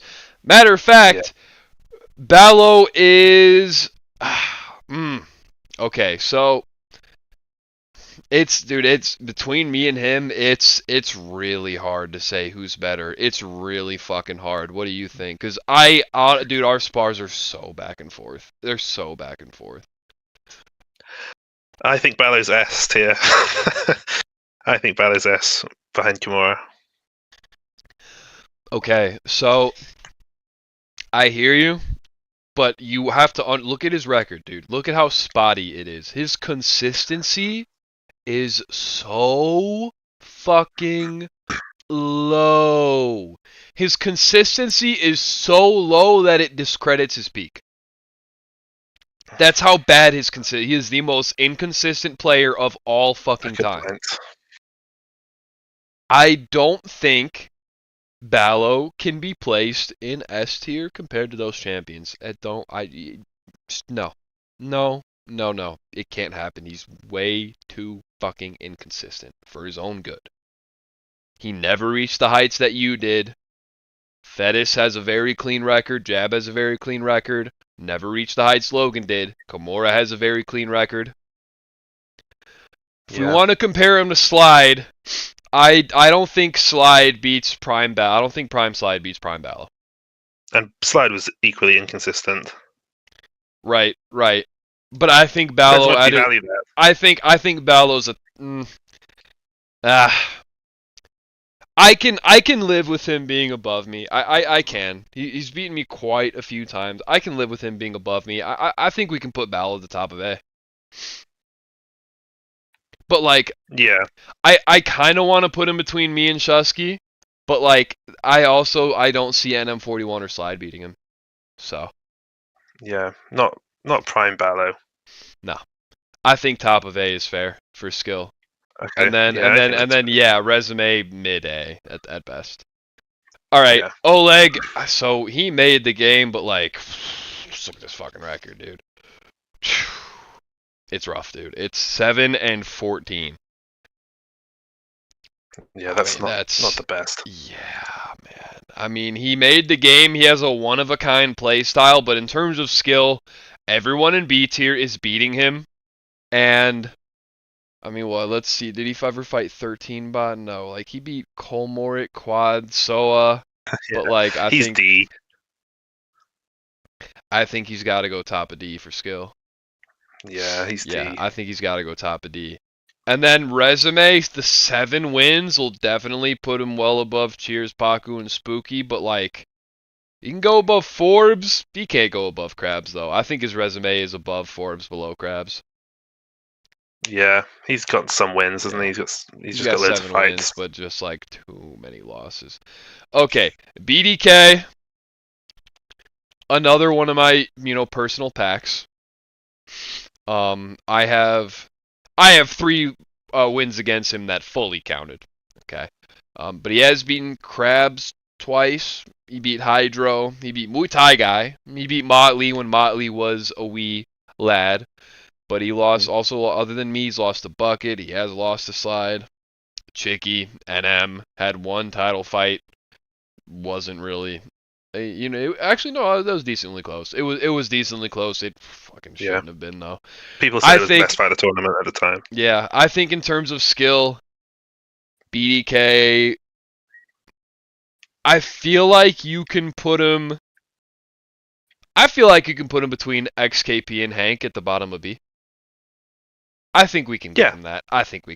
Yeah, why not? Yeah, I think that's fine. I think we can give him that. But then resume 11 and 8. I mean, it's definitely not a D tier resume, but like, I'm putting him just above Yugi and below Suharik, I think. I'd put him above Suharik. I don't think you can put him in B for resume. I mean, it's a lot of wins, but they're like, they're not good wins, dude. They're not good wins. Pank has better wins. His J-Steel win is better than any win BDK ever got. Am I being unfair? Should he be at the bottom of B? Should he be at the bottom of B? Just for having a winning record. Just for having a winning record. Just for having a winning record, we can put him bottom of B. Yeah, and he did have a good fight with NM in the tournament. And... I think BDK being double B might be slightly generous. And I'm not trying to hate BDK. I'm not trying to hate. I think it might be slightly generous, but I can live with it for sure. All right, and then Warlord. Okay. Yeah, no, we need to move. Okay, Warlord, brother. I mean, I guess he just begged his way onto the tier list. Okay, lost to Nemo, beat Forbes and Nimbus, and then had a really close fight with me. Had a really close fight with 27 points. I think in terms of skill, I think he can top out B. At this point, from what we've seen, I think he can top out B. Yeah, I do too. He's actually really good. Okay. I've sparred him quite a lot. And then Resume... I mean, my spars tend to be 50-50 with him. Resume, I mean, for beating Forbes and barely losing to Schnookums, I'll put him above Burrito, below Amaciador, and C tier for Resume. Sure. Okay. Yeah, I'm happy with that. Okay. Delete sorting tier. Delete sorting tier. Okay, now can you please invite Logan back to the server, give him his role? I think you can give people roles, right? I've never done that in the server. Okay, but can you try? Can you see right now if you're able to real quick? Who's this? Is this Jab? No. Hello. Wait. Who the fuck who just joined? Is this Jab? Yeah, Jab. Okay, yes it is. Alright, we need to get Logan back on the server and he needs to get his role so we can get in here.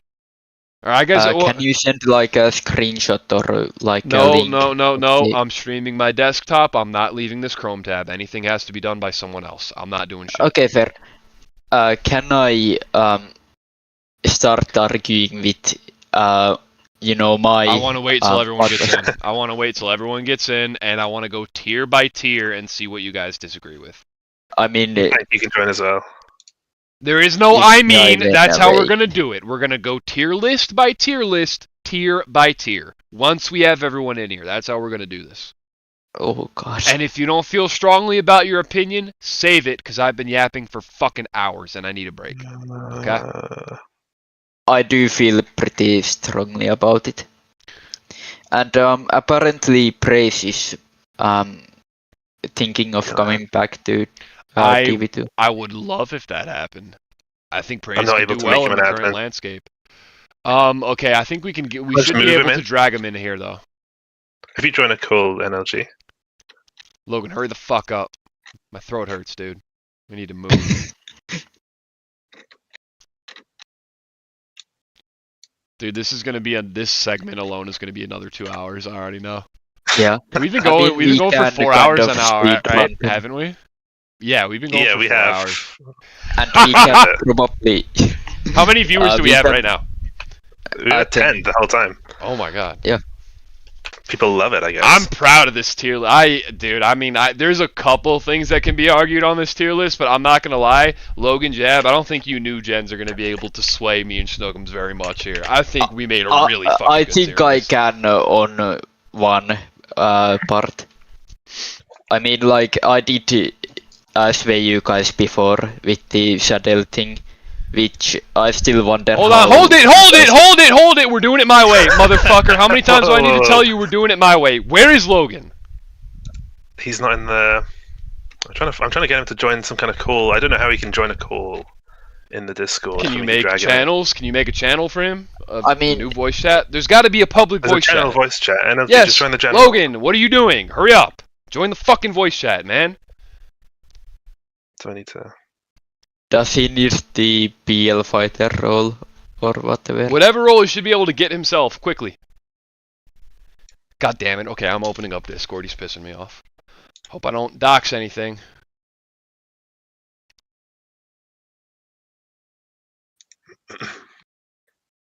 Really hope I'm not showing anything I shouldn't be showing right now. That would suck. God, Logan, why did you have to keep griefing the fucking voice call, you dumb piece of shit? You fucking moron. Why did you have to keep joining and leaving and just just ruining the whole fucking audio of the stream, dude. What is wrong with you? Okay, he has PL admin role. He better join here in the next 5 fucking seconds. Logan, spam him that he has the role now, Jab. Please, spam him. You have the role. Join. Okay. Join. Where is he? Fuck, I can't see him. Where is he? Maybe he's in the toilet or Oh. something. Wait. God, hero.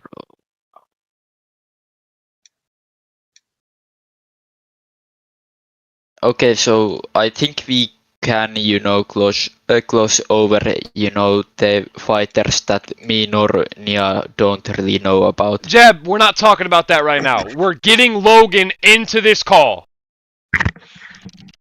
I mean, we might just have to just continue without him. Okay. Yeah. Can somebody what is his malfunction right now? What is his problem? Can someone communicate that to me? He is not responding to us, I think. Yeah, he hasn't responded to me. He's probably just not at his desk. Yeah.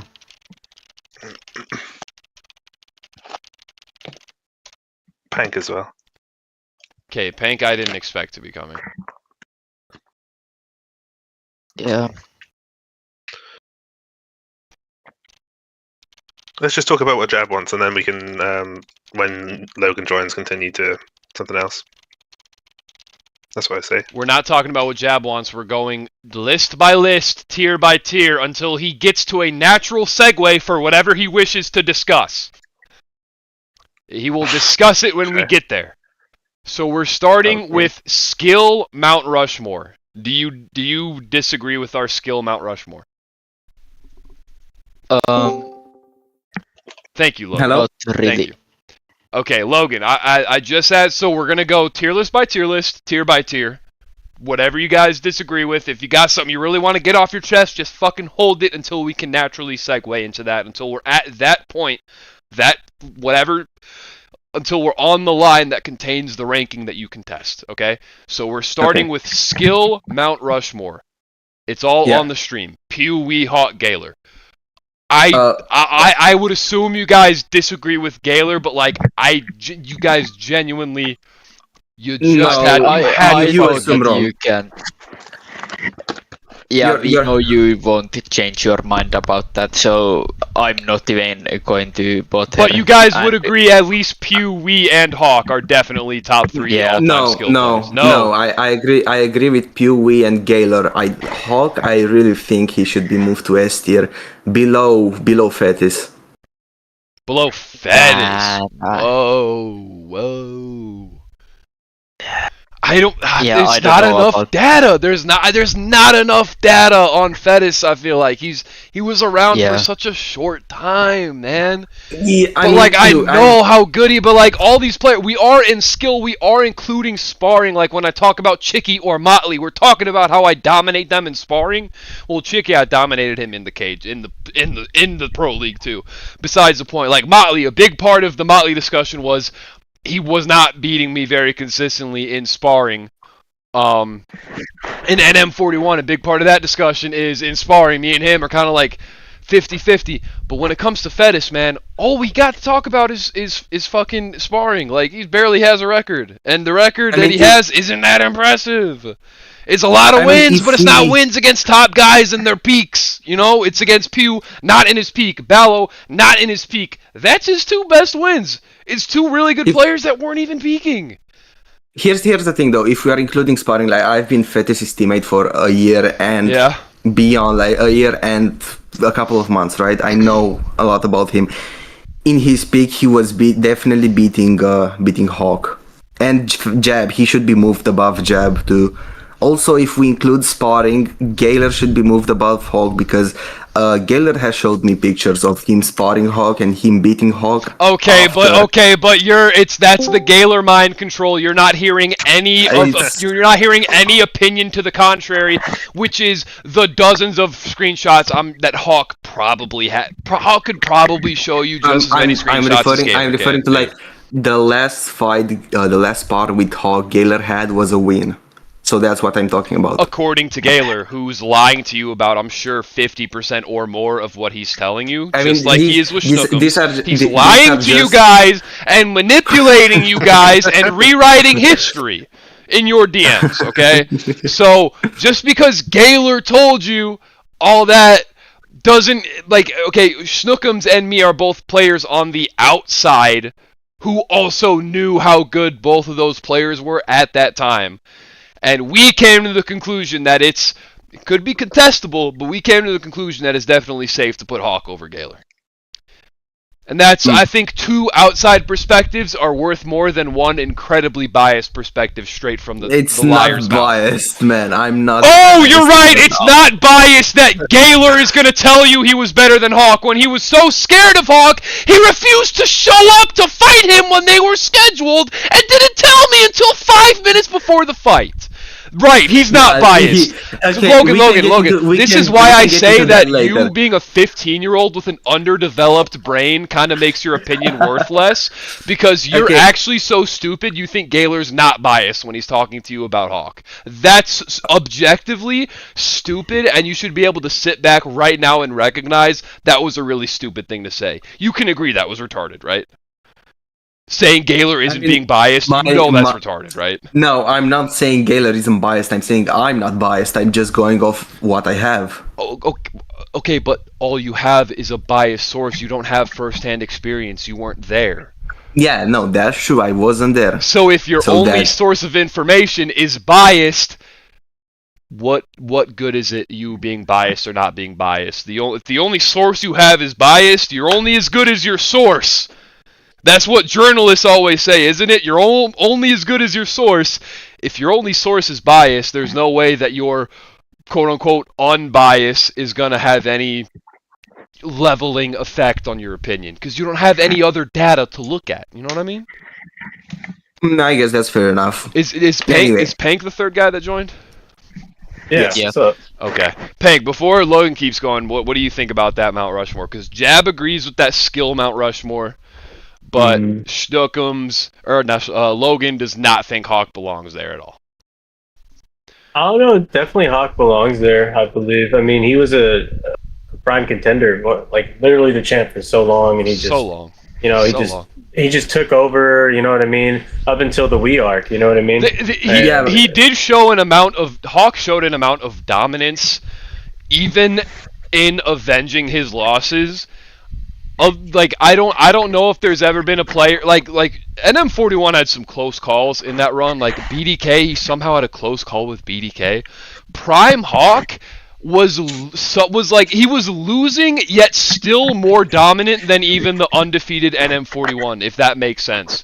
Just because of how bad he kept gapping these guys. Even if they weren't great guys, Hawk was gapping everybody, and he was still with it until the very end. Where, and I mentioned that in the earlier how, I didn't really like how Hawk went out. But I just think his skill it's just undeniable. It's just simply undeniable. But what were you were going to keep going, Logan? Yeah, I was going to keep going. So we have the data on Hawk, right? We know how good he was at the time. We know he was one of the best and still keeping up. After he was dethroned from being champ, he was still keeping up with the best players, right? Mostly. Yeah, but those best players improved a lot, and I really think the bar is set a lot higher now than how high it was back then. I mean, a lot higher. I do agree with that. I fully agree. I actually totally disagree with that. What, you think players were better 2 years ago? I don't think players now are much better than players then. You don't think so? You do or don't? No, I don't. Because I'm the one who's been playing in this era with these best players, and then with Hawk and those best players at the same level. You don't play the same anymore. You don't play the same anymore. No, I know, but I put way less work in now than I did then, and Hawk was so difficult to beat. Okay, so hard. that's kind of compelling. That's kind of a compelling. I've only been playing for a few weeks. I've beaten Wii Jam and Spars recently. What? I mean, we has also playing this whole time, and he did beat Hawk, and I don't imagine that he, stopped becoming better after that. So V is like, at least the way I see it, better than when he, beat Hawk back in 23. That's kind of a hard argument to make. I think that's one of those, like, is we better than he was when he was a champion or not? I honestly don't know if we could possibly come up with a good answer to that question. I think that's an incredibly hard call to make. I mean, I think Wee's the best to make this call. If he was better, if he became a lot better now than compared to then. But, I don't think he'd say he is. I think he'd say he's worse now. Besides that, I really think that Hawk will have a lot of trouble with the meta that is used now. At least with the style he had back then, because this is going into speculation if Hawk could adapt or not and all of that jazz, but I really don't think he could adapt. So the thing is, personally, I don't know him. You know him the best. You know him the best. So you counter-striking, and Hawk was able to adapt and immediately come back and beat Schnookums after Schnookums effectively established that meta by becoming champion with that playstyle undefeated. Here's the thing, right? The counter-striking meta had like 3 years to evolve, 2 years to evolve. Schnookums became champion. That's true. Proven by Wee's reign. It's so different that Schnookums doesn't play like that anymore, and then if he was still playing like he did back then, I don't know if he would keep up as well as he did in the tournament with his more leveled approach that he has now. Because I think we can all agree Schnookums played way different in this tournament than he used to. Schnookums, you know that better than anyone. I played different, but honestly, I made loads of mistakes, and I totally wasn't disciplined. And NLG beat me by like 400 points. But my fight against Hawk, I would argue that the something that makes Hawk so great is that everyone that fights Hawk is so determined to beat him, and that's such a rare thing that I haven't felt that determination since then, and we would tell you the same thing about the determination he felt to beat Hawk. Yeah. Anybody would. Anyone fighting Hawk, it's like the biggest goal. He was clearly like on top. He was the aim. When you play DW2, beating Hawk was the aim, and it's not the same thing now. Yeah, so okay, you don't have that kind of aura like opponent to have. The last thing I'll ask Logan is, so if we're taking Hawk out, but you did say you agreed about Pew, Wee, and Gaylor, would there be some who is replacing Hawk or who is sliding in below? Who is it, and are they above or below Gaylor instead of Hawk? No, Gaylor would be top 3, and here is where I cannot. It will probably bias, so I'm just gonna exclude myself from that conversation. But if we exclude myself because it's gonna be biased, I think we should move Fetis to Mount Rushmore. No. Fetis is definitely better than Jab. I can tell you that Fetis is definitely better than Jab. I don't know if he's performance. Jab is that true? 50-50. Jab, is that true? He probably has been he has been beating me in spars more than I have beat him. Okay, so I know we're getting a bit ahead of ourselves. In a long time. I know we're getting a bit ahead of ourselves, but do we all agree at that point that it might be fair to just at least switch Fetis and Jab right now in skill? Yeah. I don't mind that, honestly. Schnookums? Yeah. I mean, if they're both kind of the way they're talking about it, I think that's a fair movement. Yeah. So then at that point, the question is between Logan and Fetis. I think Logan, you would agree with that. It's between you two who would fill in for number 4, right? Yeah. So here's the thing. Why I don't want to comment on myself a bit, because last time I spotted Fetis, I was kind of going 50-50 with him. It was like he won, I won, he won, I won. Okay. So it's not ultimately decided, I'd say. Okay.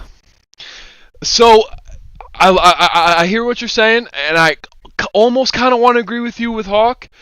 But right now, it sounds like we are 3 players approving of Mount Rushmore to 1 player disagreeing with one of the placements. I think at that point we just got to leave it put, right? Yeah. Actually, no, it's 4-1. Yeah, it's 4-1. Including myself. Hasn't really said anything. I don't think so. I don't remember. Well, Pank said he agreed with it. Okay. Or at least he agreed with the Hawk placement. So does, other than Logan disputing Hawk, does anyone else dispute Mount Rushmore, or are we gonna set that in stone? I think Mount Rushmore is good. I don't think anyone can dispute Pew and Wee at the top two at the very least. Nah. Yeah. No. Okay, alright, so let's move to S tier for skill. We have Logan, Fettis, Jab, Schnookums, Kimura. Let's start with Logan. Logan, are you making any changes to this S tier? Yes, I'm moving Schnookums and Kimura around. Okay. All due respect, but I think Kimura is gonna be better than Schnookums in a 1v1 fight. I can see it, dude. I can see it. What about you, Jab? What do you think about that? You think, Me and who? you think that's 50-50? Me, like, it could easily go, like, either way. And I would be fine with it.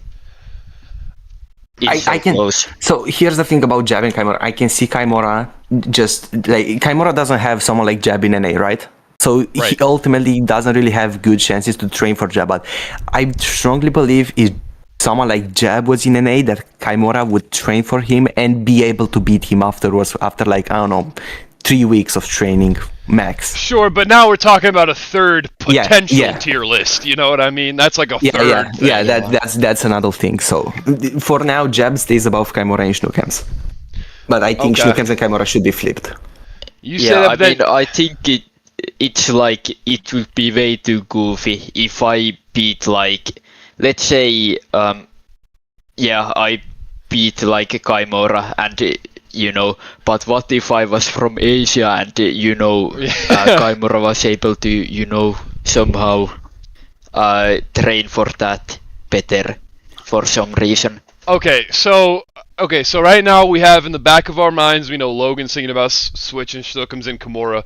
Jab, you said you're 50-50 on that. Are there any definite additions or subtractions or swaps that you would make?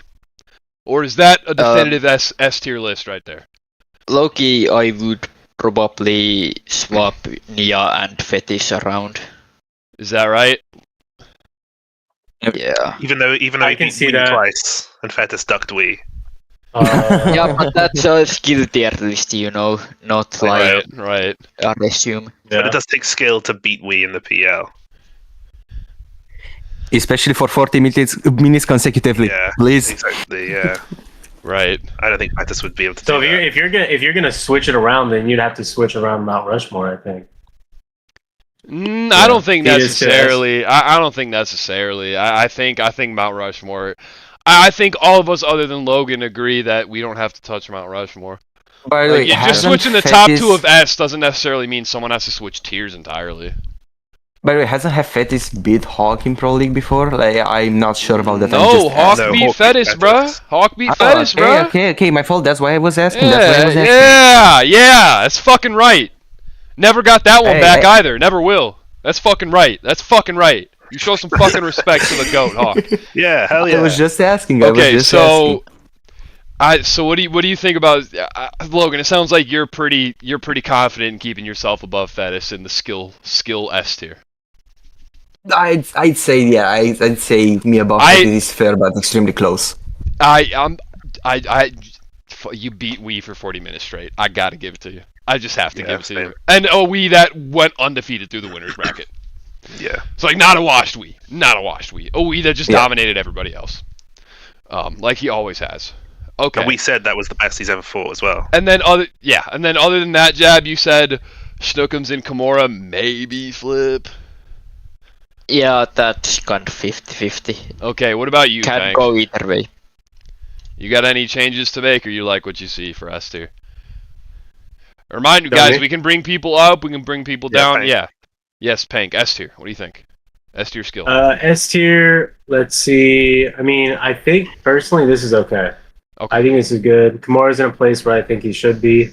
Same with Schnookums. I mean, Jab, Fetis, NLG. NLG had a great run recently. I think he belongs there. Fetis, low key, might be bottom Mount Rushmore, but we're gonna leave it as is.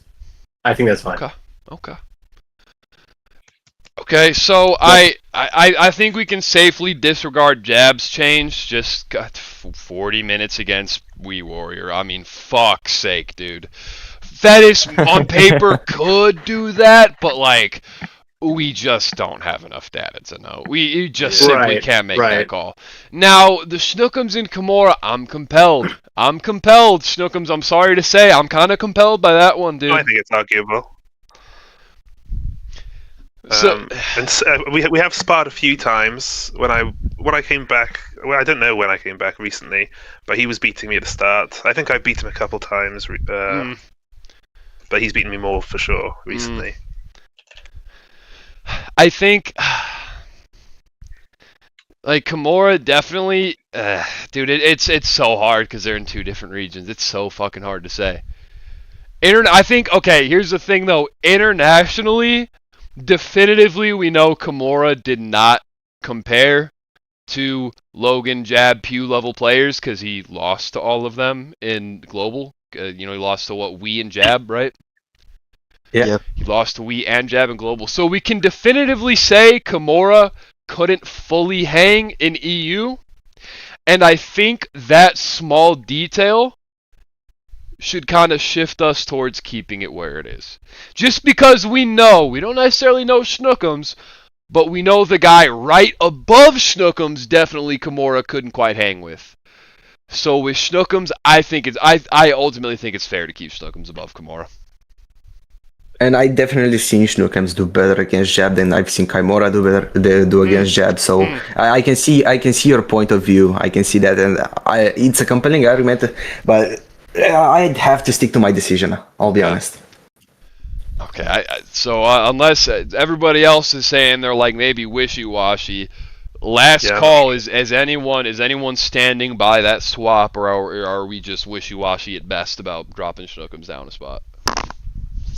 Sounds like we're all. I think it's good where it is. Right? Okay. But if y'all want to change it, go right ahead. I think we'll leave that. I think we already made one S tier change with Jab and Fettis.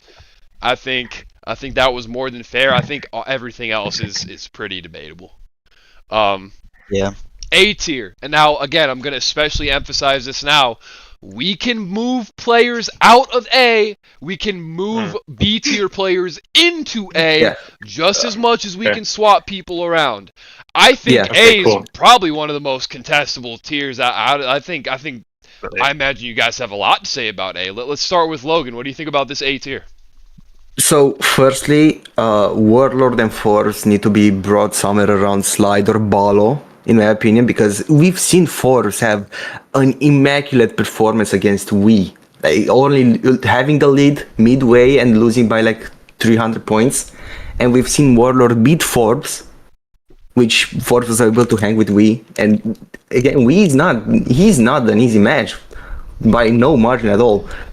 So I think bringing Forbes and Warlord up to around above an M. Okay, can I?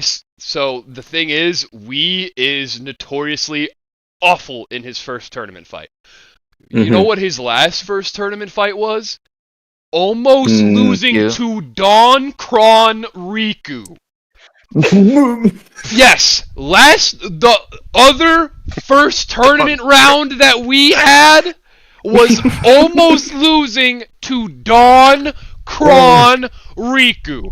I understand that Forbes put up a good fight, but to not only jump Forbes out of B, but to drop him bring him all the way to the top of A, does anyone else think that's not crazy, or do we all agree that's kind of a crazy take?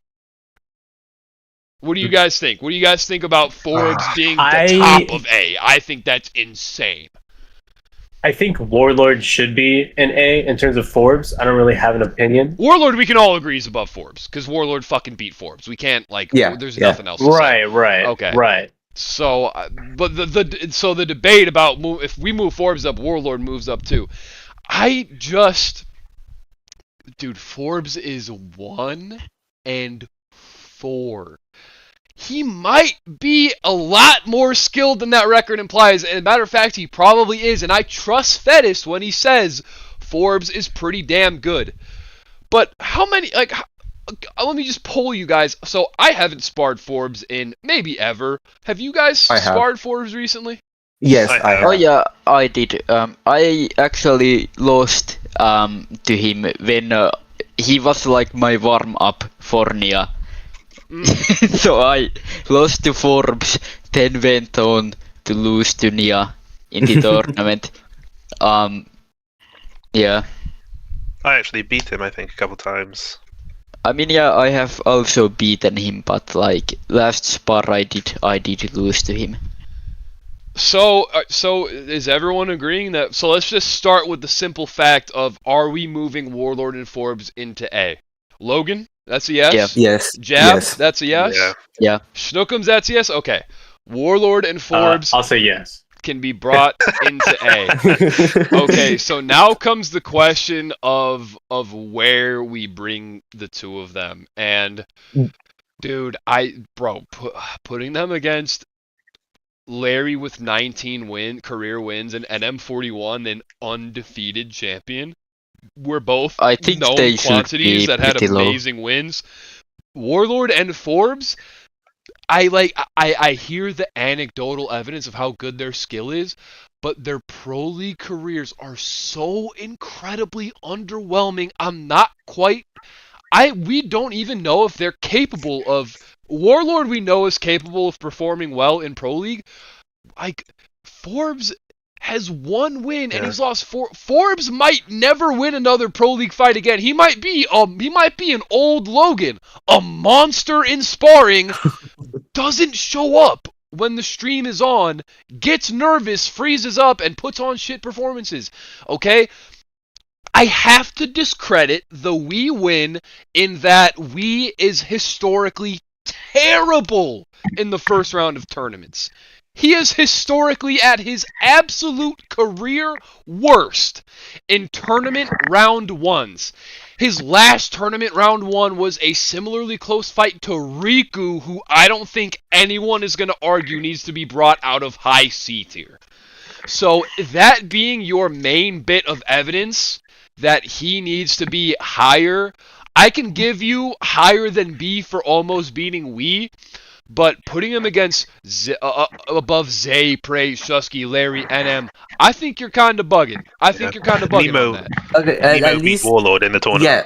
At least put him below Nemo because we know I'm 100% sure and can rock with confident that. Flash is not and Pregrica are not beating Warlord and Forbes. Does anyone disagree with that? I can rock with that.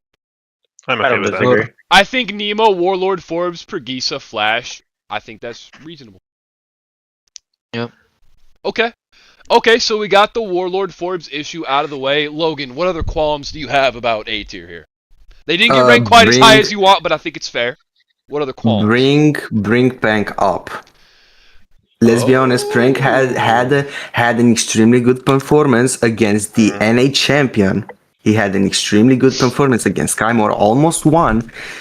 The only thing that is dragging him down is his performance against Jay Steel because that's atrocious. But to be fair, giving him the benefit of the doubt, That's Jay not Steel, the only thing. as No.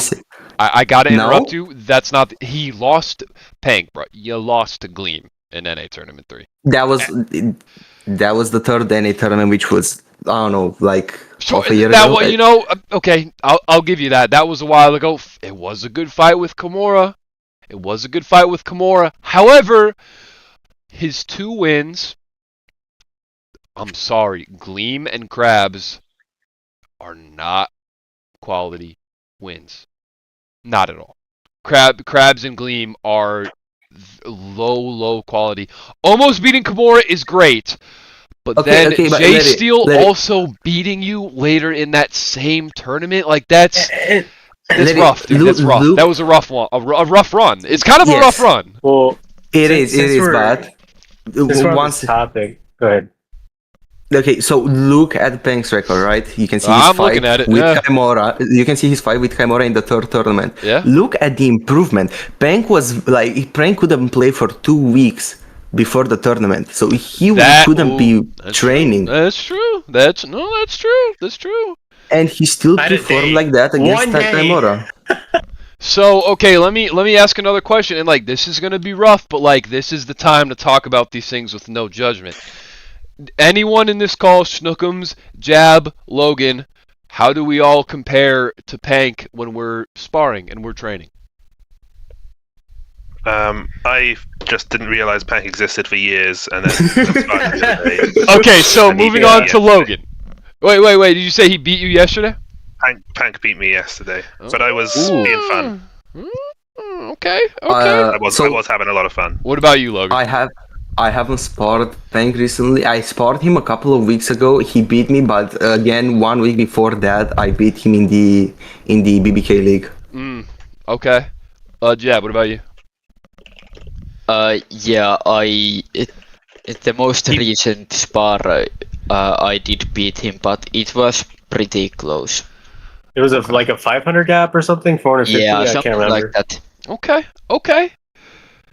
Anecdotally, okay. What I can say is 100%. I'm comfortable putting him above Amasiador.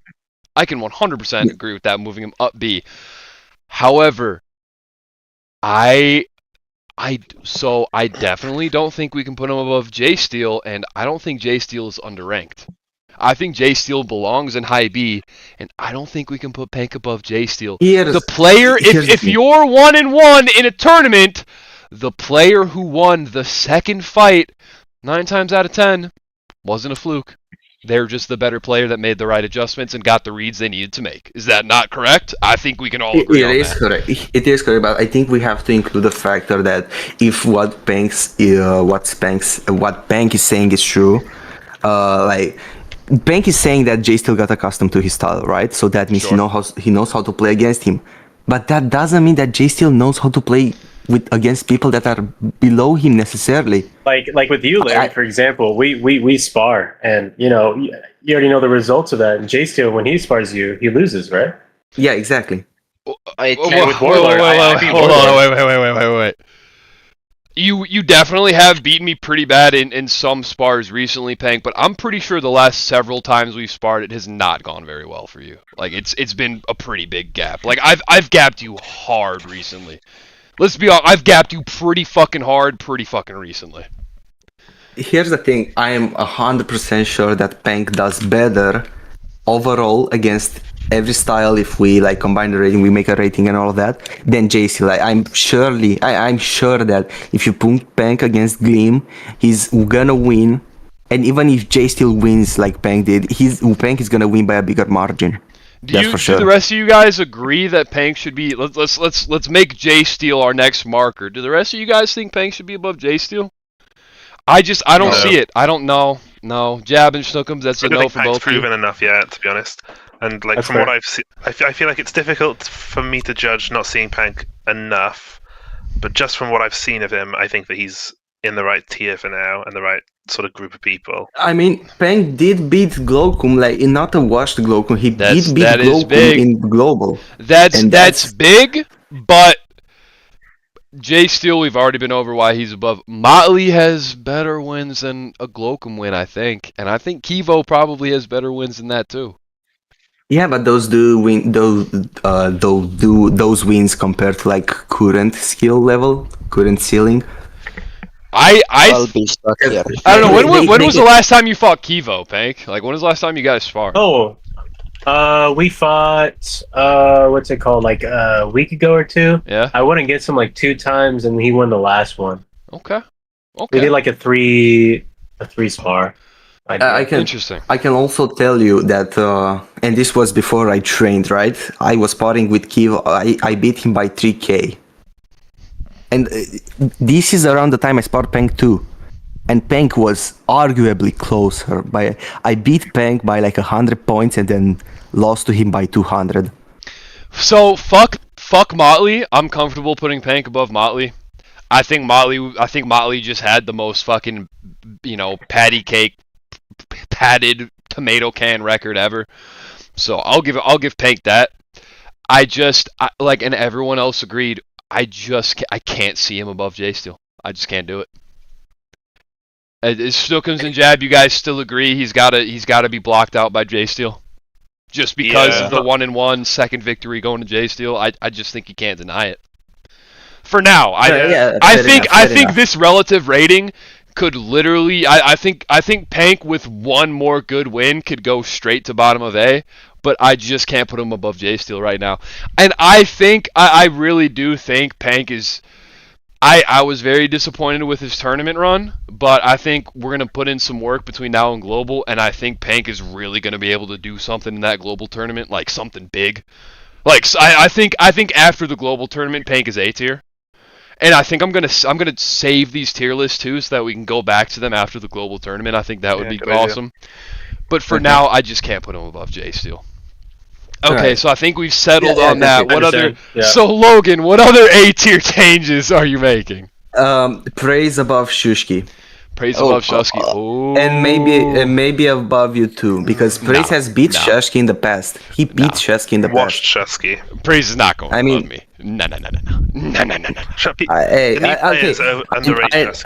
don't know how Praise would do now, and that's a fair argument. I've that's gotten pretty fucking good. I've gotten pretty fucking good. You did beat Kaimora, so yeah, you did beat Kaimora once. Almost won the belt, like in the. You know what I mean, basically.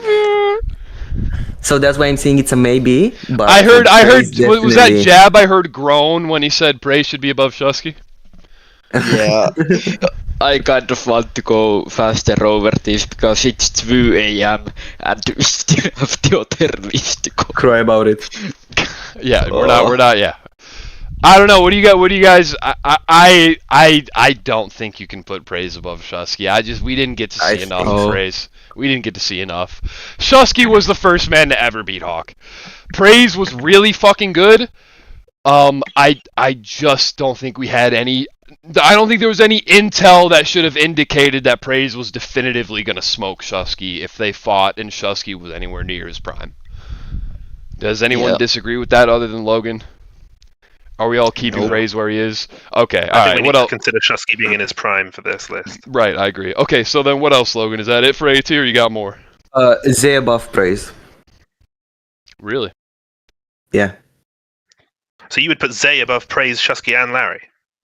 No, Larry was a maybe. That's why I'm not sure about Larry, but I would put Shusky below Zay and Praise below Zay too. Really? Actually, I kind of agree with it a little bit. Yeah?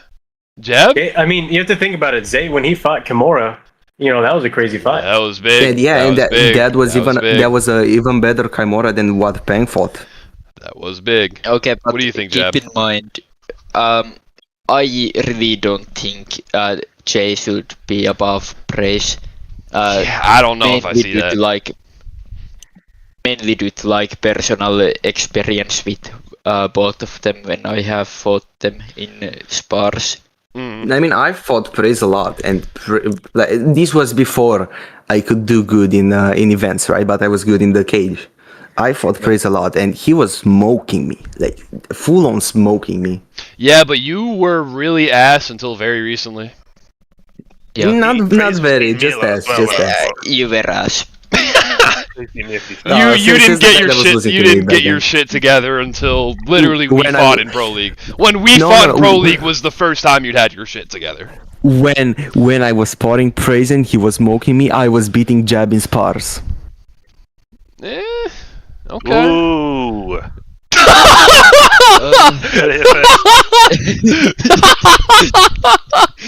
That was the most passive aggressive Snookums will ever be. Literally ever. Subscribe, ring the bell. Like and subscribe, ring the bell. Okay, I mean, does anyone other than Logan really want to move Zay? Plus, Zay was kind of inactive when the tournament happened, wasn't he? He barely played. He was. He only came on. He only came on. Right. For yeah. I don't think that helps his case though. I mean, I think it does because he's never been active, so we can't say if he was more active, he had a significantly higher ceiling when he was never that active to begin with. Not significant. What, Jab? What? For sure. Did you guys forget Glowcam from the list? Yeah. I'm not seeing him. He only has 4 fights. He only has 4 fights. His record is 1 and 3. No, but doesn't he has Forbes has 4 fights. Forbes has 4 We fights only too. included people that That's had 5 fights in one singular region, and then made exceptions for like 3 players. And I don't think Locum needs an exception made for him. I mean, Warlord has 4 fights too. Okay, we Warlord had is one of the players that we made an exception for because he was specifically begging us to be put into the tier list. Glocum doesn't have any special aspect to his career, nor did he beg us to get into the tier list, so he's not getting in the tier list. We're moving on. So does anyone other than Logan think that Zay, we need to keep moving. Does anyone other than Logan think Zay needs to be moved above Prey or Shusky? No. No. No comment. Okay. All right. Any other changes to A tier, Logan? Not really. Not Okay, necessarily. Jab, any changes to A tier? Honestly, it's kind of hard to say when I don't know what Shadel was like in his prime, but I feel like Nemo could be argued to be over him. Yeah, that's what I was thinking about again. I don't know much about Shadel either, so that's why I didn't say about it. Really well in the tournament. Yeah, but like Shadel's playstyle is so antiquated, and he really didn't hold up in the modern era. I think I'm all right with that. I think I'm all right with moving Nemo above Shadel. I guess it's skill, not record. Right? Yeah, this is skill. Yeah. I think that's reasonable. Anyone disagree? No, I agree. Okay. Any other changes, Jab? Not that I. All right, Pank. What are you thinking about A tier? Last one before we move. I think it's fine. Okay, we're moving to B. Logan, what do you think? Get in there. We have a whole nother tier list, so I think the resume tier list will be much less debatable, though. I think that'll be much less debatable. But okay, for B, bring Flash down. Maybe below or above Kivo, but bring him down to B. I think that's fair. Does anyone disagree with that? Because ultimately, Flash, well. he did fail to ever put together a particularly impressive individual run. He never had a streak. He's just too in and out. And when he's in, and he's solid, but he's so in and out. He could never develop that crazy level of skill that he was capable of. But that I think we can safely keep him above Kivo. Do you guys also agree to maybe move him below Kivo? Or do we keep him at top of B? Maybe below Kivo. Yeah. Yeah, below Kivo. Okay. Yeah, I can below look at Kivo, yeah, 100%. Definitely above J Steel, though. Definitely above J Steel, I think. Yeah. Okay. I'm not sure about that. I'll be completely honest. I'm not sure about that. Flash would, J Steel would drown. If Flash actually shows up, J Steel's drowning. So here's the thing. I don't know a lot about Flash. I know a bit, but I think Pank beats Flash. I think Pank beats Flash. I do, but I think because of J Steel, kind of capped. Yeah. Hear me out. Flash has probably one of the best mental games for this game. Easily. He did, cause me months and months of clumsy allegations even after he left. Did I not? I was the successor to that. I don't know what to say. I'm still accusing you of having an unfair advantage, and I'm gonna keep accusing you. This is a crazy tangent. We have so much more to go. Schnookums, what do you think about Flash going below J Steel and Pank?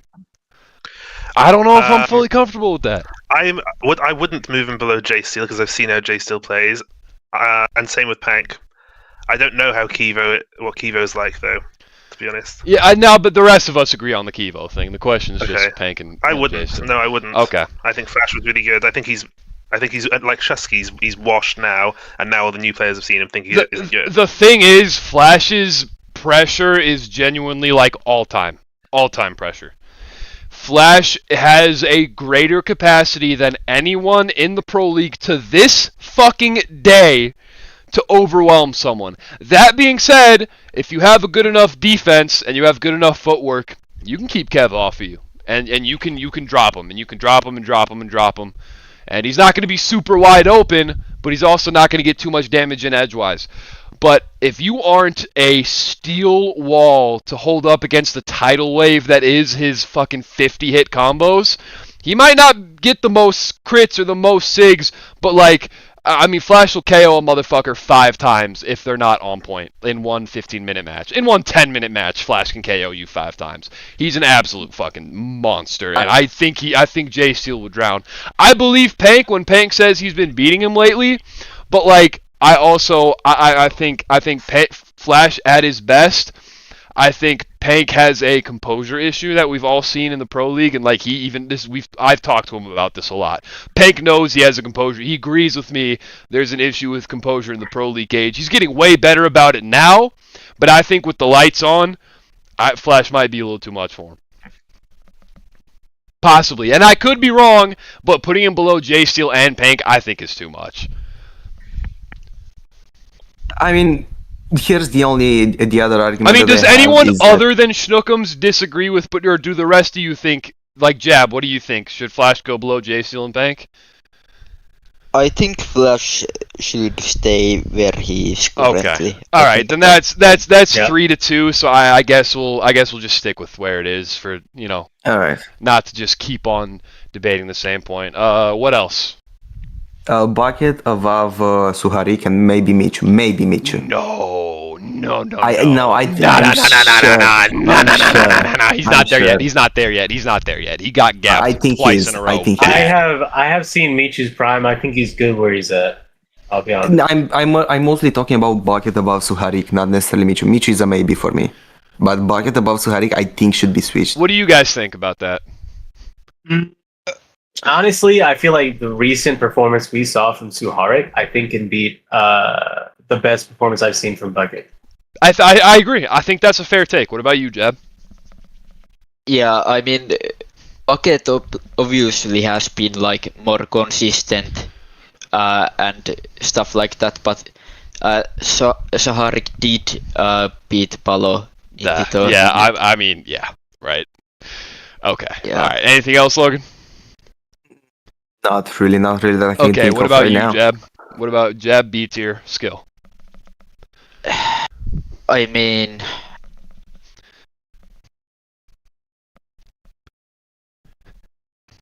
I don't think I have. I thought. Okay, so like he's got this nothing. tournament Pank was- B tier skill. I do believe Gandhi should be above Bucket. Oh, what do you think, Jab?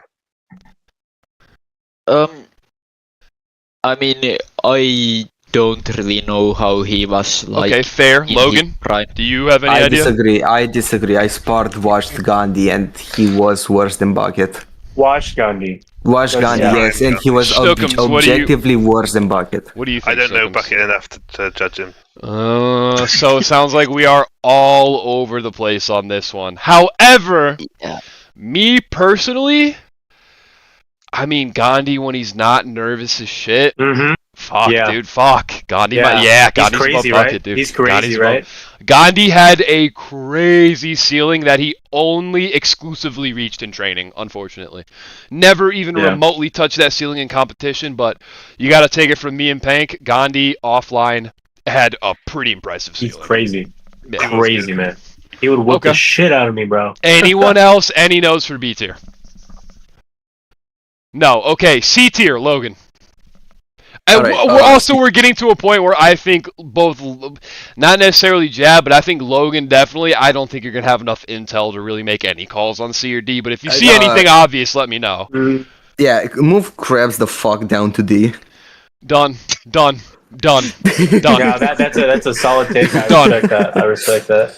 Like Krabs had some good performances early against absolute caveman Stone Age competition. So okay, we can rock with that. What else? Gleam should be moved above 13 bot. I think I'm not sure. Again, I don't know much about 13 bot. I just Neither do I. What I can go of what I can good. go off is his what he did in like the events. But I know Gleam. He just messaged me to say that he's going to come back because he's been watching this stream. 13 so, bot, Oh, dude? nice. 13 bot? 13 bot up to tier 8. Really? Yeah, Hell yeah. That's good to hear. that's Cool. good. That's good. So So 13 bot besides Mount that- Rushmore. Thank you for coming back. exactly. We need more Yeah, players. I don't know what else do you think about 13 bot and Gleam? I don't think I know enough to move it, man. Honestly, like I have the one fight with Gleam, and like I'm not trying to be mean. Gleam, shout out to you, bro. You're a trooper. You show up when we ask you, and I love that. He was a dog turd on the bottom of my shoe. I'm sorry. Like Gleam is just not good. He's just not good. And 13 bot beat Pew. I mean, to be fair, J Steel was too, also kind of dirt on the bottom of my shoe in that tournament. Love you, J Steel. I love you even more than Gleam because you're my banana brother. However, J Steel we've seen do a lot more impressive things than I think we've seen Gleam does. Obviously, we're not comparing the two of them right now, but like I do not rate Gleam highly at all. Here's the thing: Gleam beat Pank in the third tournament, and he barely lost to Zay by like almost 100 points. He lost to Bucket by I think around 700 or something. Yeah, but dude, losing to Bucket 3 times is so damning. Losing to the same guy 3 times sucks when you don't really have that many other... Now, I've lost to someone 4 times in Kimura. The difference is I have 19 other wins on my resume to look at, and Gleam doesn't have that. Yeah, no, but Gleam, I don't know if you sparred him, but I sparred him a lot, and he is very good in cage. I don't know if I need to spar him. I don't know if I need to spar him. I shat on him in Pro League. He had nothing for me. Like, he had absolutely nothing for me. Hey, do you remember how I was? I was like sleepwalking. Do you remember how I was? No, that's true. No. I would have shat on you in Pro League if we had fought like 2 fights earlier in your career. I probably would have shat on you. And you know that too, right? I agree. Because you performed like shit. I mean, I can hear that, but like, I don't think... Does anyone else have any strong opinions on Gleam and 13 bot? Because if not, we're just going to leave. I think it's okay. Okay. I do have a hot take, though. What? Okay. Is it C tier? Okay, if it's C tier, go ahead. It's C tier. Riku should be below Gleam. Elmaster should be above Big Red. Okay, hold on. One at a time. Okay. Riku should be below Gleam. Yes, I agree. I can rock with that. Okay. I hear a lot of yes and not a lot of no's. I can rock. You below Gleam, you said? Yeah, right above Burrito. I can see that. Okay, and then you said Master goes above Red? Yes. I agree. I think so. I don't think Burrito is that much higher than Red. Burrito's definitely higher than Red, but I don't know Burrito's better. Like, dude, they were Pank, bro. They were carbon copies. They had the same pattern of overhand spam. All either of these color squad gentlemen did was spam overhands. Now, Master, kind of an overhand spammer too, but you know what? I think I want to amend that. I think Master should go above. I don't think he should go between Red and Burrito. I think Master should just go above Burrito. Yeah, actually. Yeah, if that's the case that you say, because I don't know much about Burrito. I think we can give Master that respect. Yeah, I think we can give Master that respect. I think that's reasonable. I think Master does beat Burrito and Big Red. Okay. Yeah. All right, Logan, anything else on C? On C, Hydro is referring to hand, right? Like on Discord. No, that is Dr. Hydrogen. Dr. Hydro. Okay, I don't know anything about it, so I cannot speak about it. That's all. Jab, anything? No. Pank, anything else? I already gave you. Okay, Logan, D tier. D tier. Oleg above Krabs, maybe Helicopter above Krabs too. So maybe move Krabs down too, but definitely below Oleg. Helicopter is not above either of them. I'm telling you that right now. Both of them smoke Heli. Okay, then just like Pank, back me up here. Heli gets smoked by both of those guys. Am I wrong? Yeah. I don't know about smoked, but he's not beating Krabs or Oleg. Like when they're like playing remotely well. Heli was never that good, bro. Yeah, in terms of Krabs though, here's the thing. I don't think he could beat Uber. How he's doing right now, I don't think he could beat Uber. Yeah, no. Okay, but no. We intentionally are looking at mostly exclusively players' peaks. And Krabs was 9-7 at one point. Okay, every fight after he fought me in DW2PL 13 and went on a legendary multi-division losing streak. Before then, he was capable of winning fights. I don't think Soul or Dante could ever lose to Heli, but Krabs beat both of those guys back to back. I think Krabs is 100% above Heli. I think it's really hard to make an argument that he's not. I'm kind of willing to hear out Krabs versus Oleg though. How about below Krabs, Oleg, and Heli? Does anyone have anything to say below Krabs, Oleg, and Heli? Not really. No. Okay. I mean, I think Uber should honestly be even lower than where he already. No, I think he can go Uber between loses. Paku and Cheers. I think he can go between Paku and Cheers. I'm not sure about that, to be honest. Like, Uber was not decent. He was bad, but like for this tier, he was pretty decent. I mean, he was going to be like my, entry fight to TPL. Like, yeah. All right. So we can keep him there then. Yeah. All right. Okay. So then back to Krabs, Oleg, and Heli. So who is it that said Heli needs to go higher, or was it that Krabs needs to go lower? Just Krabs. Krabs needs to go lower. That's all. Okay. Well, let's start with Oleg, because Oleg's right next to him. I don't think Oleg. I don't think Oleg beats Solar Dante either. I mean, let's look at Oleg. So Krabs has a Dante win. We can look at that and say that is a player that was very green at the time, but actually was looking fantastically impressive until he left. Oleg's best win is Soa, who was never that good to begin with.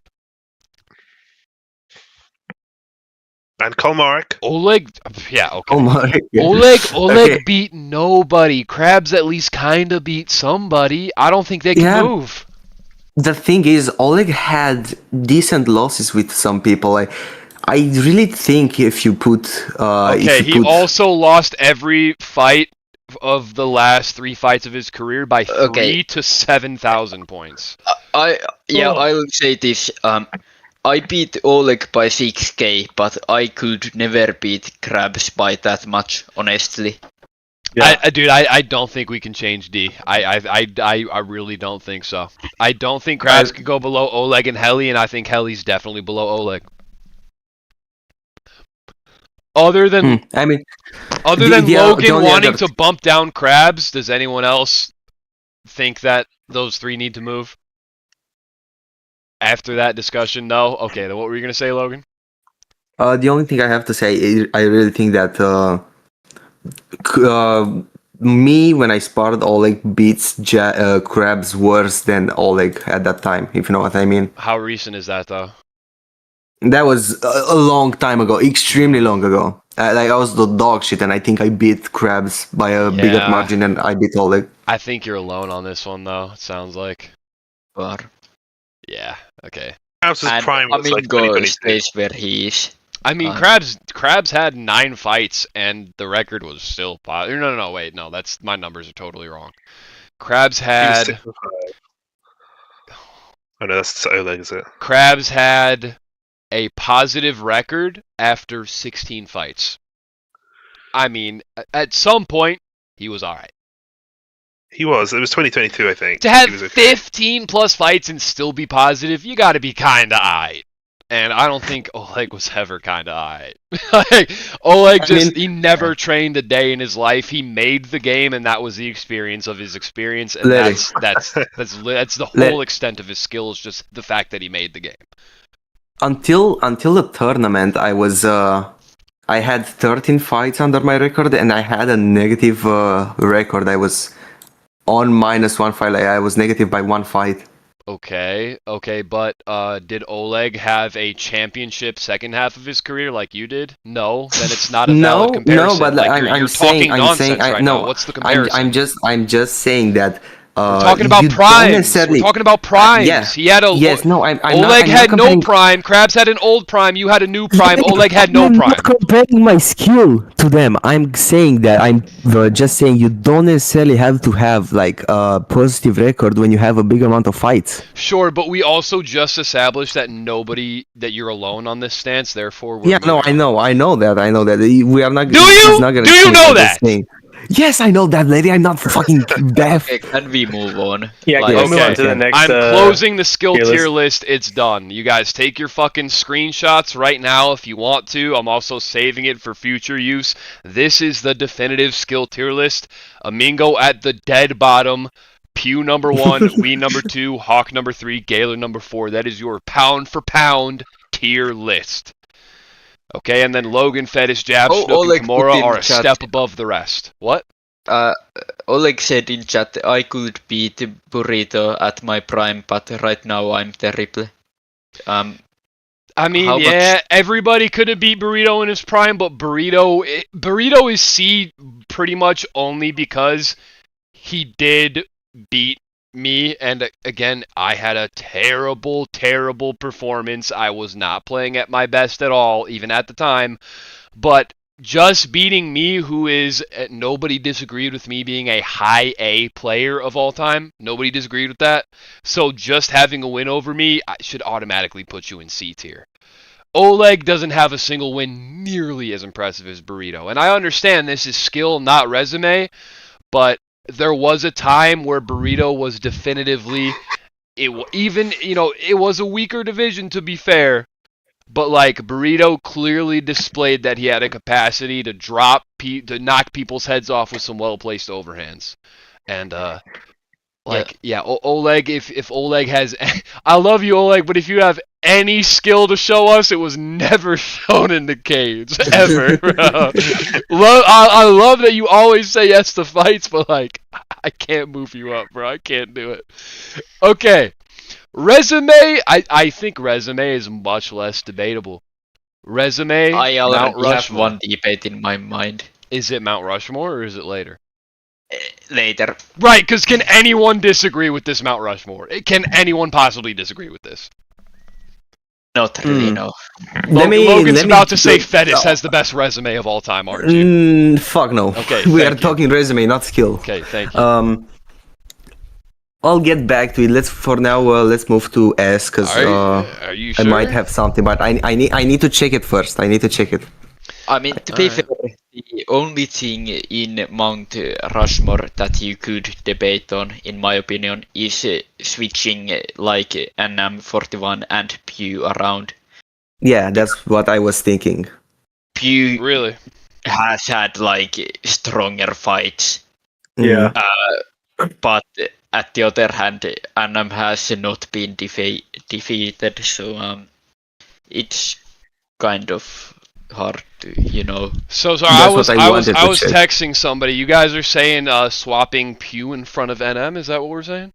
Maybe. Yeah. I'm not personally think that.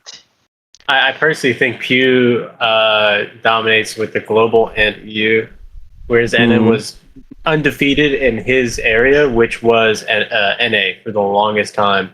And I think being in two divisions, being a top tier player, overwrites being. Okay, wait, so I hear that, but we need to acknowledge that. Okay, Pew had two divisions going. That's great. But he has a very blemished career. He lost to Schnookums not once, twice. Right? Or wait, was it 1 and 2 or 2 and 1? I forget. Schnookums was 2 wins before the loss. I've beaten him twice. He's beaten me once. once. Okay, it was 2 wins before the loss, right? You know how many losses NM41 had? Unblemished. 10 fights, 7 of them, right? Yeah, was it 7 or 8 that were championship fights? It would have been, I believe it would have been 7 championship fights. But either, dude, unblemished. But 8. Are we saying an unblemished record is better than a blemished double champ? I mean, that is debatable. Pew was the double champ. It's fucking debatable. What do you think, Snookums? Because it sounds like these guys are all kind. Do any of you disagree? Like Pank especially. Does anyone disagree that Pew goes above NM other than maybe Snookums? Like so Logan and Jab, you guys think NM Pew swap? Yeah. Yeah, but I'm not like that strong about that. Okay, Pank, what about you? I'm not like Jab. I'm not too strong about it, and I see your point of view, but I still have a slight feeling that he should be above. But okay, then what about Schnookums? Schnookums big disagrees then. Pank mostly disagrees, it seems. Jab is kind of 50-50, but Schnookums is like, nah. Yeah, I disagree. NM, he's 10-0. He has 8 championship fights, 7 of them being defenses. Pew wins the title in a tournament and defends it twice and retires and posts a bunch of racist gifts in the chat. I think it's like sort of legacy that each. And gay porn and bestiality. Do we take that into account? Because if we take that into account, Pew stays there. No, if we took that into account, Sadanahoy would have his own tier, and then Gaylor would have his own tier below that. So. Oh shit! All right. In terms of champion, like he vacated the belt. Like I don't rate that. Yeah, fair. Yeah, but I rate his defense. Yeah, you know who else vacated the belt? NM. That's true. Then you have to give them both. All you motherfuckers vacate. All y'all quit on yourselves, man. Y'all all quit on yourselves. Except for Hawk, the GOAT! The GOAT! If NM retires after 7 defenses, I'm fine. So here's the thing. Right though? I mean, come on now. Here's the thing. Yeah, can I say? Sure, but fuck you though. Yeah, fuck you as well. So to be for like in defense for NM quitting, he did not get like any challengers at all. Mm-hmm. Like it was very dry for him to be a champ. That's true. That's true. He was by far the best. But he did something that not only hasn't been replicated since, it never will. It just never will. No one will ever have such a clean championship record. As long as it is, other than NM. Except maybe Pergisa, but South American title fights happen so rarely because there's so few players, it could literally take 3 years for Pergisa to go 10-0 in SA. To get 5 more fights in SA, 5 more title defenses might take Pergisa 3 years. So, Pew has too many blemishes. He just has too many blemishes. Here's what I want to point out. Like, we is above NM, right? Nobody's disputing Hawk than we. Nobody can dispute that. No, I'm not disputing that. But we've already established that we are taking points off for vacating the belt. We vacated the belt. Too. Yeah. Well, I don't think we've established that. No. Me and Schnookums did not mention a belt being vacated one time making this tier list. I've heard Schnookums just say that just now and everyone agreed. Okay, right. We made the tier list an hour ago, buddy. And a matter of fact, we were putting we up there like an hour and a half, 2 hours ago. So, no, we did not take that into account at all. It wasn't mentioned until just now when we already have the tier list made. We can discuss it now, but I don't think it's going to change shit because 3 of the Mount Rushmore guys all vacated. So why would it change anything? And then the one guy that didn't vacate is already above the rest of them anyway. So it wouldn't change a damn thing. It's a moot point, is it not? I was just trying to say that deducting, telling Schnookums because this was one of his points, deducting points from Pew.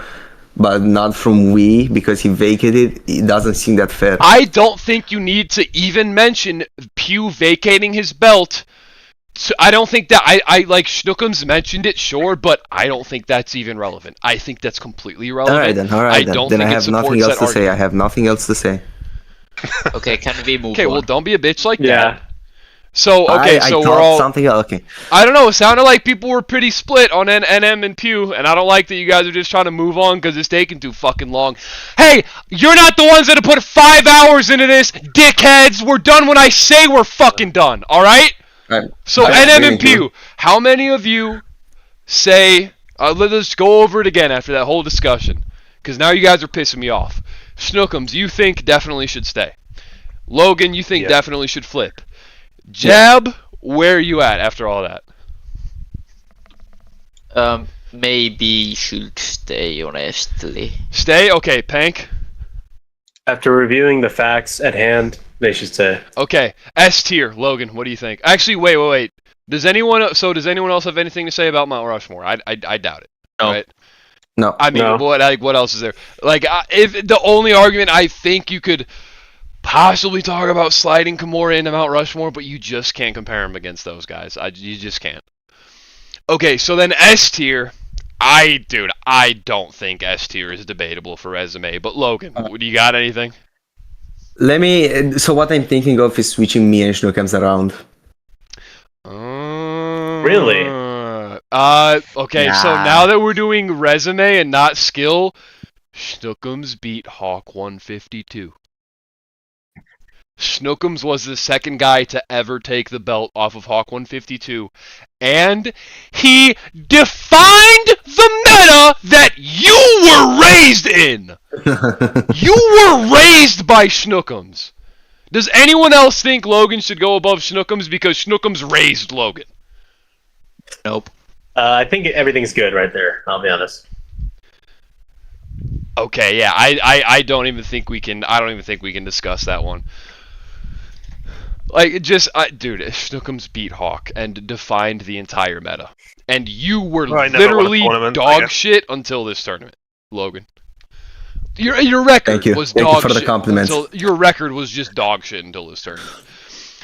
And Snookums' record has been kind of dog shit lately, but he actually did great in the tournament, showing a longevity that you like, Logan, you've been around for a while, but like Snookums was good, started good, then got shitty, then got good again. Meanwhile, you were shitty and then just got good. You haven't had that bounce back that Snookums has had. Here's the thing. And you didn't beat Hawk, and you didn't define the meta, and you didn't start as a 6-0 undefeated champion. Here's the thing, though. He was a 6-0 champion, too, by the way. Yeah, but I don't think meta should be taken into account for records, like just creating a meta. Here's the thing. I am the only guy that has ever won a belt from the loser's bracket. That's true. That is true. Does that... And that was really good. That was a really good performance, I will say that. Does that sway any of you guys? No, because like I don't think that's enough to triumph. Is that enough to triumph 6-0 undefeated champion with a win over Hawk though? 6-0 undefeated champion with a win over Hawk. I just don't think you're beating that, Logan. I'm sorry. Sure. I mean, it's just opinion. That fight run is crazy. I think it's really close. I do think it's pretty close, but I think, yeah, just Snookums with the coming back in the last tournament and proving he's still one of the guys. He's been doing it too long, and he's been too good for too long. Other than that, Logan, anything else in S tier? No. Okay, Jab? Everything seems fine. No. Bank? No, all good. All right, A tier, Logan. Don't break my heart, because I have a feeling I know what you're about to say. Don't break my heart. Don't break my heart. Move Larry to the... That's what I'm... Nah, just joking.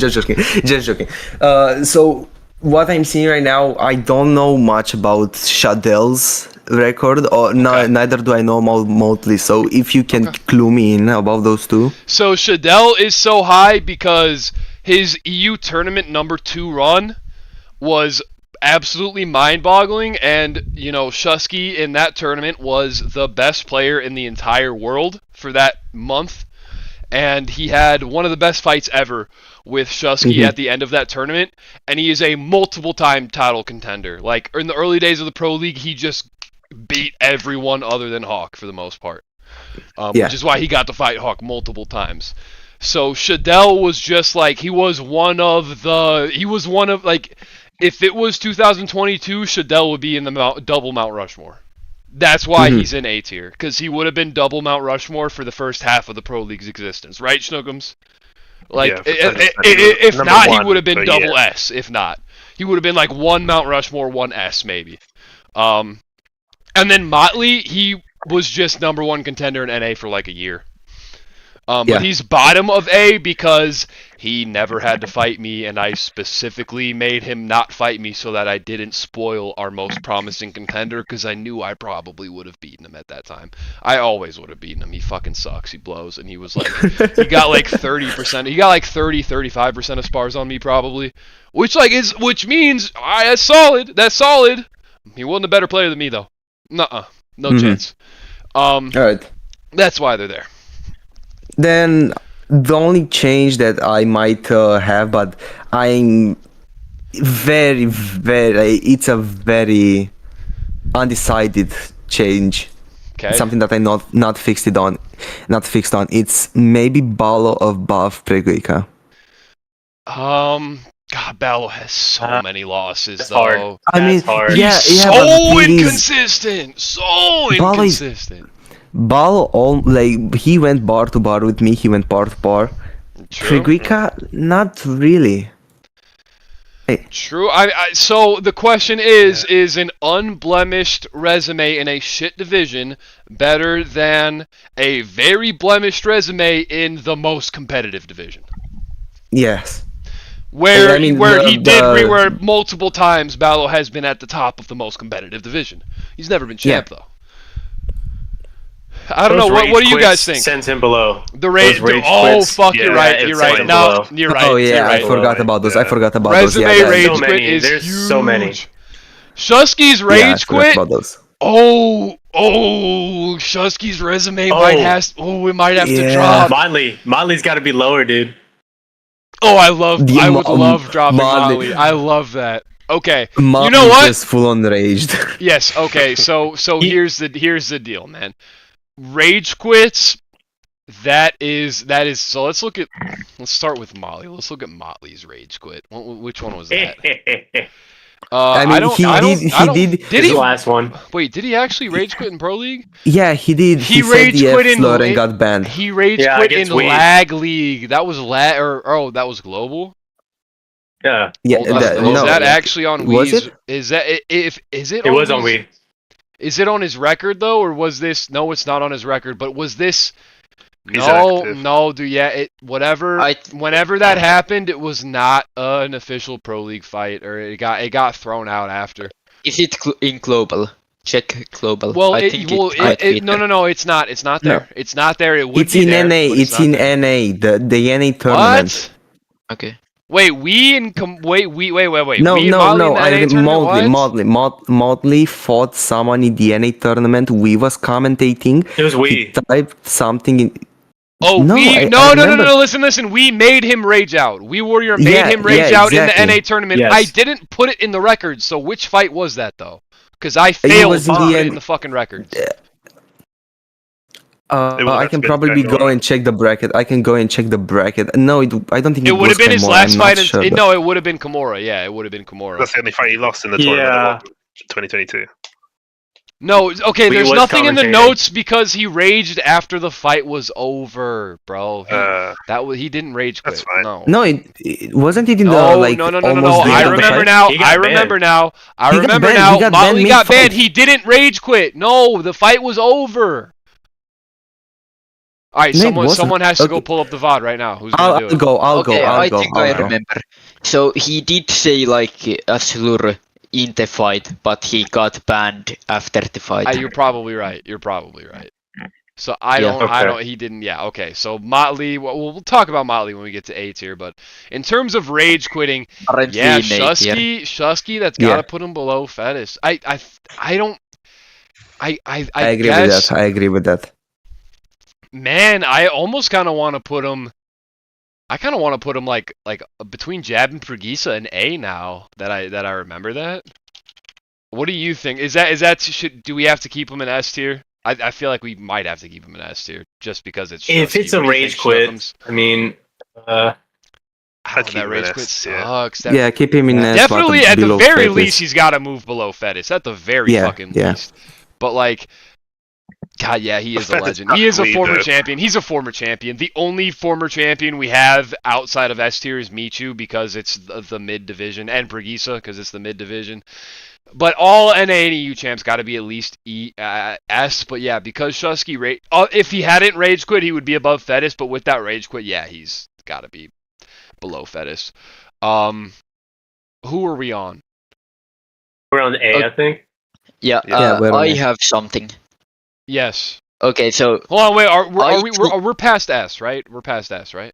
Yeah, we're past S. We're past S. Okay. So then, was that Logan? Was that Logan A? Was that Logan A we were talking about? I think so. Yeah. Cool. Okay, so let's stick with Logan before we get to you, Jab. Logan, anything else in A? We've talked about Modley. I think Modley should be moved to B. Honestly, that's the only thing.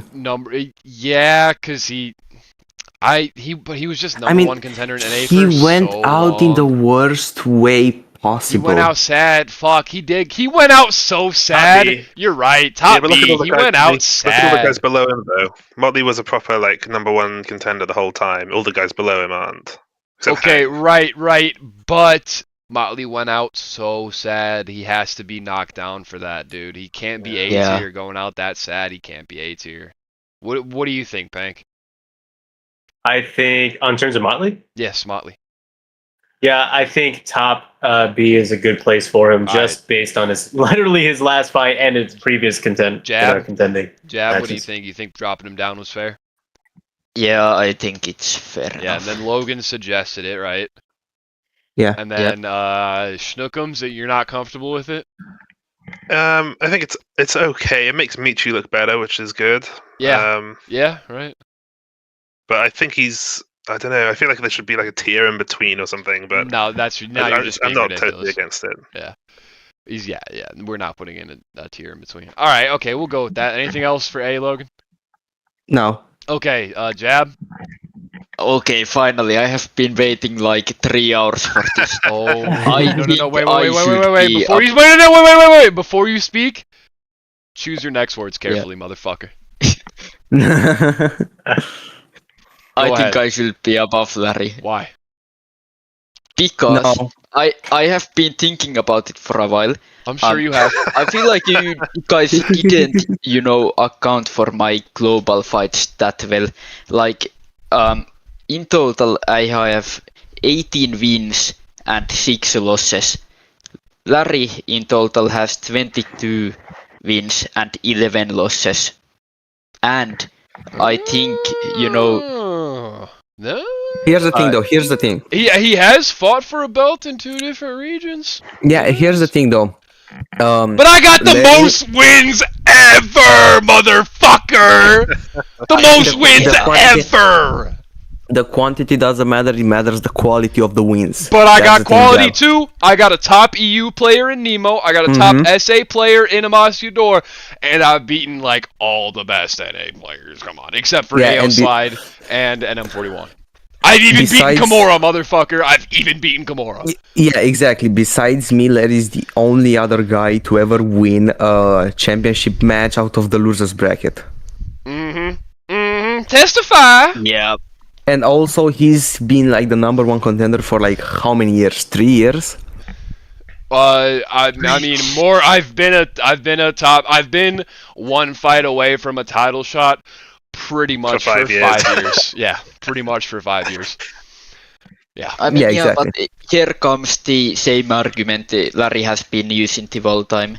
Okay. Is my record is obviously less blemished than Larry's because I have more wins than losses. Yes. The ratio, and I mean your ratio's better, but we're still both quite positive in our ratios.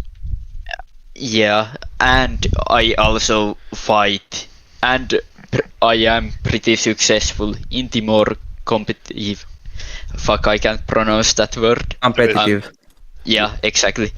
In the more blank league.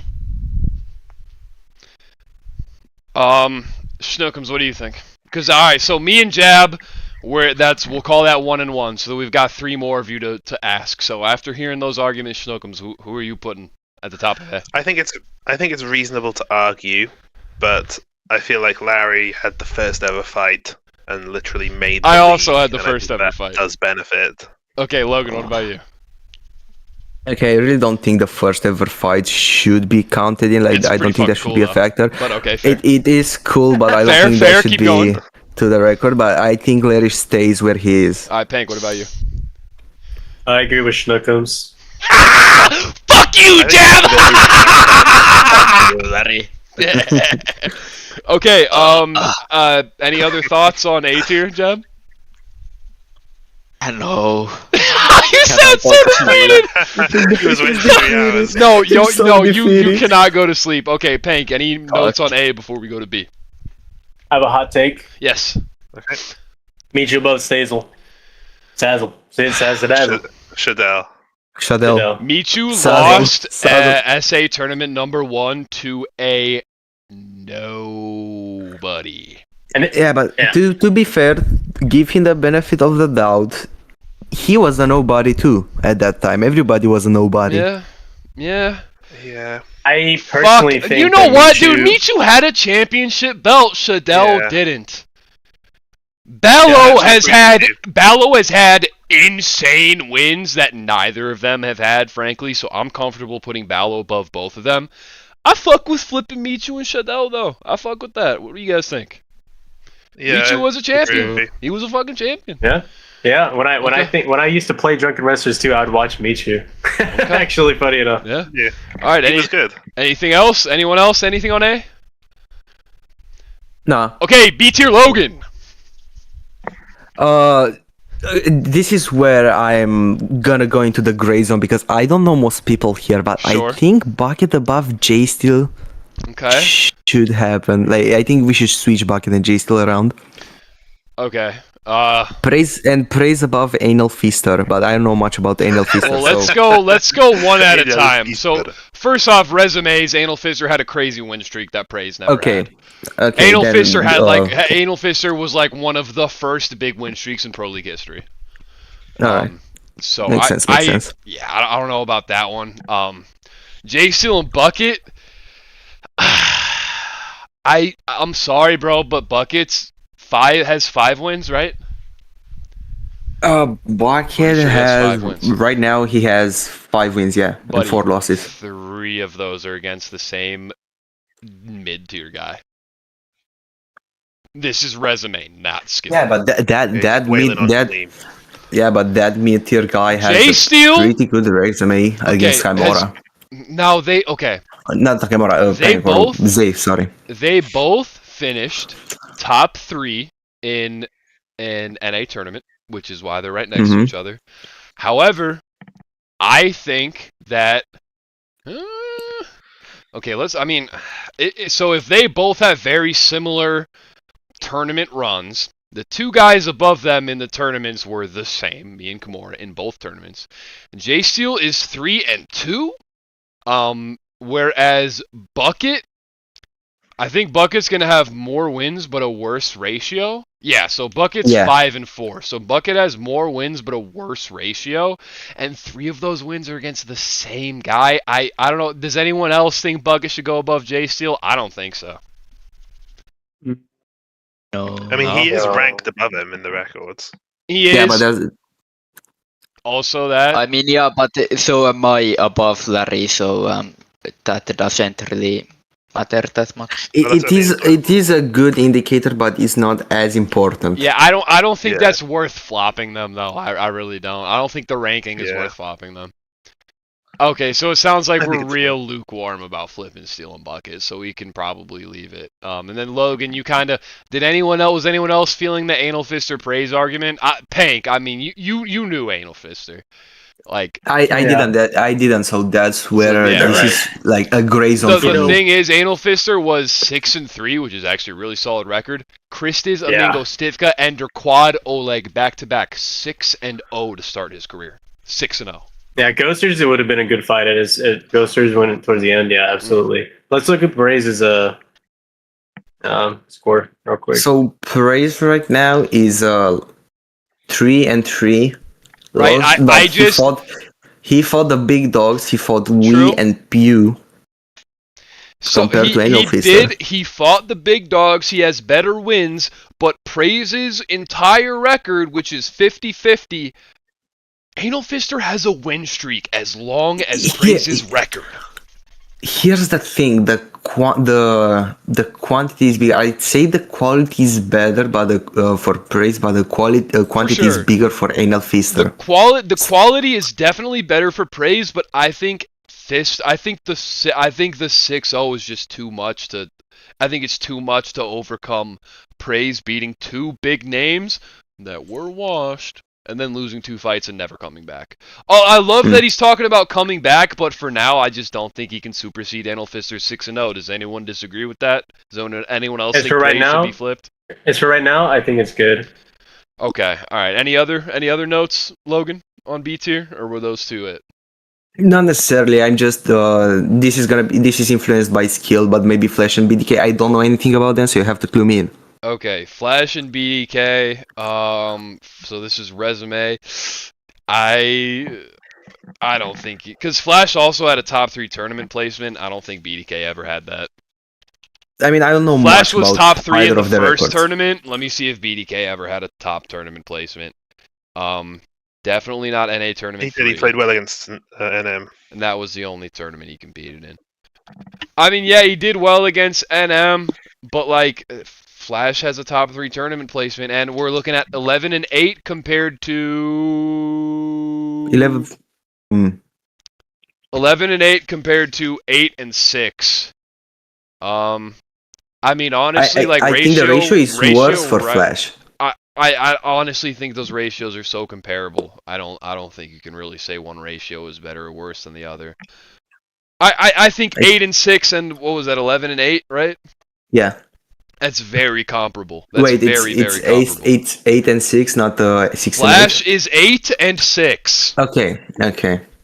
Okay, BDK. I mean, BDK has a similar ratio, but does have more wins. And honestly, I mean, Flash has a win against Shusky in the first EU tournament, though. That's pretty big. That is pretty big. I don't know. What do you guys think? Pank, what do you think about Flash and BDK? I think Flash should stay where he is. BDK should stay where he is. What do you think, Jab? Personally. I don't know. Awesome. Oh, my awesome, yeah.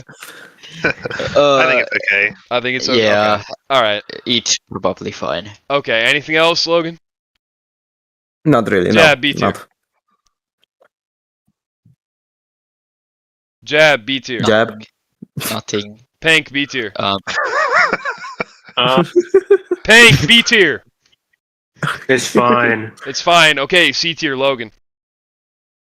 Honestly, I think I don't. Again, I haven't watched. I haven't seen. We get it. Hydros. Yeah. Hydro and Kivo. Switch them around.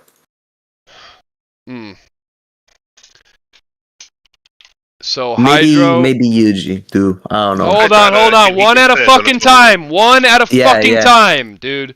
All right, Hydro and Kivo. Hydro is 6-7. Actually did get 3rd place in NA Tournament 2. Okay, so he had 3rd place in NA Tournament 2, 6-7. And beat AO Slide, which is honestly pretty fucking good. Kivo.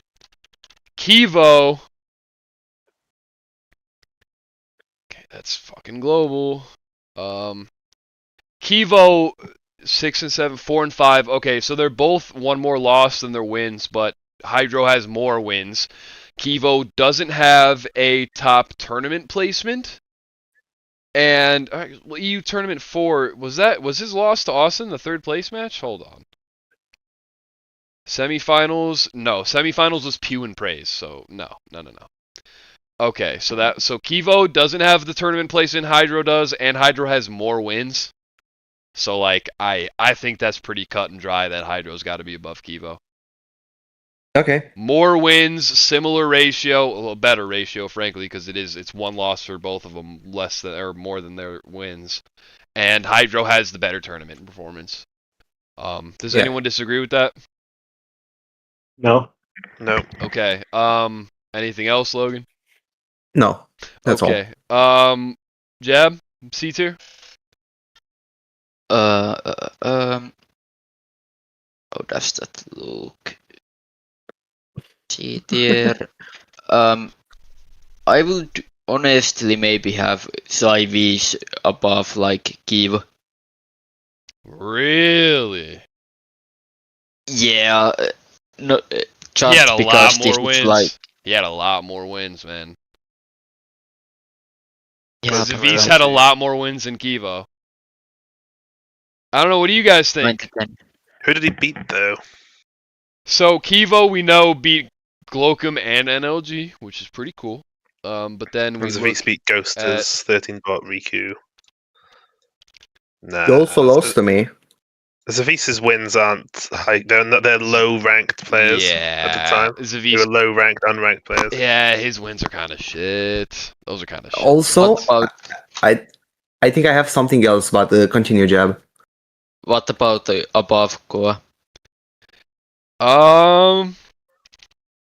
Let me double check Soa's overall Soa record. beats Zavis. 7-3. Soa was 7-3. He's got to be above Zavis. 7-3 is really fucking good. They're not big wins, but his ratio is just so good. Yeah, and he kind of smokes Zavis. Yeah, I don't think we can move any of those. Any you guys disagree with that? I'm alright with that. I don't disagree. Then, Logan, what was your little thing? My thing is Amaciador, move him higher. I don't have a exact point, but I think he should be moved a bit higher. Okay, so the problem with Amaciador is that he's only 3-1 in SA, and frankly, washed up Michu and Redman are not big wins. So Amaciador has one good win and one good loss in a 3-1 record. Global? But then we look at Global, and Global's actually going to knock him down a few pegs because, unfortunately, his so like that's okay. Like I can rock with that. However, you look at Amaciador in Global, and his record is 1-3. Not very good at all. NLG, Glocum, and Larry, not bad. Not bad losses. Okay, but Clean isn't really a good win. Yeah, but the thing is, he had, this is kind of related to skill, but also the quality of the loss and the wins. He's definitely fighting stronger opponents now than Michu was fighting then. Sure. And I'd say most of the losses are pretty good. Like, they're decent losses. They're alright losses, but Zavis has 9 wins, and between 2 divisions, Amaciador has 4. And his wins are not, his losses may be better than Zavis's. His wins aren't that much better than Zavis's. Okay, fair enough. Does anyone else think Amaciador needs to move up? He just hasn't won enough. If we're talking about resume, he has not won enough. Okay, back to Jab. Anything else for C tier Jab? Oh. Oh my fucking god. Is that a no? Yeah, I was just thinking. Personally, I think I should be bottom B. Just because I am ranked 6 in global right now. I think, what is it, 3? You didn't you have like 5 wins in 2 events? Yeah, I got ranked in one day. I got ranked on both NA and also global. Yeah, he did. You guys think we should bump him up to bottom B? Yeah. Yeah, sure. I can rock with also, that. A question. What? Do we have Typhoon in? Because he has 5 matches in the NA. Typhoon's resume is not relevant. He just doesn't. He was. No. I mean, like, is he on the tier list? No, he's not on the tier list because even though he has a lot of fights, me and Schnookums agreed that his record is totally irrelevant and there's not really much to talk about. Okay. Yeah, he hasn't really beaten anyone. We cut out quite a few people that had 5+ fights that are just not interesting to talk about, and unfortunately, Typhoon did not. It's have also too late to add someone. Jab, you said you were thinking about something before I moved on to Pank. I don't have anything. Okay, Pank. Anything else for C? I think that's all good. Okay, D tier, Logan. No, I think it's fine, to be honest. Holy shit! Finally.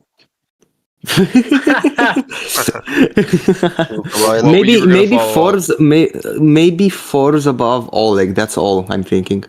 No, Forbes is 1-4. He's not going above Oleg, dude. Yeah, but Oleg is like 9-4.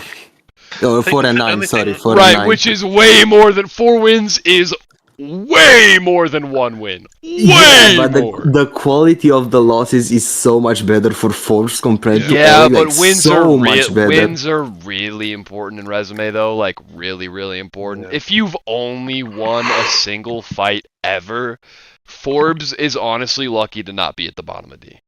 Like he barely belongs above a couple of these other names. Barely. All right. Only because he's technically had some good losses, but like he's almost never won anything. Does anyone disagree with not moving Forbes up a single bit? I don't think he can be moved up at all. Unless you guys disagree.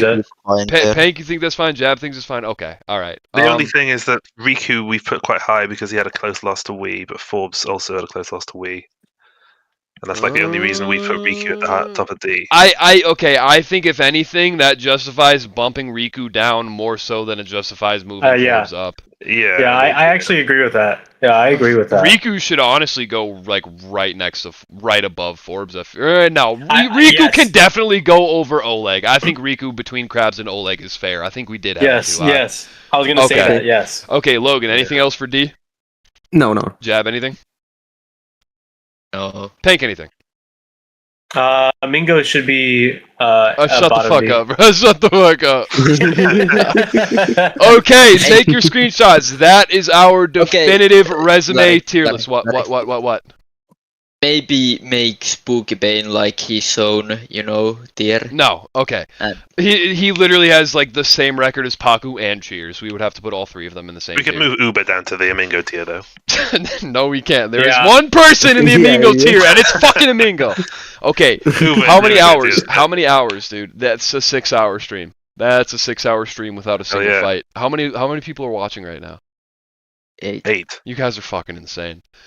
Okay. Yeah, it's autistic people, that's what I'm saying, Larry. That's it, man. That is my head hurts. Thank you, Nia Logan, Jab, Pank, and especially Schnookums for helping me put together this tier list. And thank you guys for sticking around for 4 years of the DW2PL so that we even had anything to talk about in this video. You guys are great. Fuck Jab, I am above you in resume, and I am a double A player, and I don't think I would have been a double A player before the last NA tournament, and I'm just thankful I've got some straight dogs around me to help me keep getting better, even as an old man. I guess old dogs can learn new tricks, and I'm thankful for the Banana Boys for helping me get to actually not be a totally disappointing player at this point in my career, like, because I was shaping up to be a very disappointing player, but no, I've actually done cool things in the Pro League lately. So shout out to the Banana Boys for making me worthy of being a double A player, a high double A player. I think that's awesome. BBK for fucking life, for the rest of my fucking life. Get that shit tatted on my motherfucking chest. Get that shit tatted on my motherfucking chest. All right, I'm ending the stream. Holy fuck. Okay.